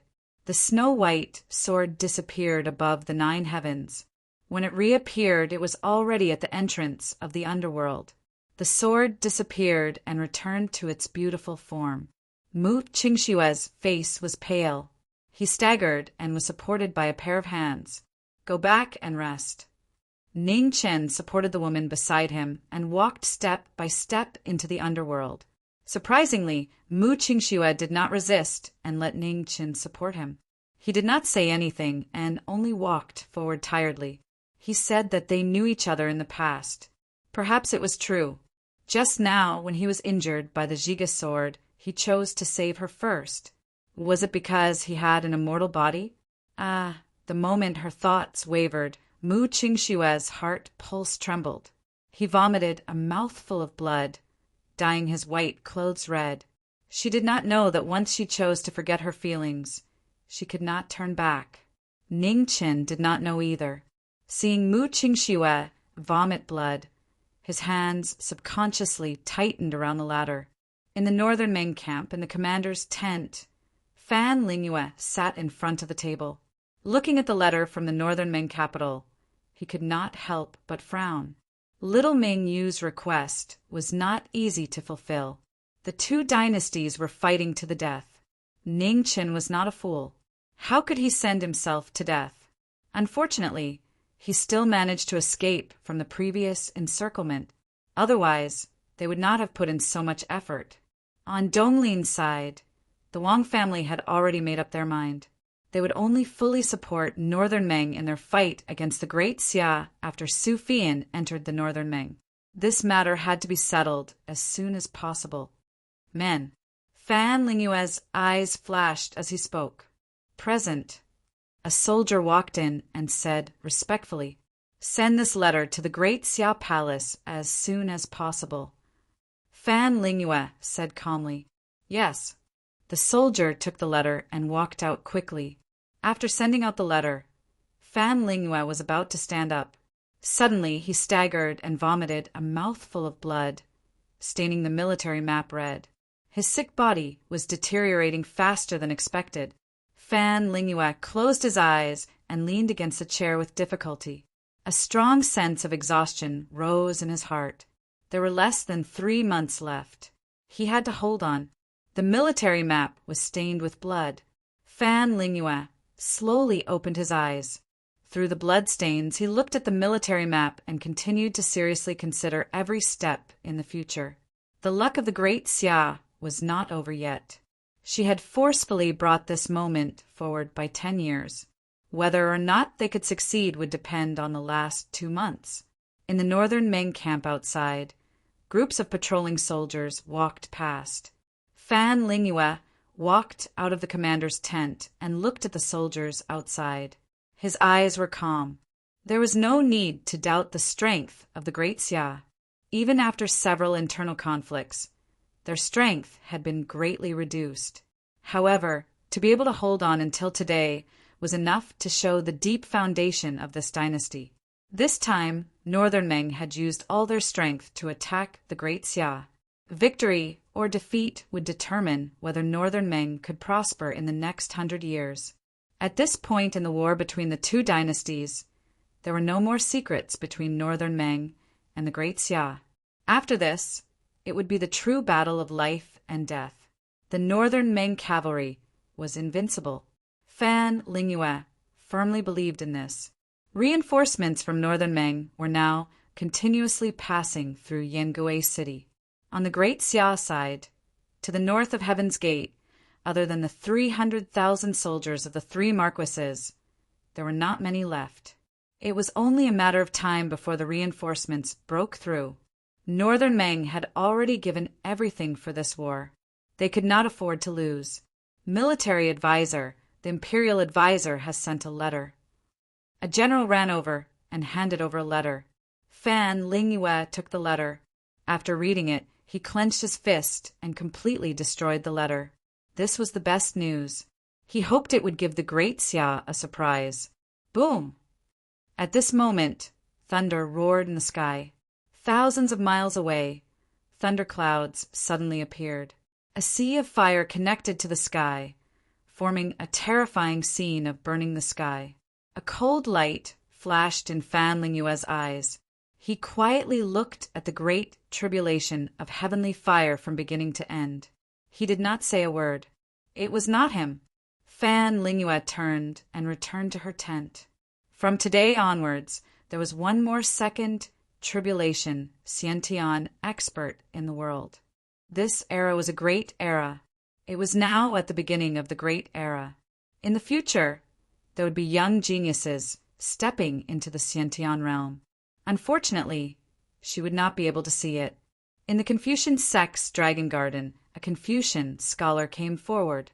Looking at the azure-robed figure in the courtyard, he bowed respectfully and said, "Yan Qinhuang, the military commander, invites you to the weapon pool."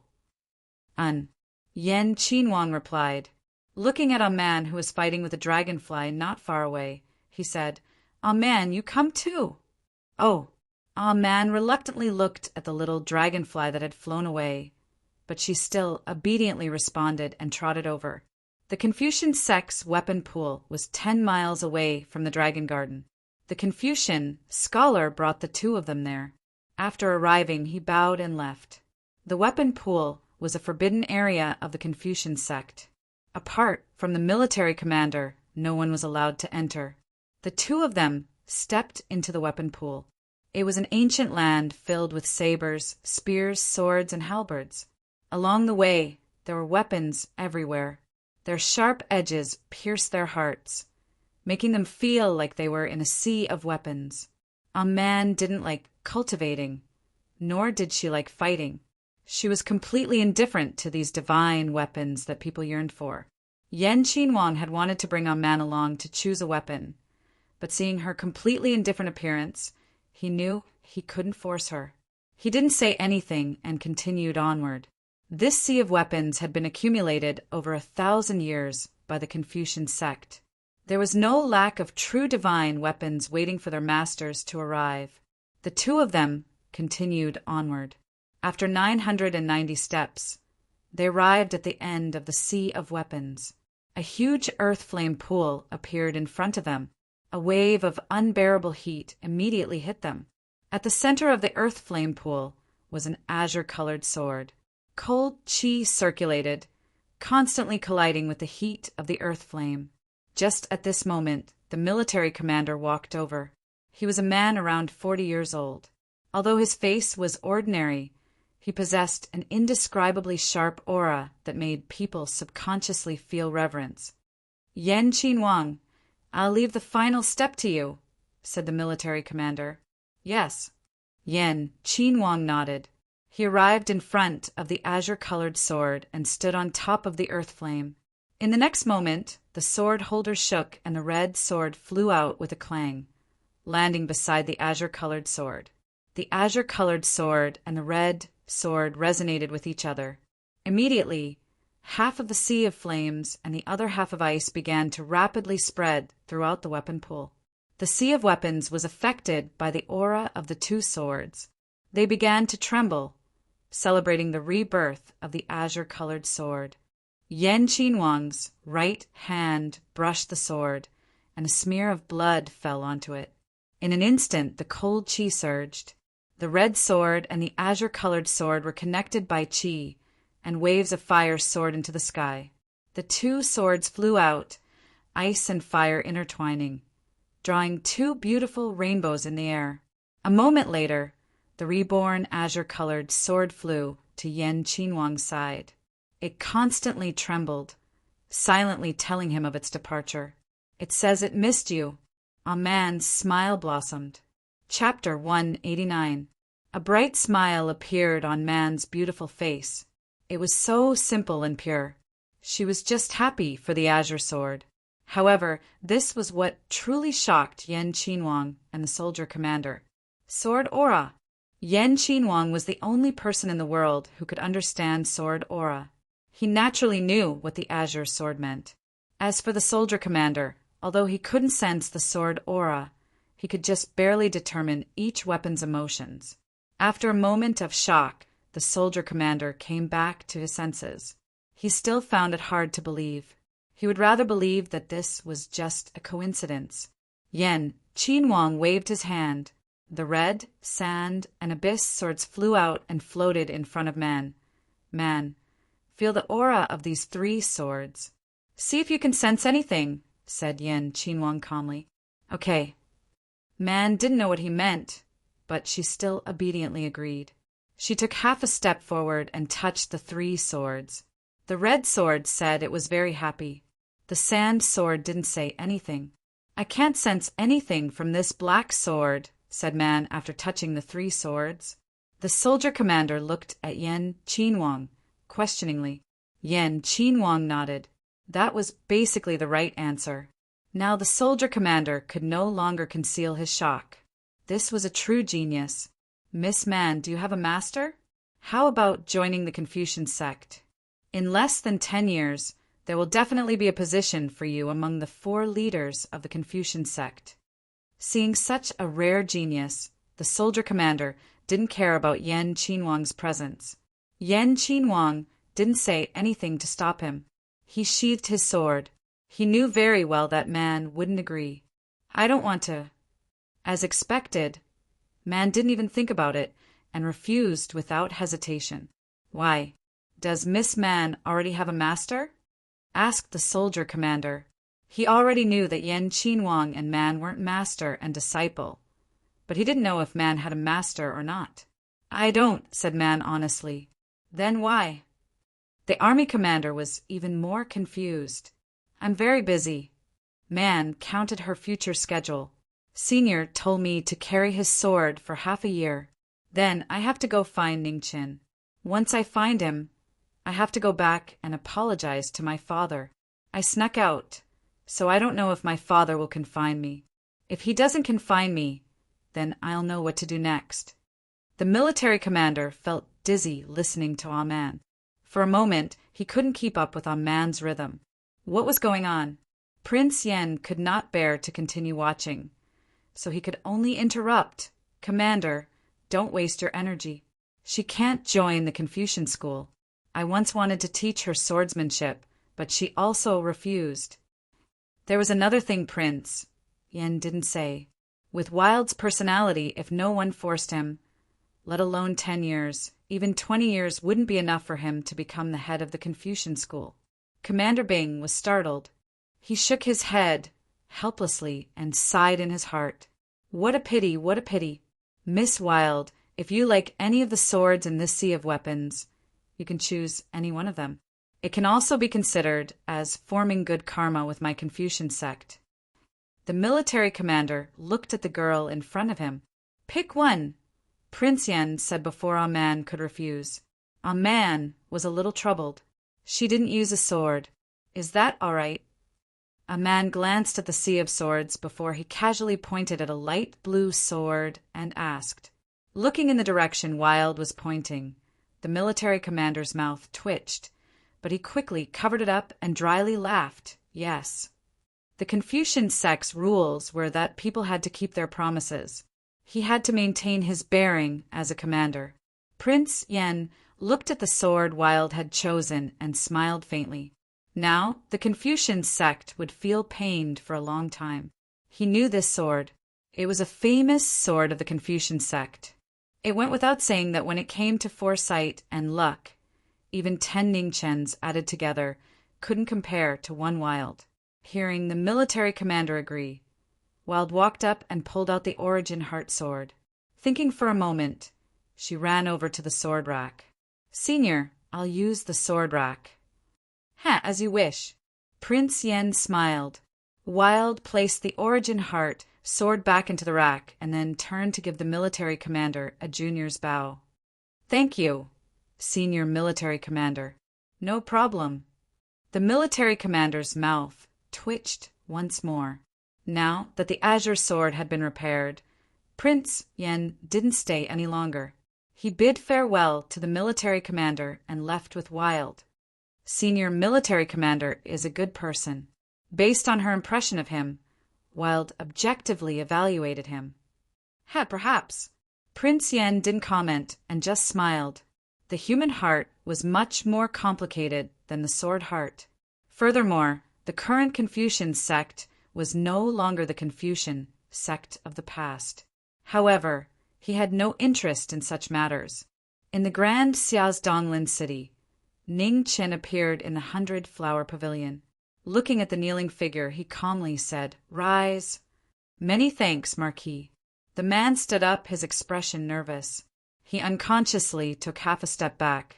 He had never imagined that the person the imperial court had sent to deal with the Wang family would be the legendary Jiming Marquis who had died to the wrath of the heavens. A person's name was like a tree's shadow. The Jiming Marquis hadn't been a marquis for long, but his reputation in the Grand Xia had already surpassed all the other marquises. However, this reputation was infamy. The common people said that the Jiming Marquis was the reincarnation of an Azura. Killing was his second nature, and that was why he had been punished by the heavens. Ning Chen didn't care about this person's performance. He didn't care what the common people thought of him. "Have you investigated the Wang family's hidden forces?" Ning Chen indifferently asked. "Reporting to the Marquis, it's all been investigated," the man nervously said. Then he took 2 steps forward and handed over a secret report. Ning Chen looked at the names on the secret report, and the corners of his mouth curled up slightly, forming a cold arc. The Wang family's power really wasn't small. "You can leave. Go back and continue monitoring the Wang family's movements," Ning Chen calmly said. "Yes." The man quickly left, not daring to stay a moment longer. Yu Hani walked into the room and closed the door. She softly asked, "Marquis, what are you planning to do?" "It's very simple. Kill without mercy," Ning Chen calmly said. Yu Hani was startled. No, they only had a list of names, but they didn't have enough evidence.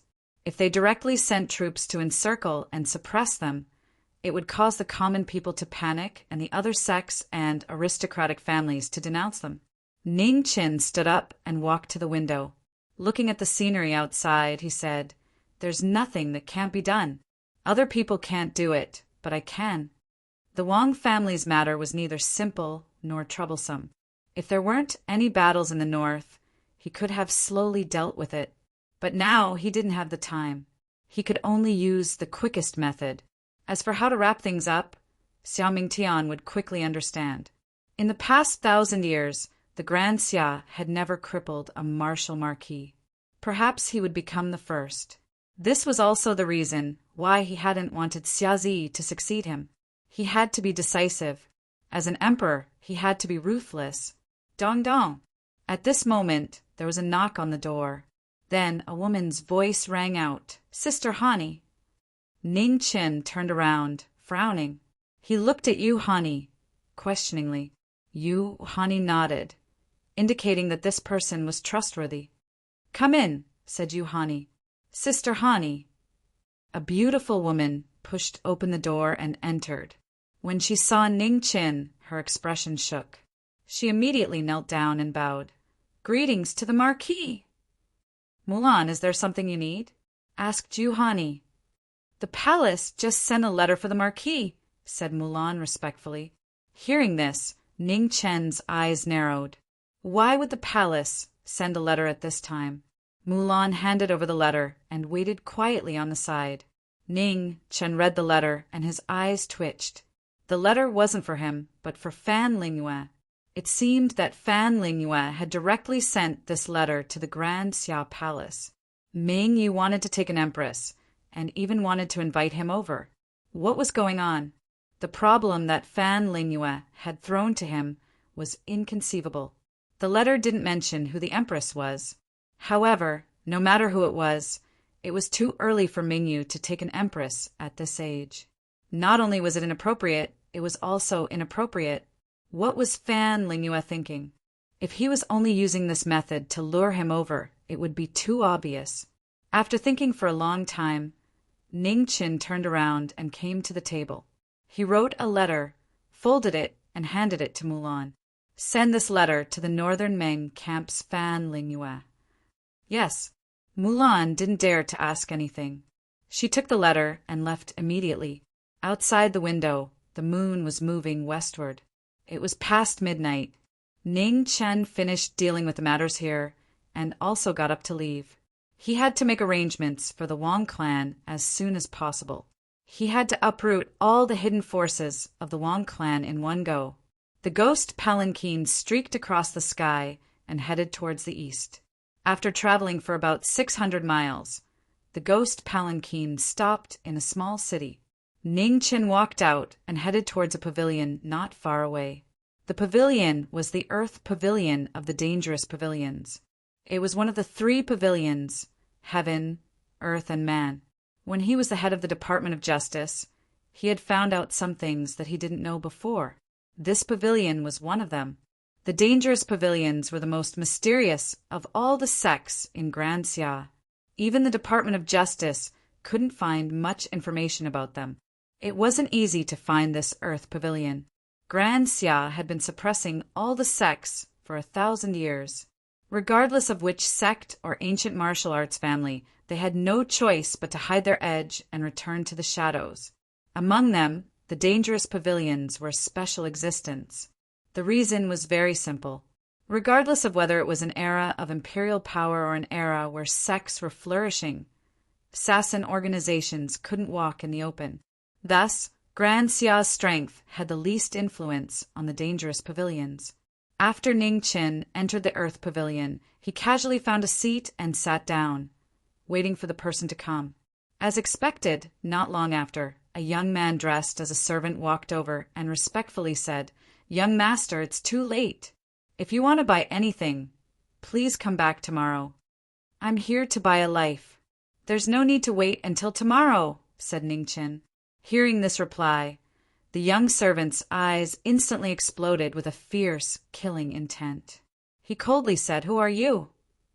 "Grand Xia's Jiming Marquis," said Ning Chin indifferently as he took out his Marquis medallion. The young man's expression shook.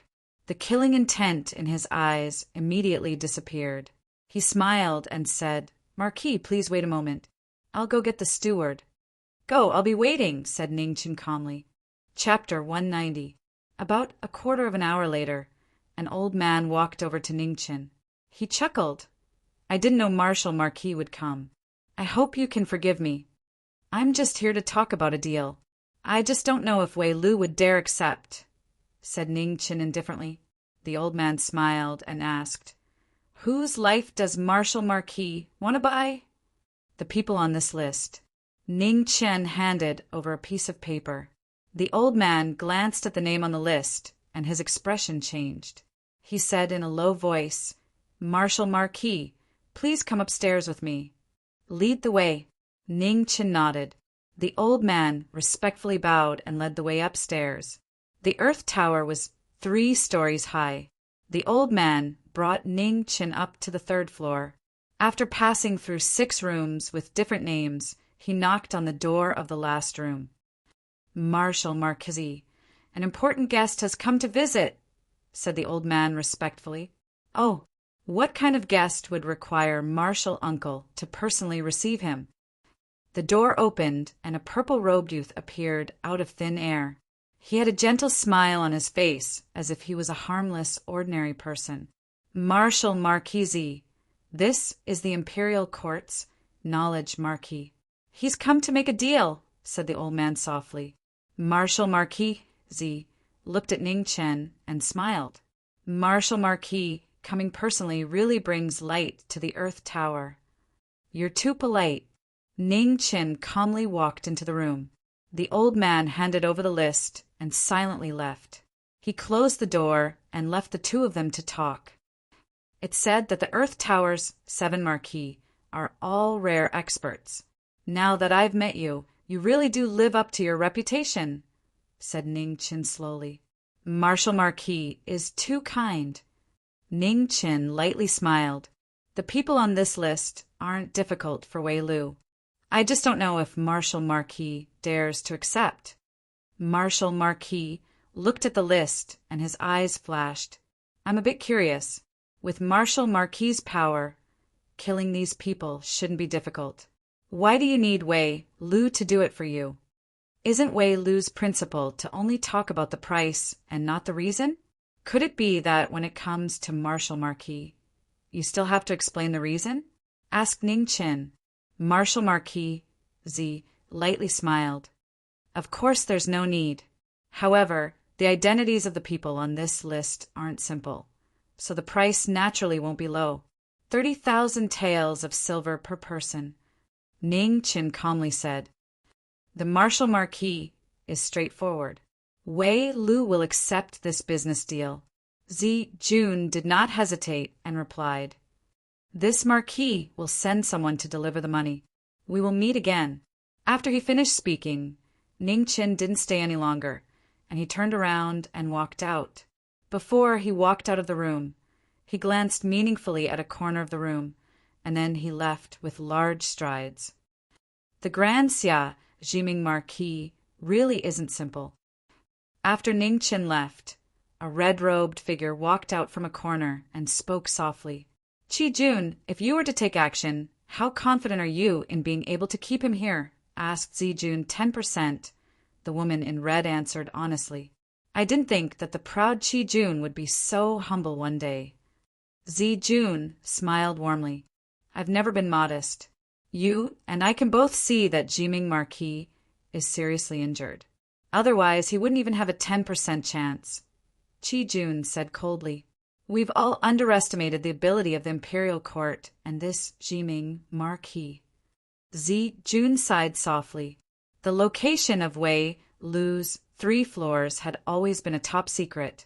Who would have thought that the Imperial Court would find it? If it wasn't the Jiming Marquis who came today, but the Grand Xia's army, Wei Lu would definitely not be able to escape. Jun walked forward and picked up the list of names on the table. A cold light flashed in her eyes as she said, Why is the Jiming Marquis here? I don't understand. Jun shook her head and said, Compared to the Jiming Marquis' martial prowess, his intelligence is even more terrifying.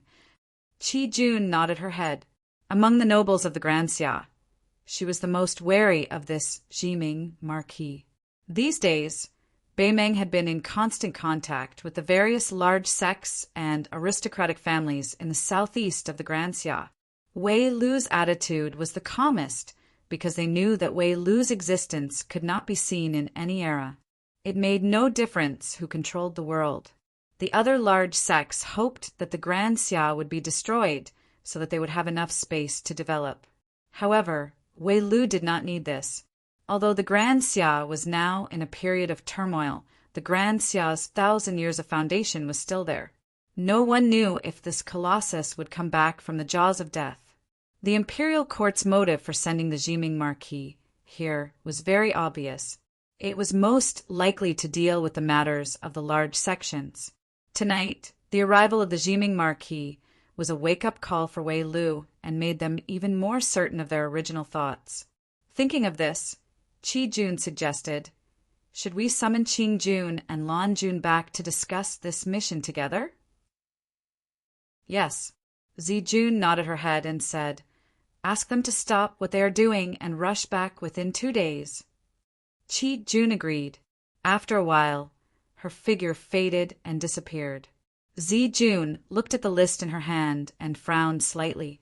She still could not understand why the Jiming Marquis, with his strength and authority, did not need to borrow the hands of Wei Lu. What was the purpose of such an unnecessary action? In the netherworld, after Mu Qingxue passed the second tribulation of the Xiantian realm, he had been recuperating in the netherworld. He did not wake up for 2 days. Currently, Ning Qin was the only one awake in the entire underworld. During the day, he stayed in the underworld in silence. No one spoke, and he couldn't cultivate. The only thing that remained was an unchanging loneliness and solitude. On the stone table, a red wooden box lay there quietly. Within it was the Emperor's sword of the Zine Empire, the Green Sparrow Sword. After the Great Xia destroyed the Zine Empire, they suppressed the Dayan Green Sparrow Sword into the nation treasure and stripped away the dragon chi in the sword. The current Dayan Green Sparrow Sword was no longer the divine sword that could destroy the world. It was more like a memory of the past. He took this sword from Xia Mingri's hands in exchange for Mu Qingshue's help. Mu Qingxue was a descendant of the Zine Empire's royal family. The significance of this sword was extraordinary. Only this sword could get Mu Qingxue to help. Outside the netherworld, the sun rose from the east and then set in the west. Inside the netherworld, Ning Chen waited for another day. Only Ning Chen knew how it felt to wait from sunrise to sunset every day. However, he could not see the light, so he could only wait. Mu Qingxue still did not wake up. Clearly, he had suffered heavy injuries from the heavenly flame tribulation. Time slowly passed. After sunset, Mu Qingxue still did not wake up. It seemed that he did not show any signs of waking up. Ning Chen was disappointed once again. He sighed softly and opened the gates to the netherworld, preparing to leave. However, at this moment, an evil and handsome figure appeared and struck out with a palm. Ning Chen did not have time to react and was sent flying. He staggered to stabilize himself and vomited a mouthful of blood. He said in shock, "It's you. Is it unexpected?" "Long time no see," smiled Underworld Child. The figure walked over step by step. His dark blue battle clothes gave off a strange light in the dusky netherworld. "It's been a long time since I've been back. The feeling of coming home is always nostalgic." Underworld Child touched his lips and smiled like a demon. "Oh, what a powerful aura. One is a Xiantian, and the other is my dear fellow cultivator. What a pity." Underworld Child moved and arrived in front of Ning Qin. He condensed evil energy in his palm and pressed down. Ning Qin forcefully circulated his energy and blocked with a backhand. However, his shattered meridians were unable to withstand the impact of true qi. Immediately, blood and qi surged out from his skin.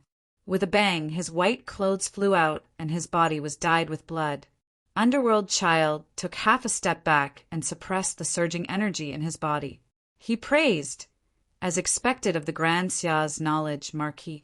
"Even with such injuries, you still have the ability to injure a tiger." Ning Qin steadied himself and said indifferently, "You're only half right. Here, not only do I have the ability to injure a tiger, but I also have the ability to kill one." "Haha, then come." Underworld Child laughed crazily. Evil energy flowed out from his body and spread out.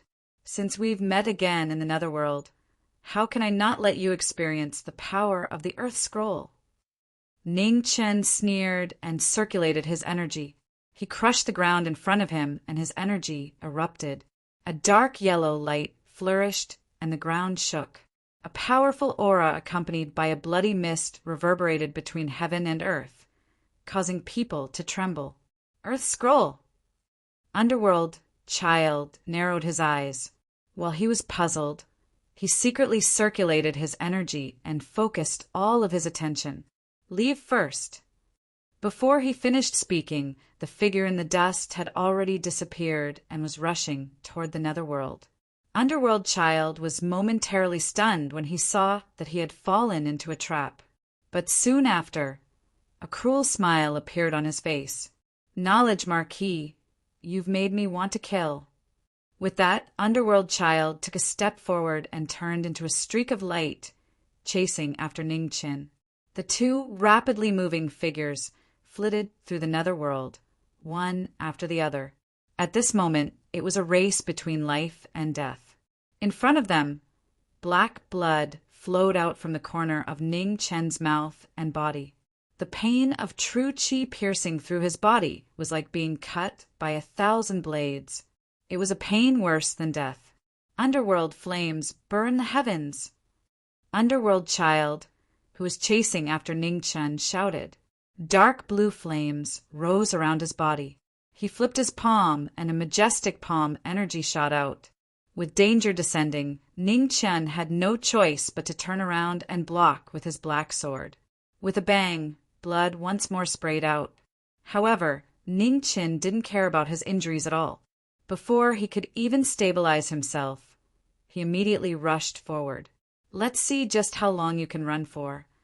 Underworld Child followed closely behind him. The two of them were getting closer and closer.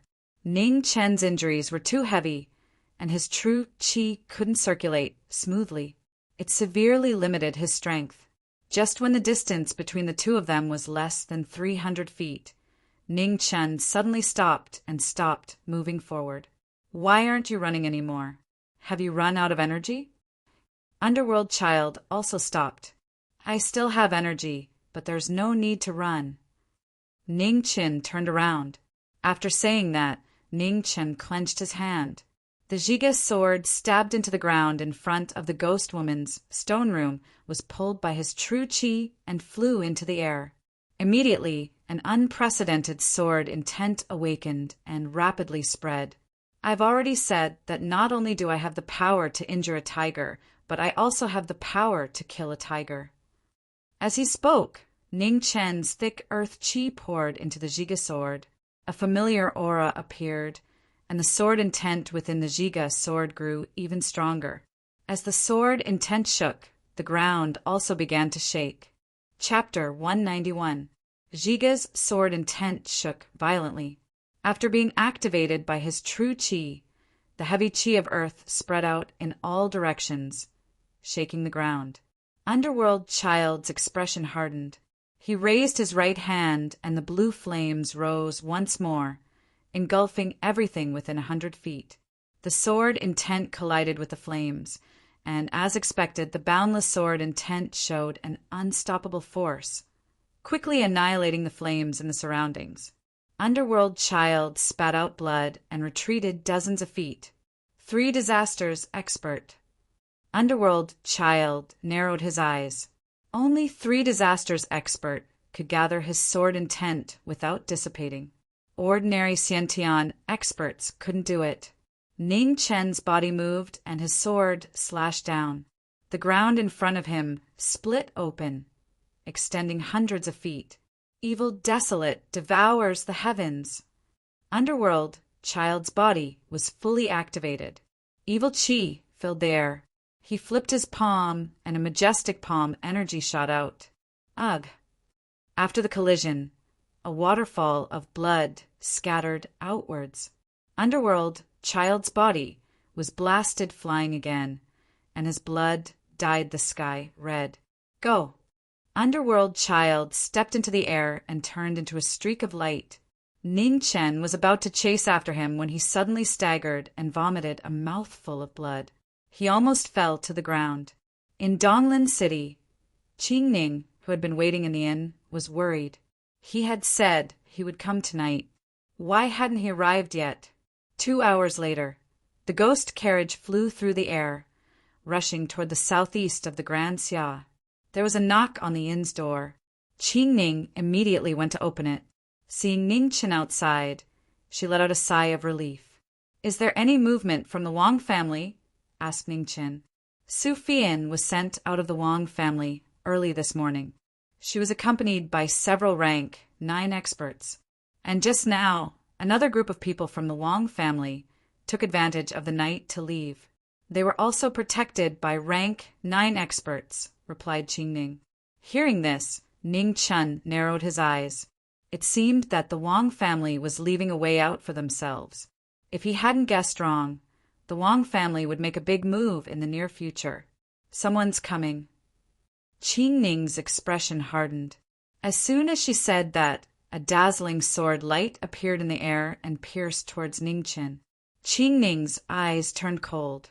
Her slender hand glowed. Brightly and powerful, true qi spread out, instantly sending the person flying. The way the 7 lords of the earthly tower greet each other is really special. Ning Qin stopped Qingning and said indifferently, "Lan Jun, don't be impudent." 3 figures arrived. They were Lord Zijun, Lord Qi, and Lord Green. The figure that had been sent, flying, also walked in through the door. It was a petite girl in a blue dress. She had a baby face and looked very delicate. However, her expression was not very friendly, as if she did not like anyone.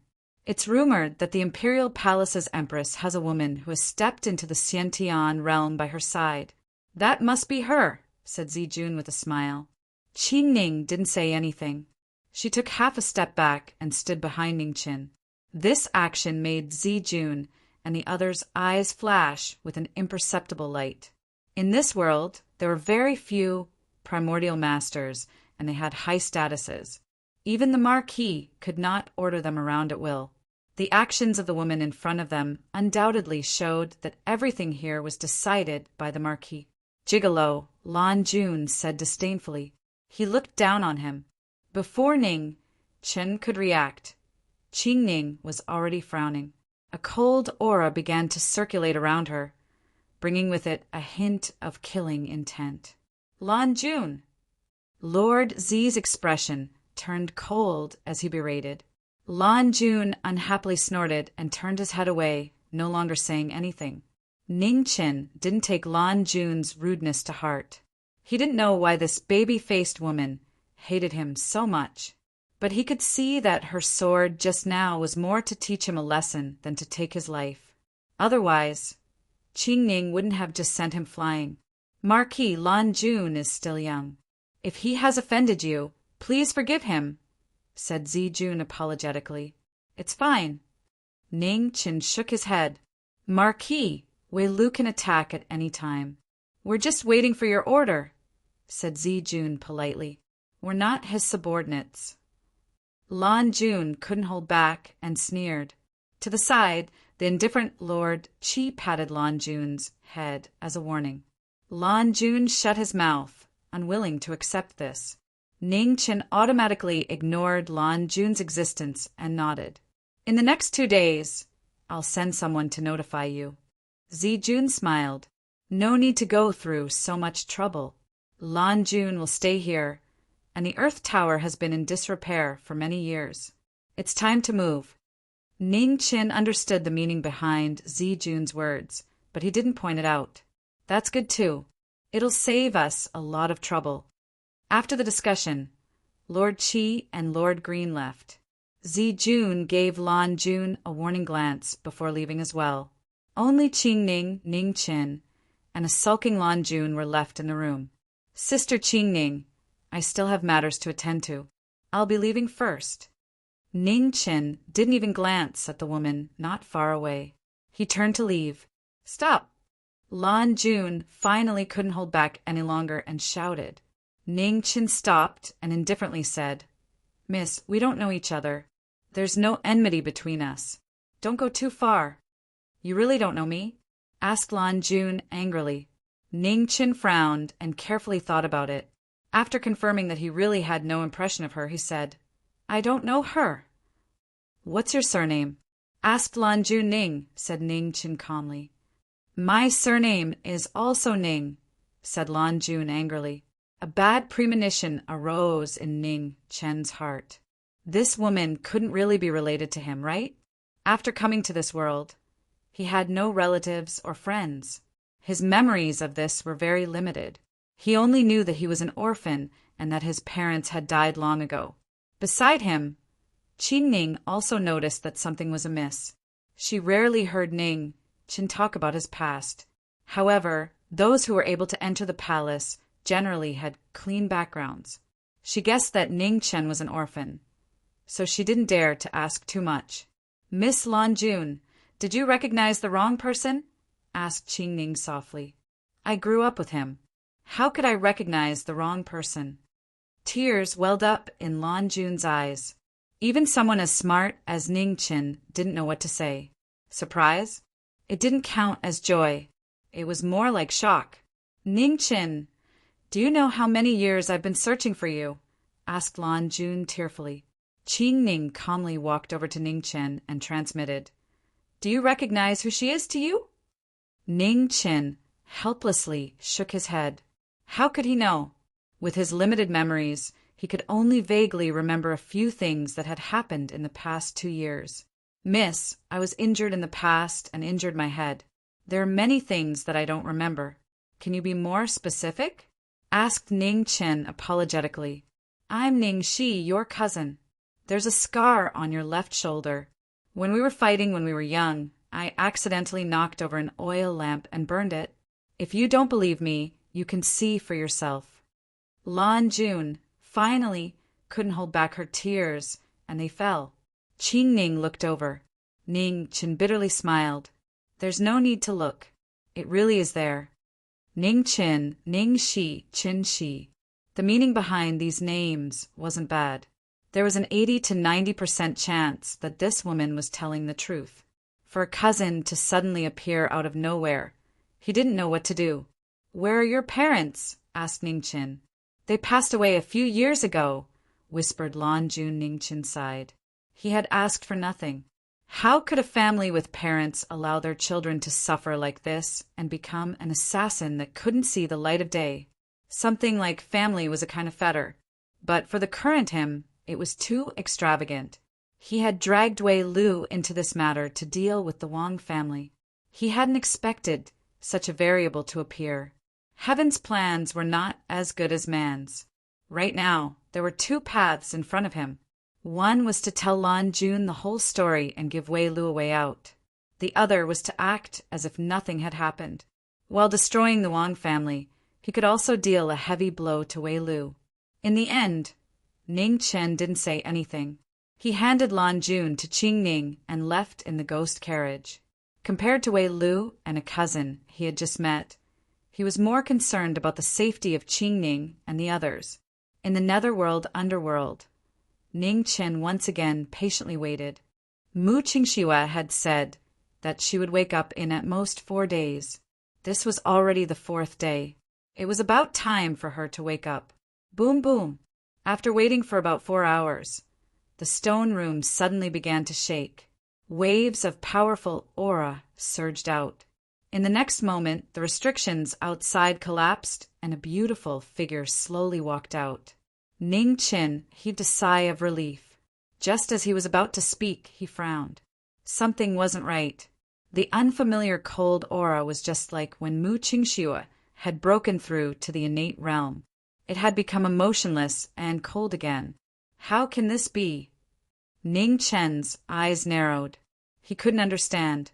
After Mu Qingxue came out of seclusion, he didn't even look at Ning-Chen. He walked step by step to the stone table nearby. With a wave of his hand, the red wooden box opened. The great green sparrow sword flew out and landed in his hand. With a clang, the great green sparrow sword was unsheathed. After feeling the familiar aura, it vibrated violently. The ancient sword had a spirit. Even after 1,000 years, it could still feel the unique royal bloodline. As the sword slashed down, the ground split open. Although the Emperor's sword had lost its dragon aura, it still retained its former sharpness. "When will you act?" Mu Qingxue glanced at Ning-Chen and asked. "The night after tomorrow," Ning-Chen said in a low voice. Mu Qingxue turned around and returned to the stone room. With a wave of his hand, the stone door closed with a rumble. After a short meeting, Ning Chen's mood became even heavier. Mu Qingxue seemed to have forgotten something again. What was going on? He had never heard of any cultivation technique that could cause people to lose their memories and emotions again. And Mu Qingxue's change happened before his eyes. He had no choice but to believe it. This seemed to be an endless cycle. It kept happening, and she kept forgetting. What was left in her heart? Could it be that only supreme cultivation was the most important thing? Ning Chen's heart was filled with exhaustion. This time, he felt powerless like never before. He wasn't omnipotent. There were also things he couldn't do. Mu Qingxue's change really made him feel despair. Chapter 192. When Mu Qingxue came out of seclusion, the last person had also arrived. Ning Chen sent a letter to the palace of Great Xia, asking Xia Mingri to send people to set up an ambush outside Heaven's Gate to stop the forces of Su Fian and the Wang family.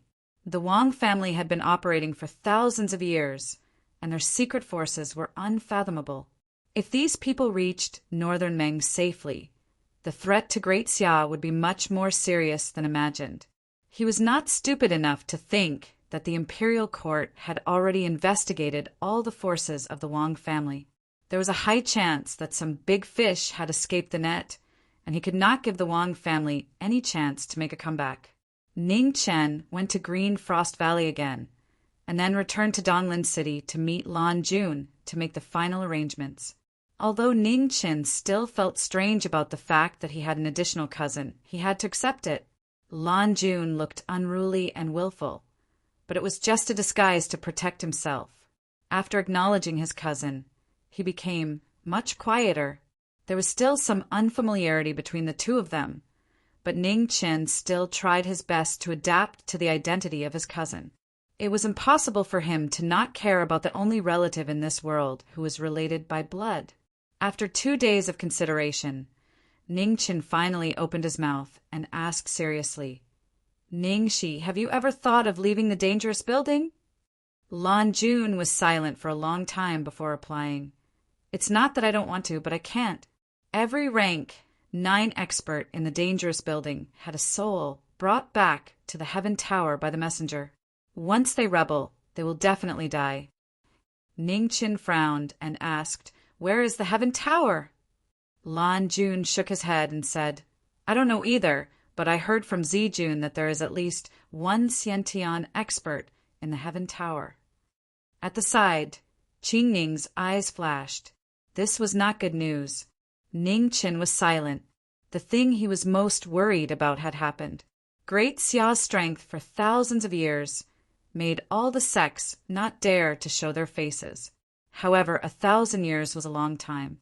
Generation after generation of geniuses, there would always be someone who could step into the Xiantian realm. When Great Xia was at its peak, these Xiantian experts could only keep a low profile until they died. However, now that Great Xia was in danger, it was hard to say whether the few Xiantian experts who were still alive would continue to keep a low profile. The Wang family had an elder, and the dangerous building had a Heaven Tower.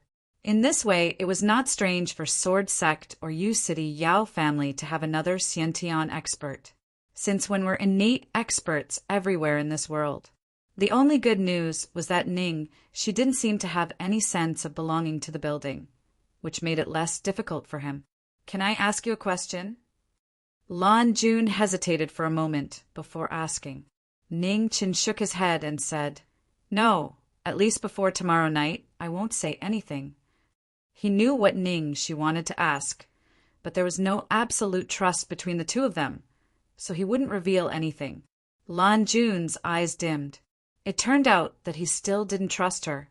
At the side, Qing Ning couldn't stand it anymore. She secretly pinched Ning Chen and told him to be more tactful.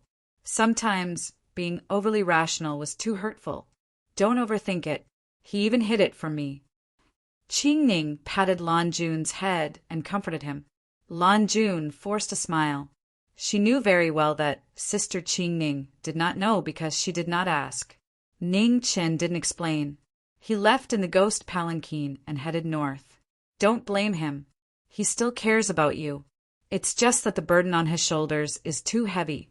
He has to be careful. Qing Ning sighed softly as she watched Ning Qin leave. Lan Jun nodded. He sat there quietly and didn't say anything. The ghost palanquin continued north, catching up to Sufian and the others. They had already been on the road for 2 days, but they still didn't stop. Ning Qin stood on the high ground, looking at the people hurrying along. A cold light flickered in his eyes. According to the speed at which these people traveled without rest and without hesitation, they should be able to pass through Heaven's Gate by tomorrow night. Tomorrow night, he had to deal with Donglin City's matters. He couldn't be distracted, so he could only leave these people to Xia Mingri. No matter what, the Wang family's power had to be dealt with in one night. Otherwise, there would be no end of trouble. 15 minutes later, the northbound group gradually disappeared into the night. Ning Qin also left, returning to the underworld. In the Grand Xia Palace, after Xia Mingri received the news from Ning Qin, he immediately gave a secret order to Marquis Jiyu outside the Heaven Gate to send people to intercept and kill. The atmosphere in Donglin City was as calm as usual. The imperial court didn't make any moves. After Xia Mingri handed this matter to Ning Qin, he suppressed all the officials' memorials and pretended not to know. The Wang family spies in the palace didn't notice anything and could only continue to wait. In the underworld, after sunset on the second day, Mu Qingxue walked out of the stone room. With a wave of his hand, he sealed the green sparrow sword. "Let's go." Okay. The two of them left the underworld and rushed towards Donglin City. At the same time, in the northwest of the Grand Xia, in Green Frost Valley, the void trembled. A handsome and devilish figure walked out and disappeared after a step. Donglin City, Ying City, Yongqing City. Black shadows appeared one after another, taking advantage of the night to sneak into the beautiful courtyards. In the next moment, blood flashed in the night. Without a sound, it started and ended. The same scene kept happening in the 3 cities. Wei Lu sent out the most elite assassins to ensure that nothing went wrong. However, the people on Ning Chen's list all had unusual identities. Accidents still happened. 7 assassins ran into trouble and were discovered in the process of hiding. The first assassin of Wei Lu fell. His heart meridian was shattered by a 9th-grade expert's palm, and he stopped breathing. As for the other 6, after a fierce battle, 4 of them completed their mission and left with injuries. The remaining 2 were unfortunately caught and killed themselves by breaking their hidden fangs. In Donglin City, Lord Zi, Lord Green, and Lord Qi also made their moves. Without a doubt, they slaughtered and took away one life after another. These were the hidden forces of the Wang family.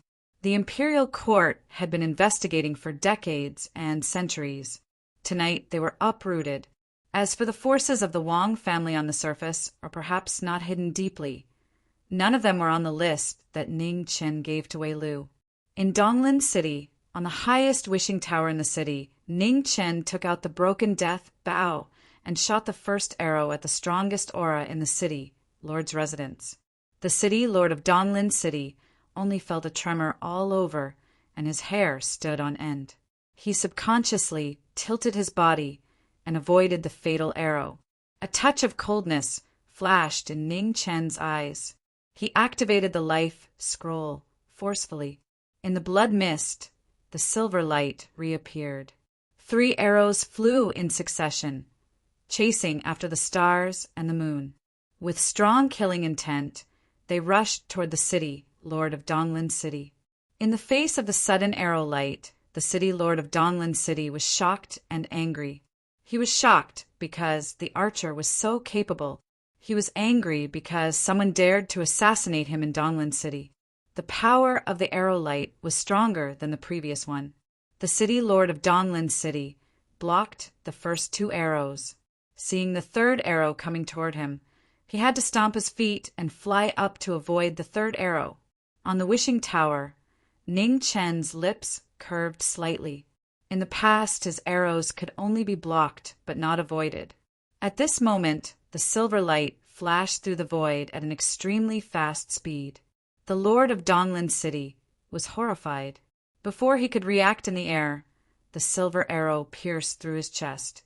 With a boom, it pierced through the entire lord's mansion. Cough, cough!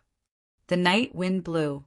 Ning Chen coughed a few times, and a trace of black blood spilled from the corner of his mouth. After wiping it, he turned and went down the tower. In the Wang family, Ning Chen came and handed over the Marquis token.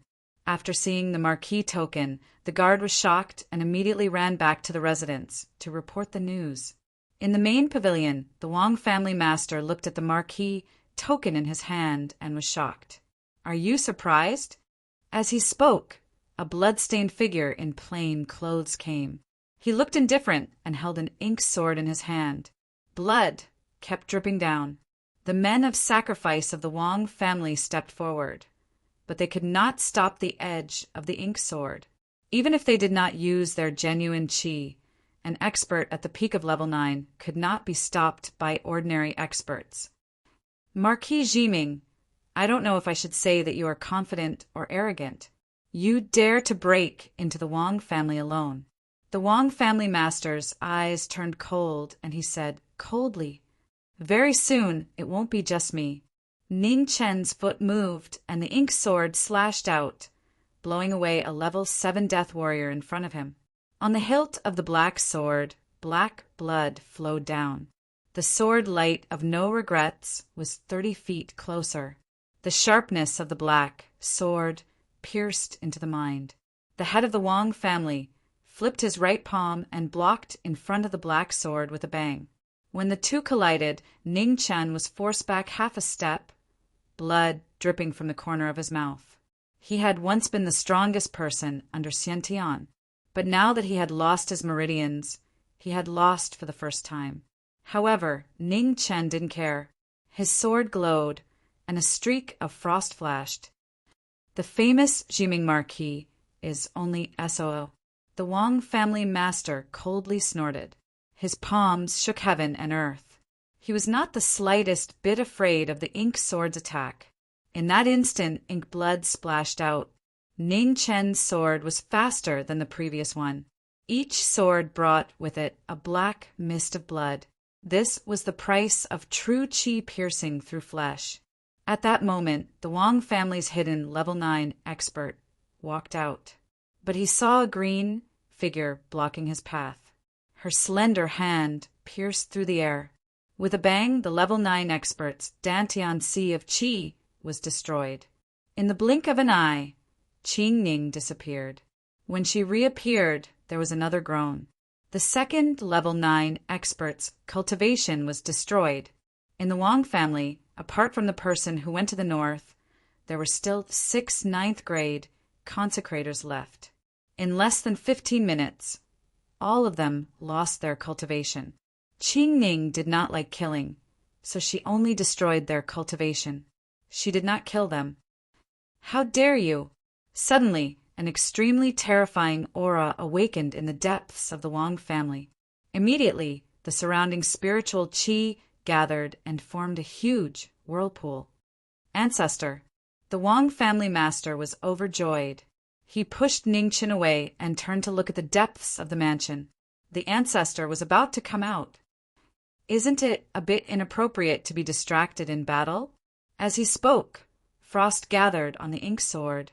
Snow filled the sky. The Love Sutra danced out. Love Sutra. 3,000 miles of ice. A snow-colored light spread out. The sword was as fast as a ray of light. It danced in the ice and snow for 3,000 miles. The moment it shone, the sword went for the throat. How can this be? The Wang family master's expression froze. The moment he came back to his senses, the light in his eyes faded. Chapter 193. The fallen figure was filled with shock and unwillingness. He did not understand why Jiming Marquis, who was suppressed by him earlier, would suddenly have such a huge change. What he did not know was that Ning Chen was suppressed because his qi was restricted, but it did not mean that he was unable to use his full strength. In front of the fallen Wang clan head, Ning Chen's black sword was leaning on the ground. Black blood flowed down the sword. After using his full strength, it was difficult for him to attack again. The pain was unbearable. At this moment, even standing became difficult. "You're really crazy." Mu Qingxue walked over step by step and looked at Ning Chen coldly. He did not say anything else and focused on the strong practitioner who was about to be born. Qing Ning's figure flashed and came to Ning Chen's side. Worry flashed in her eyes and she asked, "How are you?" "I'm fine. You fight, don't worry about me." After speaking, Ning Chen endured the pain and walked away, leaving the battlefield to the two. In the Wang clan, the terrifying aura was recovering faster and faster. The heaven and earth Ling Qi was attracted and stirred violently, crazily rushing towards the deepest part of the residence. Ning Chen walked very far away. The battle between Xiantian experts was not something he could interfere with now. He could not be a burden to Qing Ning and the others. In Donglin City, Lord Zi, Lord Qing, and the others were shocked by the powerful aura. They looked at the Wang clan residence with shock. What happened? Lord Qing quickly came to Lord Zi and asked. Lord Zi looked at the Wang clan residence with a gloomy expression and said, "The birth of an Xiantian expert in the Wang clan is most likely related to Jiming Marquis. We might have been tricked." 15 minutes later, Lord Qi and Lord Lan also arrived. They looked at the Wang clan with a serious expression. In the depths of the Wang clan residence, the ground was constantly shaking. An old figure walked out, wrapped in light. The powerful aura caused the surrounding space to distort. Qing Ning turned her hands, and the silver spear handle and blade combined, turning into a silver divine weapon. She faced the upcoming battle head-on. "Am I late?" At this moment, a devilishly handsome figure slowly walked over. Behind his ink-white clothes was a snow-white sword that exuded a sharp chill. "No, now is the time," Ning Chen said calmly. "That's good." As he spoke, Mu Qianshang stepped forward step by step. In a flash, he had already arrived beside Mu Qingxue and Qing Ning. The three powerhouses fought against the three tribulations. Around the four of them, their martial arts rose. For colors of brilliance soared into the sky, dyeing the entire night sky into four different colored worlds. The third Khanate tribulation was a watershed for the fifth tribulation realm. After crossing it, one's strength would increase rapidly. The Wang family patriarch's aura was shockingly majestic. Without a doubt, he had already crossed this threshold. Mu Qingxue waved his hand, and the Cheng Ying sword flew to his side. His white robe flashed, and his sword was without a shadow. Bang! The Wang family ancestor's palm energy spat out as he blocked the Cheng Ying attack. Then the palm energy was deflected, and the beautiful figure in front of him was sent flying. Mu Qingxue took a step in the air, turning back.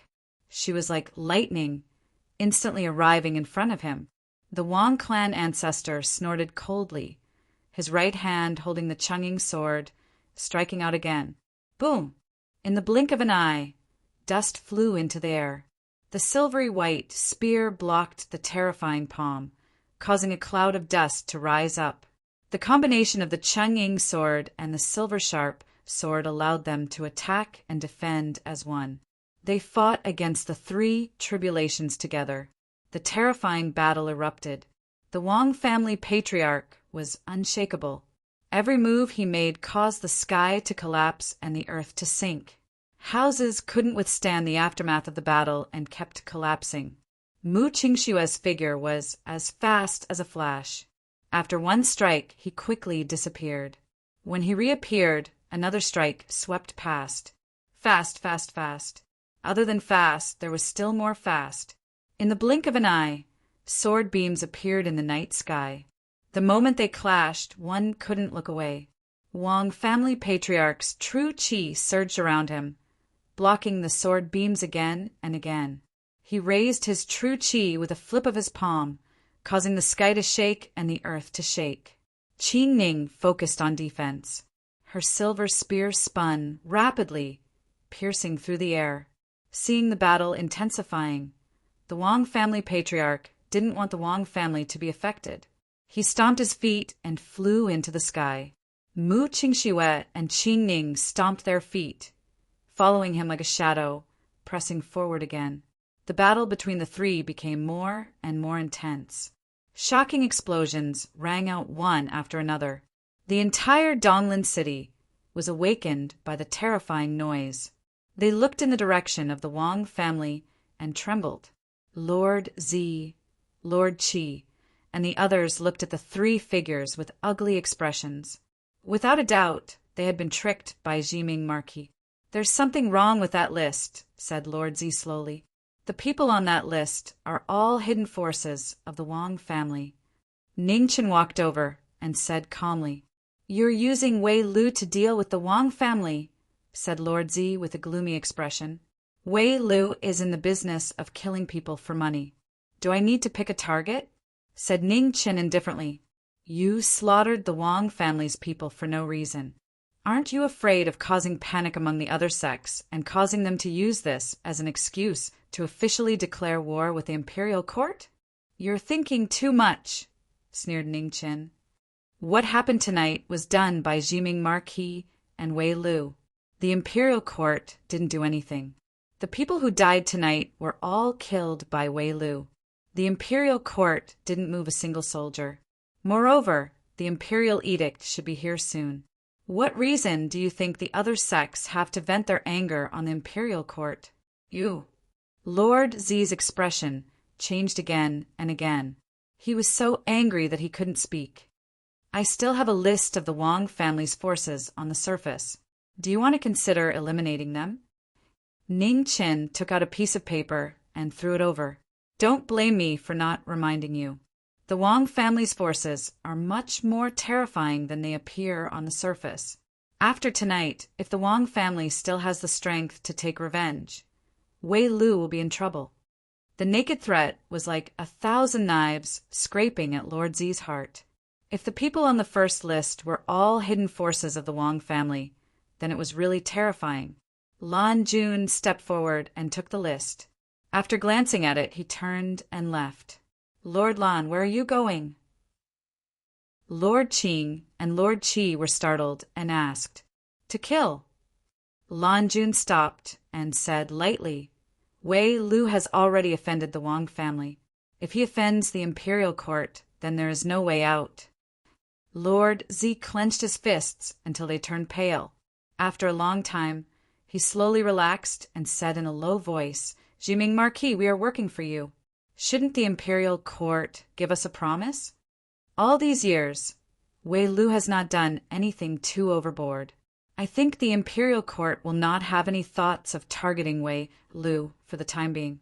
As for the Wang family after tonight," Ningchen said calmly. Hearing Ningchen's promise, Lord Zi's expression softened slightly. He looked at Lord Qing and Lord Qi and said, "Let's go." The three of them left. Ningchen leaned on the street and looked at the battle in the sky tiredly. Now, it was up to Mu Qingxue and the rest to deal with the biggest threat. In the sky, the battle between the three had reached its climax. Cheng Ying and Silver Spear, one attacking and one defending, the battle was dazzling. Even someone as strong as the Wang family's old ancestor could not win in a short time. Below, Mu Qianshang stood quietly. His pair of demonic eyes watched quietly, waiting for the best moment to make his move. Shui Yan's sword was slightly unsheathed.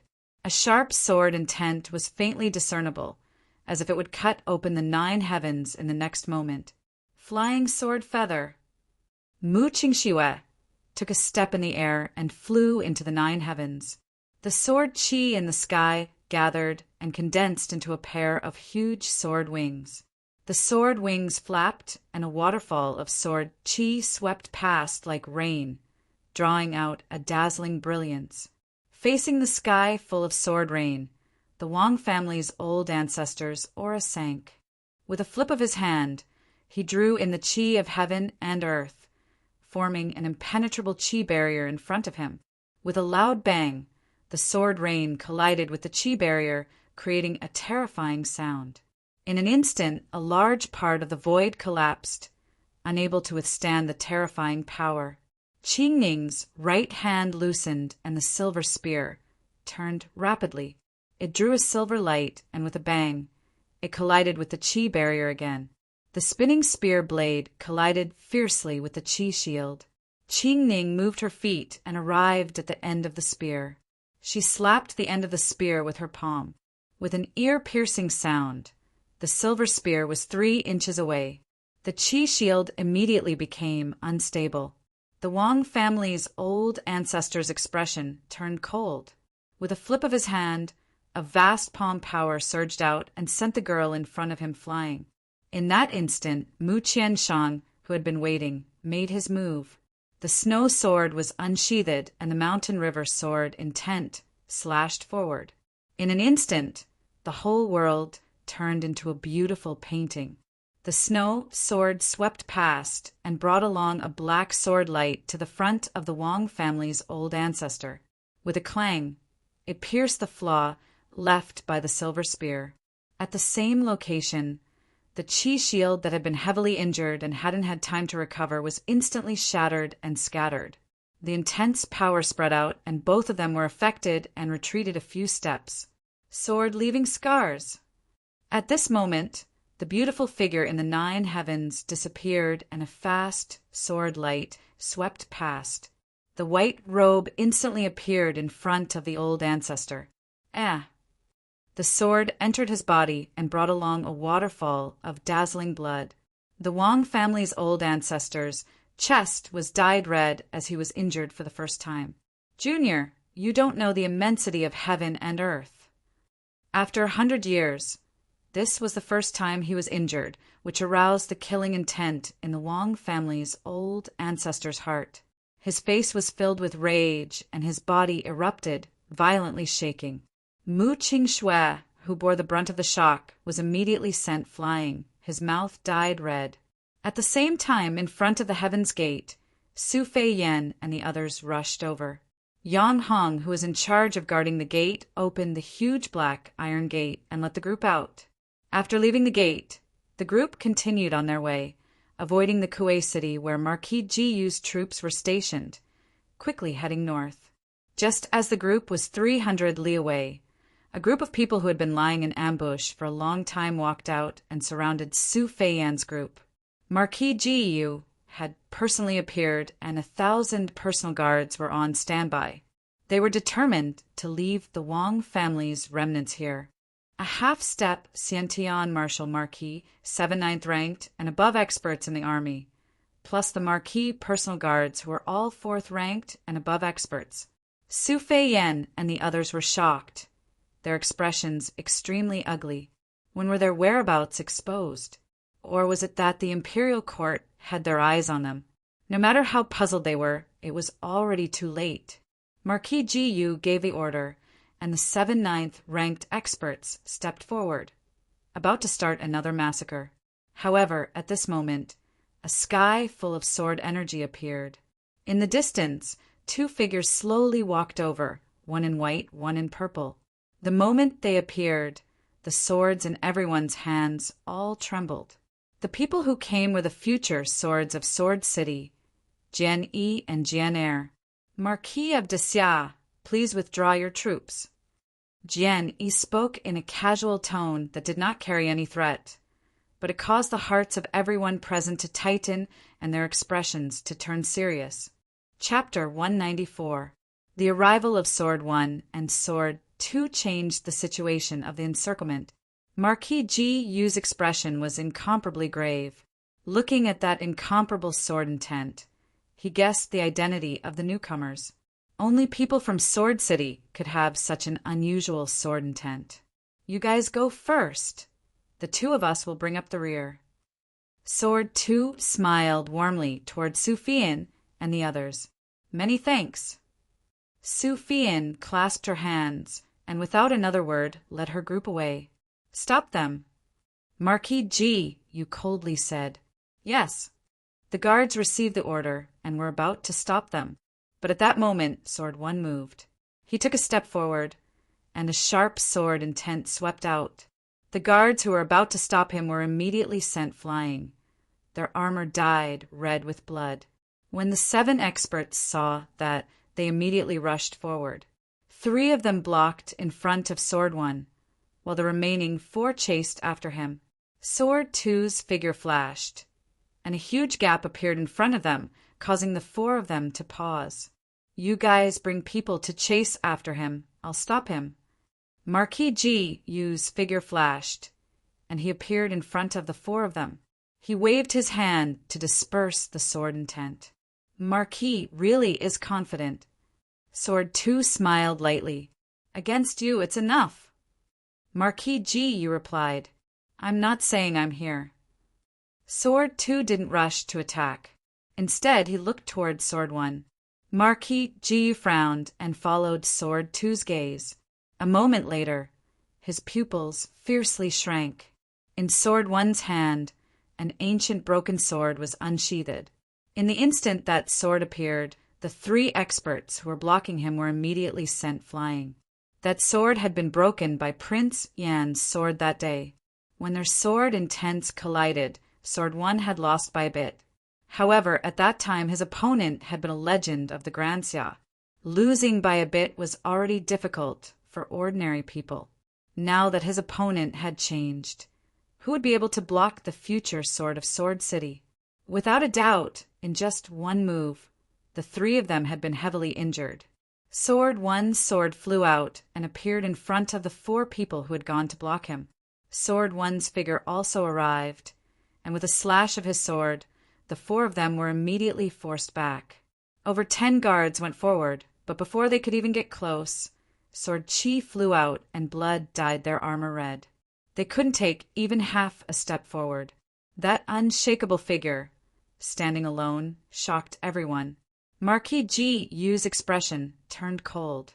Moving his feet, he swept towards Jian Yi. "Marquis, if you ignore your opponent like this, it will make things difficult for me." Amidst the gentle voice, a wisp of sword light flashed past and stopped Marquis Ju. In Sword 2's hand, a strange long sword was swallowing and spitting out sword light. It was bone-piercing cold, like a venomous snake that was ready to swallow its target at any moment. Jian Er, the person who had fought the least in Sword City, had displayed unfathomable strength for the first time. Marquis Yu collected his thoughts and looked at the figure in front of him, not daring to be careless. With a raise of his hand, it was the ultimate move of a martial marquis. The blue light flourished, and with a flip of his hand, a sharp killing light appeared. Sword 2 smiled faintly. The long sword circled around his arm, and with a swing of his sword, he sliced apart the brilliance in front of him. He moved again, and his sword swept towards the beating heart in front of him. Marquis Yu's expression changed slightly. He unleashed all of his martial arts. His fist smashed down and collided with the tip of the sword. A drop of blood dripped down from his fist. The sword pierced his skin, unable to get any closer. "Oh!" Jian Er let out a soft sound of praise. His sword swung, chopping towards Marquis Yu's throat. Boom! Another fist collided with the tip of the sword. Marquis Yu changed his gentle and refined scholarly appearance. His attack was domineering and fierce, not at all at a disadvantage. As Jian Er received the attack, he could not help but praise in his heart. The martial Marquis of de Xia was indeed not easy to deal with. It seemed that the strength of de Xia was not a fluke. These martial marquis were indeed rare opponents in the world. Since the world attacked de Xia, although the situation of de Xia had been deteriorating, the only martial marquis who died in battle was Marquis Wang Chuan. Marquis Wang Chuan, the martial marquis who was ranked second among the 10 martial marquis, was ambushed and killed by the imperial advisor Bei Meng. Dying in the hands of the 3 disasters was an honorable death. The battle between Jian Er and Marquis Yu was unusually fierce. However, on the other side, the 7-rank 9 powerhouses once again tried to break through Jian Yi, but they were blocked again and again by a severed sword. Jian Yi was not a person who liked to kill. He did not use many killing moves. However, even so, the 7 of them were still fighting very hard. Seeing that the battle was not going well, Marquis Jiyu had no choice but to order a retreat. Retreat! With an order, everyone quickly retreated. Marquis Jiyu and the 7 rank, 9 powerhouses stayed behind. After everyone retreated, they followed and left. Jian Yi and Jian Er stopped and did not stop them. Their mission was to protect Su Fian and the others as they left. There was no need to fight to the death with the Dexia army. There were 1,000 martial Marquis, personal guards, and 7 rank, 9 powerhouses. Even if they could kill them all, they would have to pay a big price. Moreover, there was still a martial Marquis here. Before reaching the Xiantian stage, one's strength would eventually be limited. Unless it was a last resort, no one would be willing to fight against a well-organized army. Ning Chen, who was far away in Donglan City, did not know what was happening outside Tianmen Pass. However, even if he knew, it was too late to reverse the situation. In the sky above the Wang family, the battle continued. Qin Ning, Mu Qingxue, and Mu Qianshang joined forces to fight the Wang family elder. The terrifying air pressure shook the sky. The space was violently distorted, and large pieces of it collapsed. Half a day's remnant, red, reflected on the river moon. Between the mountains and rivers, the snow sword in Mu Qianshang's hand danced. The remnant, red, reflected the sky, beautiful and sad. The blood light rose rapidly and rushed into the clouds. The extreme move caused the heaven and earth to lose balance. The remnant, red, reflected the bright moon, blooming in this dark night. At the same time, Qin Ning coordinated with her move.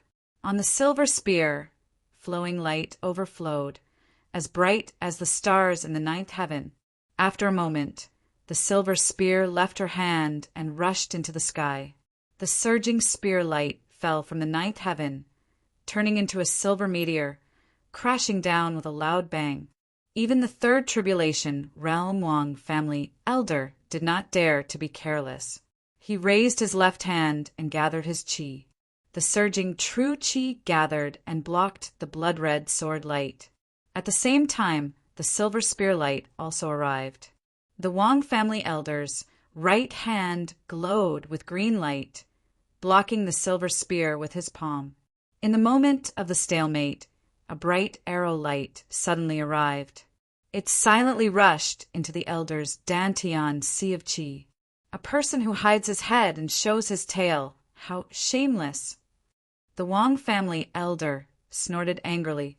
The aura around him spread out. The arrow light shattered and dissipated in the air. In the distance, Ning Chun leaned against the wall behind him and coughed violently. The broken death, bow in his hand, dripped with black blood, dyeing the ground black. After blocking 3 moves, the Wang family elder waved his palm to push Mu Qianshang and Qin Ning back. When he regained his qi, he saw a white flowing light flash past. The sword moved in an instant and pierced towards his Dantian sea of qi again. The Wang family elder's expression turned serious. He forcefully raised his cultivation, but he did not have enough qi. The Chang'ing sword entered his body, splashing out a pool of red. The Chang'ing sword could not advance any further. The Wang family elder groaned and retreated a few steps. He then struck out a palm, imprinting it on Mu Qingshue's body. With a bang, Mu Qingxue flew out. The corner of his mouth was dyed red again. "Are you all right?" Qin Ning took a step forward and looked at the Wang family elder in front of her with a solemn expression. "I'm fine," Mu Qingxue calmly replied. A 3rd tribulation realm expert is indeed harder to deal with than expected. Mu Qianshang suppressed the surging blood qi in his body and said, "Continue." With that, Qin Ning's feet moved. Her silver spear turned into a flowing light and rushed forward again. Mu Qianshang followed at the same time. His snow sword slashed across, leaving behind an inky white flowing shadow. Mu Chengshue's figure disappeared and instantly appeared in front of the Wang family elder. His sword was without a shadow, and in a blink of an eye, several moves were exchanged. The three of them worked together, attacking and defending at the same time. The Wang family elder showed signs of weakness. On the street far away, Ning Chen leaned against the wall behind him. He closed his eyes and remained motionless, accumulating his strength bit by bit. Lan Jun hurried over and supported him. She asked with a worried expression, "What happened to you?" "I'm fine." Ning Chen gently pushed Lan Jun away and said, "Don't come near me, I might hurt you." Lan Jun had no choice but to take 2 steps back and guard at the side. Her eyes were filled with unconcealable worry. Ning Chen held the broken death bow. Strands of true qi gushed out from his dantian, passing through his flesh and blood and gradually gathering together with the dripping blood. At the side, Lan Jun could feel the true qi in Ning Chen's body that was difficult to control. The worry in her eyes grew stronger. They could see that Ning Chen was injured, but they did not expect it to be so serious. Silver light gathered on the broken death bow, and a resplendent arrow appeared. It pointed into the distance, as if it could pierce through the sky at any time. In the sky above the Wang family elder suddenly felt a sense of danger. The moment he made his move, he froze for a moment. At this moment, Mu Qingxue moved and stabbed out with his sword, attacking that momentary flaw. The Wang family elder quickly reacted and put his hands together to block the Chengning sword. Qing Ning and Mu Qianshang immediately went forward. Silver Sharp and Snow Sword worked together to attack the Wang family elder's heart and dantian. Impudent, the Wang family elder roared, and his aura triggered the spiritual qi of heaven and earth, erupting wildly. Boom! Boom! A loud collision sounded. Qing Ning and the other 2 were affected by the aftershock and were heavily injured. The 3 people flew out covered in blood. The Wang family elder also took a few steps back, and his qi and blood were violently surging. At this moment, a dazzling arrow light appeared again, and in a flash it was already in front of him. The Wang family elder was shaken by the aftershock, and his body could not be used for a moment. In a hurry, he forcefully activated his remaining true qi and blocked the arrow light. However, after the first arrow, another 2 arrows followed closely behind. 3 arrows in a row, chasing after the stars and moon. The second arrow light broke through the last obstacle and went through the flaw that Mu Qingxue pierced and penetrated half an inch. A moment later, the 3rd arrow arrived, and the danger of an inch was broken, causing the dantian to tremble. The dantian trembled, and blood flowed out from the corner of the Wang family elder's mouth. His true qi was scattered. Seeing this, Mu Qingxue endured his injuries and rushed forward again. The Chengning sword pierced through the dantian and dantian. Qing Ning and Mu Qianshang rushed forward at the same time, using both techniques to break the dantian's tough bones. Before he could finish his sentence, the Wang family elder forcefully used his remaining true qi and slapped out.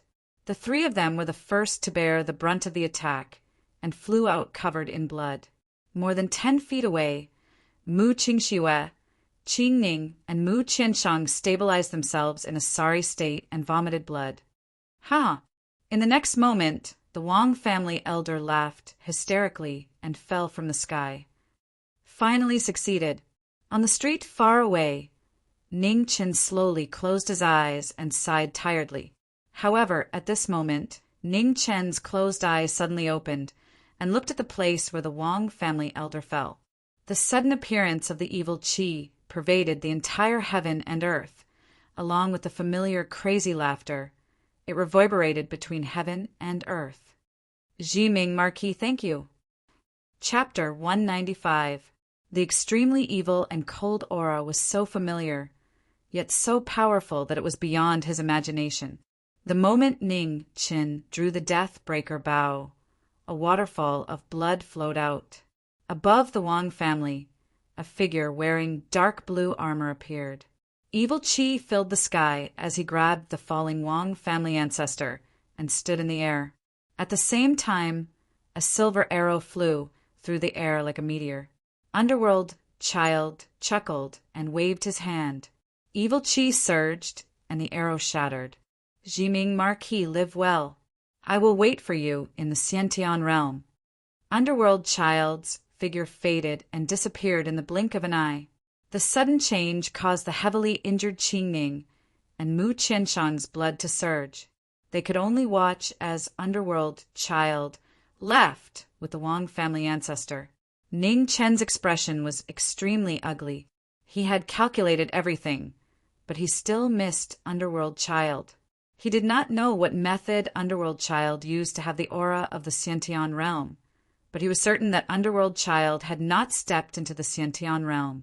However, Ghost Woman had once said that Underworld had a forbidden technique that could devour other people's cultivation. For thousands of years, only this generation's Underworld Child had cultivated it and succeeded. The reason why Underworld Child was called an anomaly in Underworld was because he had devoured the cultivation of several Underworld experts. This was also the reason why Ghost Woman had always been afraid of Underworld Child. Now that the Wang family ancestor had fallen into Underworld Child's hands, it was undoubtedly the worst situation. Thinking of this, Ning Chen powerlessly put away the death-breaker bow and said with a tired face, Ningxi, you go back first. Don't let them be suspicious. I will think of a way to get your lost soul back. Lan Jun's lips moved, but he did not say the name he wanted to call out. After a moment, he turned around and turned into a ray of light. That night, Donglin, Yongqing, and Ing City were filled with slaughter, for of the 7 lords of earth, building appeared. Together with the 29 most elite assassins of Wei building, the sky of the 3 cities was completely dyed red. Wang family's power suffered a great loss overnight.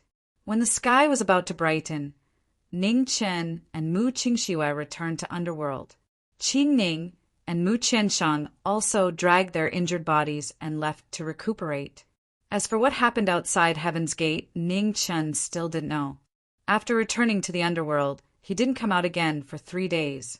Mu Qingxue was in seclusion. There were layers of restrictions in front of the stone room, completely sealing him within. On the 2nd day of the Wang clan's calamity, the entire southeast region of the great Xia dynasty was shaken. Jiming Marquis and Wei Lu had joined forces to inflict heavy losses on the Wang clan. The Wang clan head and the lord of Donglin City were both killed by Jiming Marquis. The common people were panicking. They found it difficult to accept such a tragedy, and rumors began to spread everywhere. The Sword Sect, the Yao family of Yu City, and the other sects took the opportunity to question the imperial court's actions. The imperial court soon took action. An imperial edict was issued, shocking the world. Jiming Marquis Ningchen colluded with dangerous buildings and killed innocent people. His crimes are unforgivable. From today onwards, he will be stripped of his position as a marquis. Along with the order to depose the marquis, there was also a warrant for the arrest of the guilty Jiming Marquis. The fear and anger of the commoners were only slightly suppressed after the order to depose and arrest was issued. The imperial court did not move a single soldier for the Wang family's tragedy. With the Marquis decree, the imperial court was completely cut off from this matter. The Sword Sect, the Yao family, and the other sects couldn't find a reason to do so, so they could only lay low for the time being. The imperial court's actions were not finished. Soon, a new lord of Donglin City was appointed. The imperial court also sent people to control the Wang family's forces, in the open and in the dark. After the arrival of the new lord of Donglin City, for inconspicuous generals were promoted to high positions to fill the vacancies. Many generals of the Wang family were also demoted in secret. They were put aside and stripped of their military power. The imperial court quickly dealt with the Wang family's matter without bloodshed. By the time the common people reacted, the Donglin city had already changed.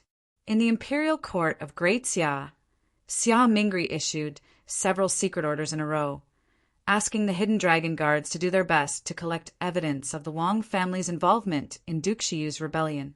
In the Weiyang Palace, after knowing that Xia Mingri had issued the order to depose the Marquis, Zhang Sun remained silent as usual and said nothing. Qing Ning was seriously injured and didn't come out of seclusion. She knew nothing about what happened later. Only Xia Zi, after knowing Xia Mingri's decision, turned around and left. Even though he knew this was the best solution, he still couldn't accept Xia Mingri's cold way of doing things. On the night of the fourth day, Ning Chen, who had yet to appear, finally left the underworld and rushed towards the imperial city. He was looking for someone. It wasn't Xia Mingri or Zhang Sun, but the shopkeeper. Ning Chen appeared outside Duan Pharmacy and knocked on the door. The shopkeeper opened the door and was clearly startled when he saw who it was. A moment later, he reacted and immediately pulled him into the pharmacy. "Why do you still dare to come here?" asked the shopkeeper worriedly. "Has the imperial edict been issued?" "As expected, Xia Mingri is the most suitable person to be emperor," said Ning Chen indifferently. "Even if you know everything, why do you still dare to come back?" said the shopkeeper somewhat angrily. Ning Chen laughed softly and said, "I came back to ask you something." "What is it?" asked the shopkeeper. Ning Chen casually found a place to sit and poured himself a cup of tea. It had been a long time since he had drunk this. "You still don't remember someone called you Ling?" asked Ning Chen. "I remember. That woman who came with you half a year ago." "What about it?" asked the shopkeeper. "Does she really only have a year to live? Can that 1,000-year-old blood ginseng allow her to live a bit longer?" asked Ning Chen. "Impossible." The shopkeeper shook his head and said, "Her body is already at the end of its life. A blood ginseng king can at most make her suffer less." At this point, the shopkeeper glanced at Ning Chen and warned, "If you see this friend of yours, try your best to persuade her to rest more. Working too hard will only increase the burden on her body and worsen her illness." Ning Chen nodded. This was the best news he had heard these days. "Shopkeeper, I also want to ask you for a favor," said Ning Chen softly. "Speak," replied the shopkeeper. Ning Chen stretched out his arm and said, "I've been fighting too many times these days and there's something wrong with my body. See if there's any way to let me live a few more days. At the very least, I'll be more flexible than you." Originally, he could still hold on for 5 or 6 months. However, during the battle at Mount Tianhua, he was too injured and used the forbidden technique of the life scroll, causing the Yellow Springs flower's poison to spread rapidly. He was not sure how long he could last. It was better to be safe than sorry. If he died and Fan Lingyue was still alive, how could he be at ease? Hearing Ning Chen's words, the shopkeeper doubtfully placed his finger on Ning Chen's pulse. A moment later, his expression changed. "I almost forgot. I'm already a person without a pulse." Ning Chen recalled something and apologetically withdrew his arm. "How is that possible?" The shopkeeper's face was filled with disbelief. As long as one was a person, they would have meridians. If one did not have a pulse, how could they still be alive? The story is a bit long, so I'll make it short. Ning Chen gave a simple explanation. The shopkeeper was a famous genius doctor in the imperial city and even the entire world. No matter what method he had to try. Yellow Springs flower, phoenix blood, these things from legends actually exist. Unbelievable. Hearing Ning Chen's story, the shopkeeper's expression was incomparably astonished. The world was so big and filled with all sorts of strange things. However, the existence of the Yellow Springs flower and phoenix blood was still unbelievable. Simply put, I've come here to ask you to help me suppress the Yellow Springs flower's poison. I don't want to become a mindless monster so quickly. Ning Chen did not say the rest. He had already made an agreement with Mu Qingxue that once he lost consciousness, it would be the time for her to kill him. With Mu Qingxue's current situation, He believed that this would definitely happen. The life scroll originally belonged to the Zin Empire. She had once given it to him. Now that he had forgotten about it, she naturally had to take it back. The shopkeeper frowned and paced back and forth in the room. He had treated illnesses his entire life, and countless people had been cured. Today he was truly stumped.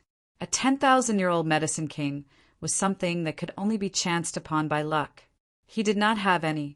Apart from this, what else could slow down the spread of the Yellow Springs flower's poison? Ning Chen was not in a hurry. He waited patiently.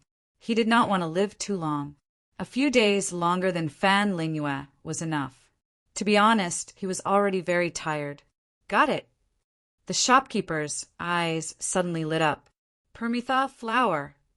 The Yellow Springs flower was at the bottom of the weak water, while the Permitha flower was at the other side of the weak water. He had once read in an ancient book that the Yellow Springs and the Permitha flower were mutually exclusive. Perhaps it could be useful. Ning Chen saw the shopkeeper's exclamation and thought that there was hope. However, when he heard the words Permitha flower, his heart sank again. The underworld's Permitha flower had been destroyed by the underworld child 100 years ago. He had also tried to find it, but he had not been able to. The underworld no longer has the Permitha flower, Ning Chen said slowly. The Ruoxue may not only exist in the netherworld. According to myths and legends, the Ruoxue in the netherworld was also moved away by someone with great mana. Since so many legends have become the truth, this matter may also be true, the shopkeeper said seriously. Do you know where the legendary weak water source is? Ning Chen asked. There are 3 places. The end of the easternmost land, the northern Meng imperial courts, estranged mountains, and Xia's Chizhou mountain range. Each legend is different. I am also not sure where it is, the shopkeeper said seriously. Ning Chen sighed softly. These 3 places were really more dangerous than the previous. Needless to say, he had already been to Chizhou mountain range. He had not seen any weak water at all. The weak water of the underworld was a river that was so long that one could not see the end of it. As the source of the weak water, it must not be smaller than the underworld. Inferring from this, the legend of the weak water of the Chizhou mountain range was very likely fake. As for the northern Meng's estranged mountains and the end of the easternmost land, he had not been there, so he could not make a judgment. While Ning Chen was thinking, the shopkeeper returned to the back hall. After a long time, he came out with a pile of bottles and jars and placed them on the table. Take all the elixirs here. Anyway, you won't die from eating them. If you have nothing to do, just eat a few bottles. It will be of some use, the shopkeeper said helplessly. Thank you.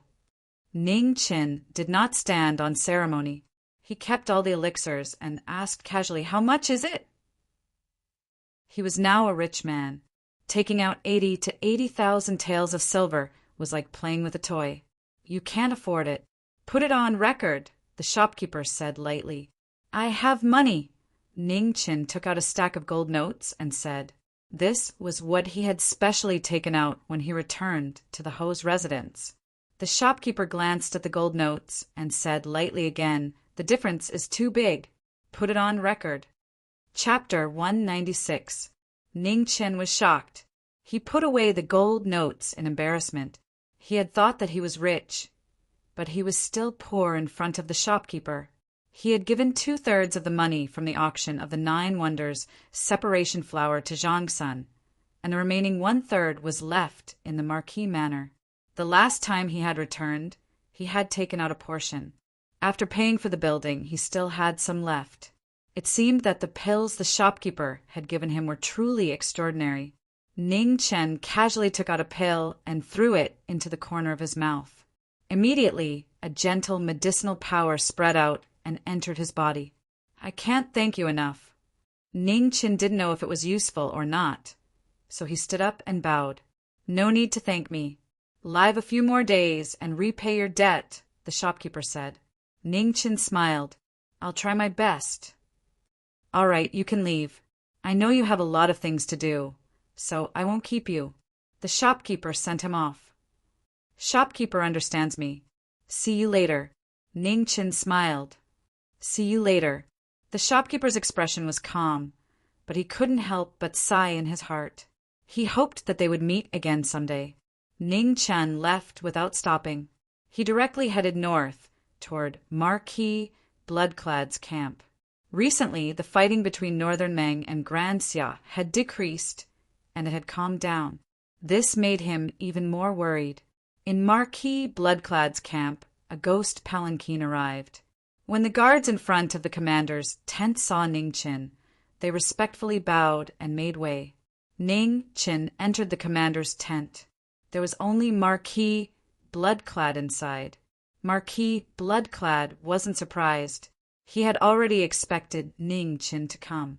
As a martial Marquis of Grand Xia, how could he not know what kind of sacrifice was behind this responsibility? How is the battle situation? It's not good. The two of them had a tacit understanding not to mention Donglin City and Marquis Bloodclad. They directly changed the topic to the most important battle. Come over and take a look, Marquis Bloodclad said. Ning Qin walked over and looked at where Marquis Bloodclad was pointing. He frowned. Shaoling ancient town. Yes, that's right. Northern Meng's army's current target is this place. Have the commoners all moved away? Ning Qin asked. Almost all of them, the Marquis replied. It's indeed a bit troublesome.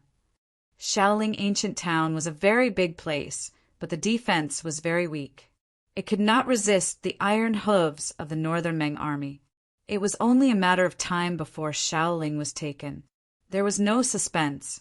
The main problem is still Northern Meng's light and heavy cavalry. They are too difficult to deal with, the Marquis said with a sigh. Heavy cavalry was invincible against 10,000 men. This was an unchanging law. Northern Meng had nearly 10,000 heavy cavalry, with them as the vanguard and a large number of light cavalry who were good at riding and shooting. They were the symbol of invincibility. We still need more training to deal with the 30,000 heavy cavalry. However, we should be able to do so soon. Try to delay the Northern Meng army for as long as possible, Ning Qin suggested. The Marquis nodded and said, Jingwu Duke will be here soon. Together with the 55,000 Imperial Guards under my command, we should be able to buy some time. If the cavalry wanted to leave, no one would be able to stop them. However, the Northern Meng military advisor had always tried his best to avoid a head-on confrontation. As long as it was not a good opportunity, he would not easily mobilize his troops. At this point in the war, both sides were clear about their opponent's situation. There were no secrets. Whoever could create the best opportunity and seize it would be the winner. There is one more thing that you might be more concerned about. The Marquis suddenly thought of something and said seriously, in the Northern Meng imperial court, the news of the young emperor taking an empress has already spread like wildfire. However, the candidate for the empress has not been announced yet. Ning Chen's eyes narrowed. He knew about this, but he still did not understand what Fan Lingyue was doing. So many days had passed since he sent her the letter, and there was no news. He guessed that there would not be a reply. If he went to Northern Meng with Fan Lingyue's style, he would definitely not return. Of course, there was another possibility. Fan Lingyue had asked Mingyu to take an empress, but Mingyu was unwilling. Therefore, she used him as a shield. Fan Lingyue was just passing this problem to him. If that was the case, Mingyu would really have given him and Fan Lingyue a headache. The little girl had grown up and become smarter. Although he and Fan Lingyue were at loggerheads, they both cared about Mingyu. If possible, neither of them wanted to disappoint the little girl too much. For experts close to the Xiantian realm, it would only take 1 or 2 days to travel between Northern Meng and Grand Xia. During Mingyu's wedding, Fan Lingyue would most likely have to go back. If both of them were present at the same time, it would be very troublesome. The more Ning Qin thought about it, the more his head hurt. It was not easy to find a foolproof plan. Marquis, there's a letter from the Imperial Palace. A respectful voice reported from outside the tent. Send it in, the Marquis said. As soon as he finished speaking, a green-armored soldier came in. After delivering the letter, he quickly retreated. The Marquis picked up the letter and opened it. There were 2 letters inside. "This one is for you," the Marquis said as he handed over one of the letters. Ning Chen took it. The more he read, the tighter his frown became. What he was afraid of had happened. "What's wrong?" the Marquis asked. The remnants of the Wang family were rescued by the people of Desolate City, Ning Chen said as he handed the letter back. The Marquis took the letter. After reading it, his expression turned ugly. This result was indeed disappointing. In Grand Xia, the remnants of the Wang family were unknown. If at the critical moment they worked together to stab Grand Xia, it would be really troublesome. It's all for naught. Ning Chen felt somewhat helpless. How could he not expect that there would be problems at Heaven's Gate? Now that the Wang family's power had completely turned from the light to the dark, it would be even more difficult to deal with them. It's always useful. At least the Wang family has suffered such a huge loss. They won't do anything for a while, the Marquis comforted. Since things have come to this, we can only stabilize the war here and try not to give the Wang family any chance. Ning Chen sighed softly and said, "In fact, this rescue of the remnants of the Wang family not only planted a hidden danger for Grand Xia, but also exposed a problem. Grand Xia's peak combat power was at a disadvantage. The 2 disciples of Sword City were obviously far stronger than ordinary peak rank 9 experts. With Fan Lingyue, even Xiantian experts might not be able to take advantage of them. For thousands of years, Grand Xia had been producing countless experts. Unexpectedly, at this time, Grand Xia was at a disadvantage compared to the peak experts. The current situation for Grand Xia was becoming more and more unfavorable. In the following time, the 2 continued to discuss the situation of the war. Before dawn, Ning Chen left. There were still a few days before the official battle between the Northern Meng army and Grand Xia. He couldn't wait forever. At least he took this opportunity to find the whereabouts of the red spider lilies. The next night, Ning Chen left the underworld in the ghost palanquin at a fast speed all the way north. Compared to the endless easternmost land, the easternmost mountain was more reliable. The ghost palanquin was extremely fast and soon arrived at Heaven's Gate. Yang Hong was guarding it. Ning Chen didn't want to force his way in and still chose to pass through the Qizhou Mountains. He shouldn't be so unlucky as to encounter Tao Tai eating every time. As for other dangers, he could still manage. The ghost palanquin sped. This time it was very smooth. It didn't encounter any strange birds or monsters and quickly passed through the mountains. After passing through the Qizhou Mountains, the ghost palanquin moved faster and faster. It turned into a black ray of light and disappeared in the blink of an eye. In the ghost palanquin, Ning Chen's expression was solemn. Northern Meng's easternmost mountain wasn't much better than the Qizhou Mountains of Great Xia. It was the most primitive land in the world. It wasn't strange for all kinds of things to appear there. In this world, there were martial artists and Xiantian experts.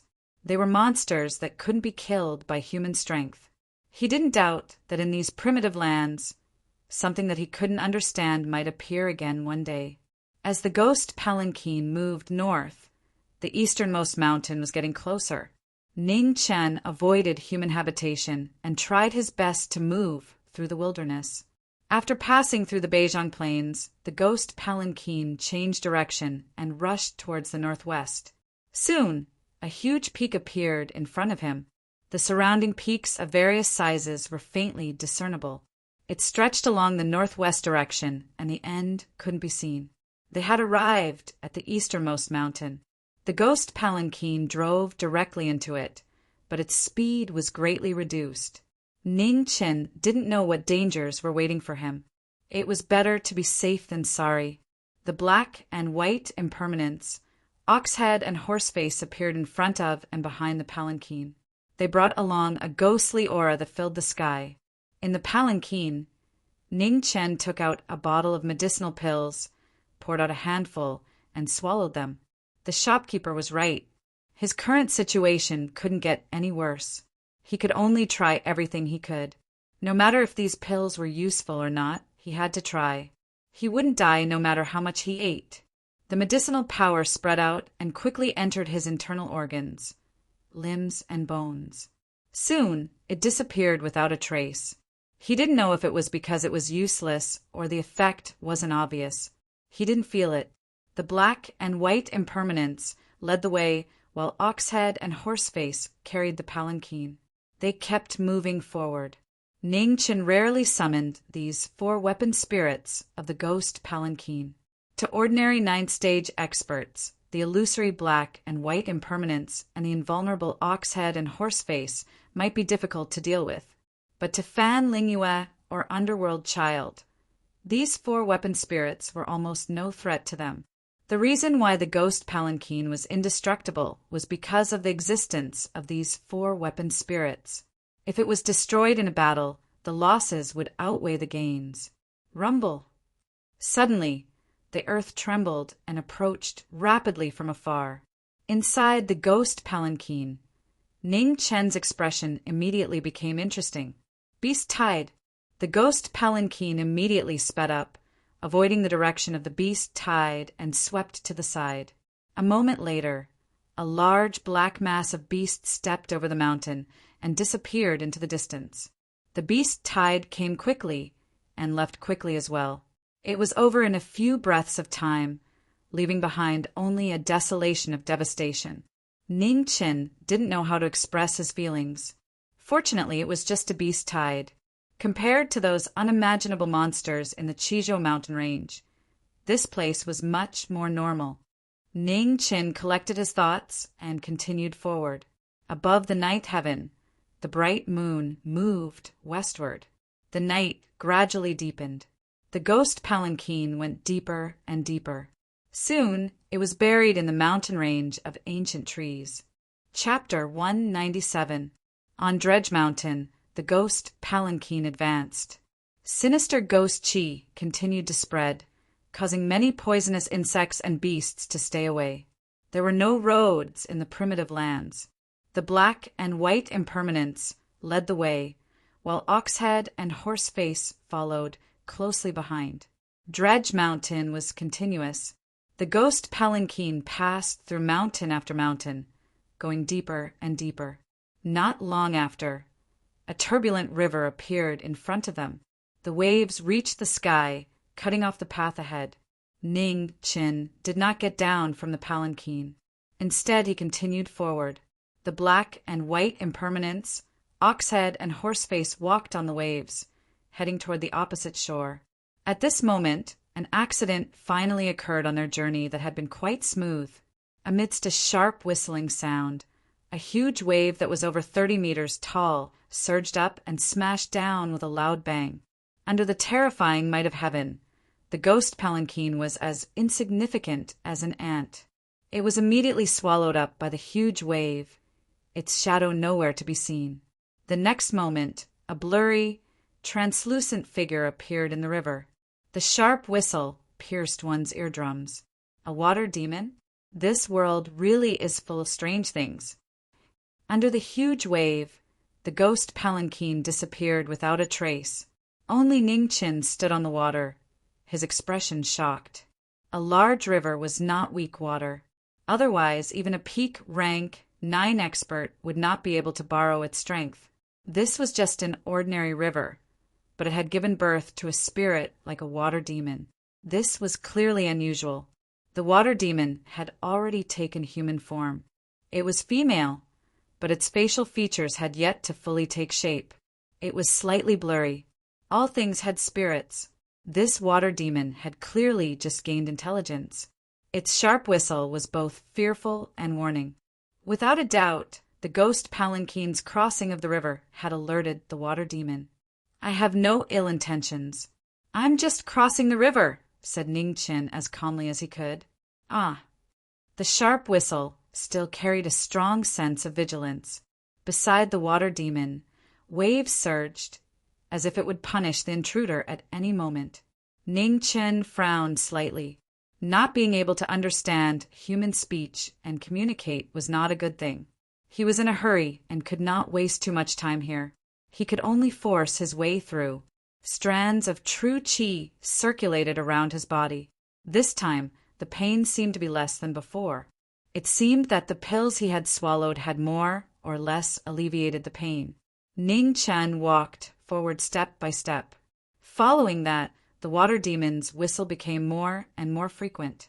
The sense of warning grew stronger and stronger. Finally, the water demon let out a sharp whistle and attacked first. The river water churned as a huge wave rose up and smashed down. First defense, shocking waves, splitting 10,000 li. Ning Chen used the triple success body and condensed qi with his sword finger. As the waves surged, the river water gathered rapidly and formed a huge sword. In a flash, the sword slashed down and broke the huge waves. Between the two of them, or perhaps it should be said that the difference in strength between a human and a demon was too great. The huge wave was split apart by the sword and scattered in all directions.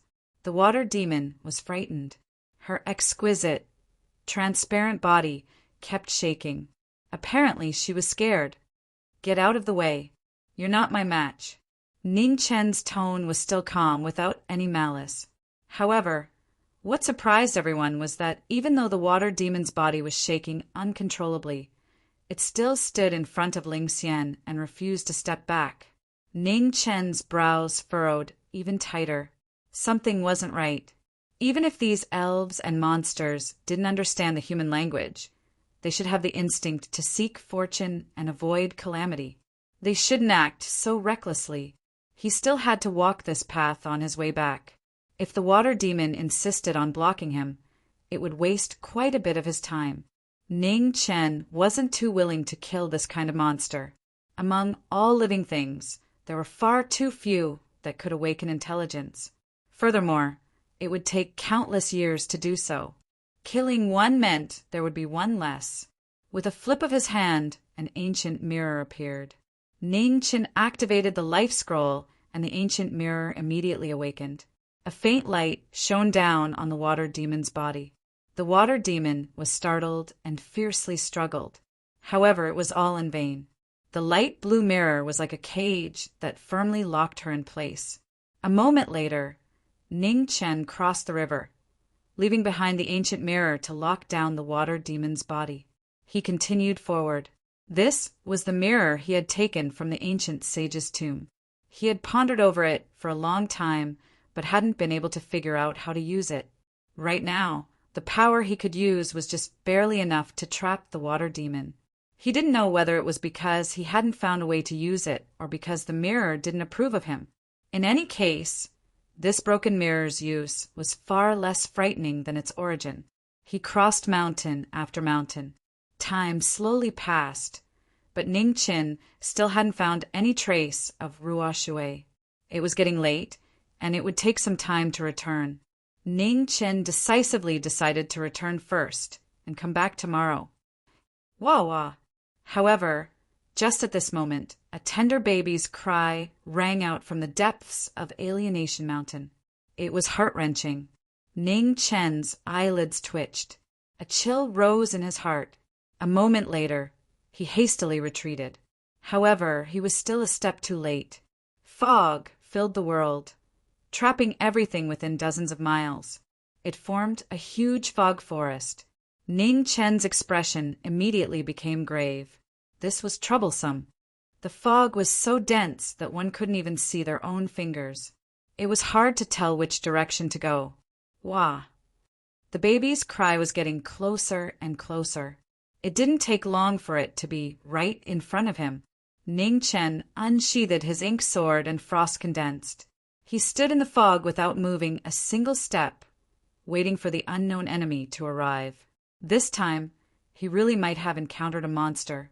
Hopefully, he could still make it back in time. Swoosh! Suddenly, the mist 300 meters away stirred intensely and condensed into form. After that, it transformed into a water arrow that silently shot forward. Ning Chen only felt a chill on his back. He subconsciously tilted his body. He saw the water arrow brush past his sleeve and quickly disappear into the distance. In the next moment, the fog condensed again, and water arrows shot out one after another. Ning Chen waited with full concentration. As his feet moved, his plain clothes fluttered as if they were dancing. He dodged the water arrows that came from all directions. An unknown enemy with an unknown ability. Ning Chen couldn't find a clue. He could only deal with the situation by remaining unchanged and wait for the enemy to appear. It would be difficult to kill him with just these water arrows. After a while, the enemy in the dark might have also discovered this problem. They stopped wasting their energy and calmed down. Ning Chen's eyes narrowed slightly. He spread out his spiritual sense, trying to find the enemy's position. Wah! At this moment, a baby's cry rang in his ears. Immediately, a huge mouth appeared and tried to swallow him. Ning Chen's body moved, and he moved 10 feet away. With a wave of his left hand, he dispersed the fog around him. The monster that appeared in front of him had the body of a snake and the head of a human. It had the face of a baby, and it kept crying. It made one's hair stand on end. Ning Chen quickly tried to figure out the monster's identity. After a while, his body trembled, and he was shocked. 9-headed snakelet. The legendary monster of water and fire. It could spit out water and fire. It had 9 heads, the face of a baby, and it cried. Therefore, it was called 9-headed snakelet. There were many legends in the world. Only 9-headed snakelet could match the monster in front of him. However, this monster seemed to only have 1 head. Or perhaps only this head came out to hunt. No matter what, 1 head was much easier to deal with than 9 heads. The legendary 9-headed snakelet was a ferocious beast that could be compared to Tao Tai. It was extremely terrifying. With his ability, even if he was at his peak, he wouldn't be a match for such a ferocious beast. Once he encountered it, he wouldn't even have the chance to escape. Previously, if it wasn't for Dao Kuei's help, he would have been trapped in Tao Tai's body forever. According to the legends, 9-headed snakelet had 9 heads. 5 of them were male and 4 were female. Male snakelings were good at using water, while female snakelings were good at using fire. The head in front of him could control the water vapor of heaven and earth. It was obviously male. It was no wonder that the water demons in the river would stop him at all costs. There was a ferocious beast, like 9-headed snakelet, in Dredge Mountain. No matter what kind of demon it was, they could only submit to it. After determining that the monster in front of him was 9-headed snakelet, Ning Chen immediately turned and ran. Whether he could defeat it or not, he didn't have much time left. It was getting closer to daybreak. If he didn't go back now, he could only wait to be burned to death by the heavenly fire. The area covered by the fog was huge. Ning Chen used his spiritual awareness to explore the way and quickly rushed in a direction. No matter where it led, he had to escape first. 9-headed snakelet followed closely behind. Its cries came one after another. Every time it opened its mouth, it would spit out a black water arrow. It had a strong toxicity and was aimed at the human in front of it. Ning Chen didn't dare to take it head-on. He ran and dodged at the same time, trying his best not to let the black water touch him. His body was already in a mess. It would be best if he didn't add anything else to it. Boom! 9-headed snakelet behind him seemed to be tired of following him. Its huge snake body swept horizontally. With a loud boom, the ancient trees collapsed. Ning Chen, who couldn't dodge in time, was swept away and sent flying far away. After running for half a day with great difficulty, he suddenly didn't know where to go. Ning Chen was really angry. He knew that it was too late to find another way out. Fortunately, he stopped running. He raised his sword and slashed at 9-headed snakelet. With a loud clang, Ning Chen immediately felt his right arm go numb. Sparks flew, and the tip of the sword in his hand couldn't penetrate even half an inch. What a tough skin! Ning Chen was shocked. He immediately turned and ran. What was there to fight Nine-headed snakelet continued to chase. It kept going back and forth and was unusually persistent. It had to swallow the human in front of it. The chase between the two continued until daybreak. Once Ning Chen found an opportunity, he would turn around and slash. Unfortunately, nine-headed snakelet's skin was shockingly tough. It was unharmed. The sky in the east gradually turned white. The first light of dawn was about to fall. After tormenting for half a night, Ning Chen, who couldn't win or escape, stopped running. Cold greed flashed in nine-headed snakelet's huge eyes. It opened its huge mouth, and a huge suction force was emitted. Ning Chen laughed coldly. "Didn't you want to eat people? I'll teach you a lesson." With a step, Ning Chen's body turned into a ray of light and entered nine-headed snakelet's mouth. At this moment, heavenly fire filled the sky above the nine heavens. It brought with it the power to destroy the heavens and earth and landed on nine-headed snakelet's body. Wah! A mournful cry sounded. Nine-headed snakelet's body twisted violently and crashed onto the ground with a loud boom. It startled the birds and beasts in the sky and flew away. Inside nine-headed snakelet's body, Ning Chen's black sword was firmly inserted into its flesh. No matter how nine-headed snakelet struggled, it refused to let go.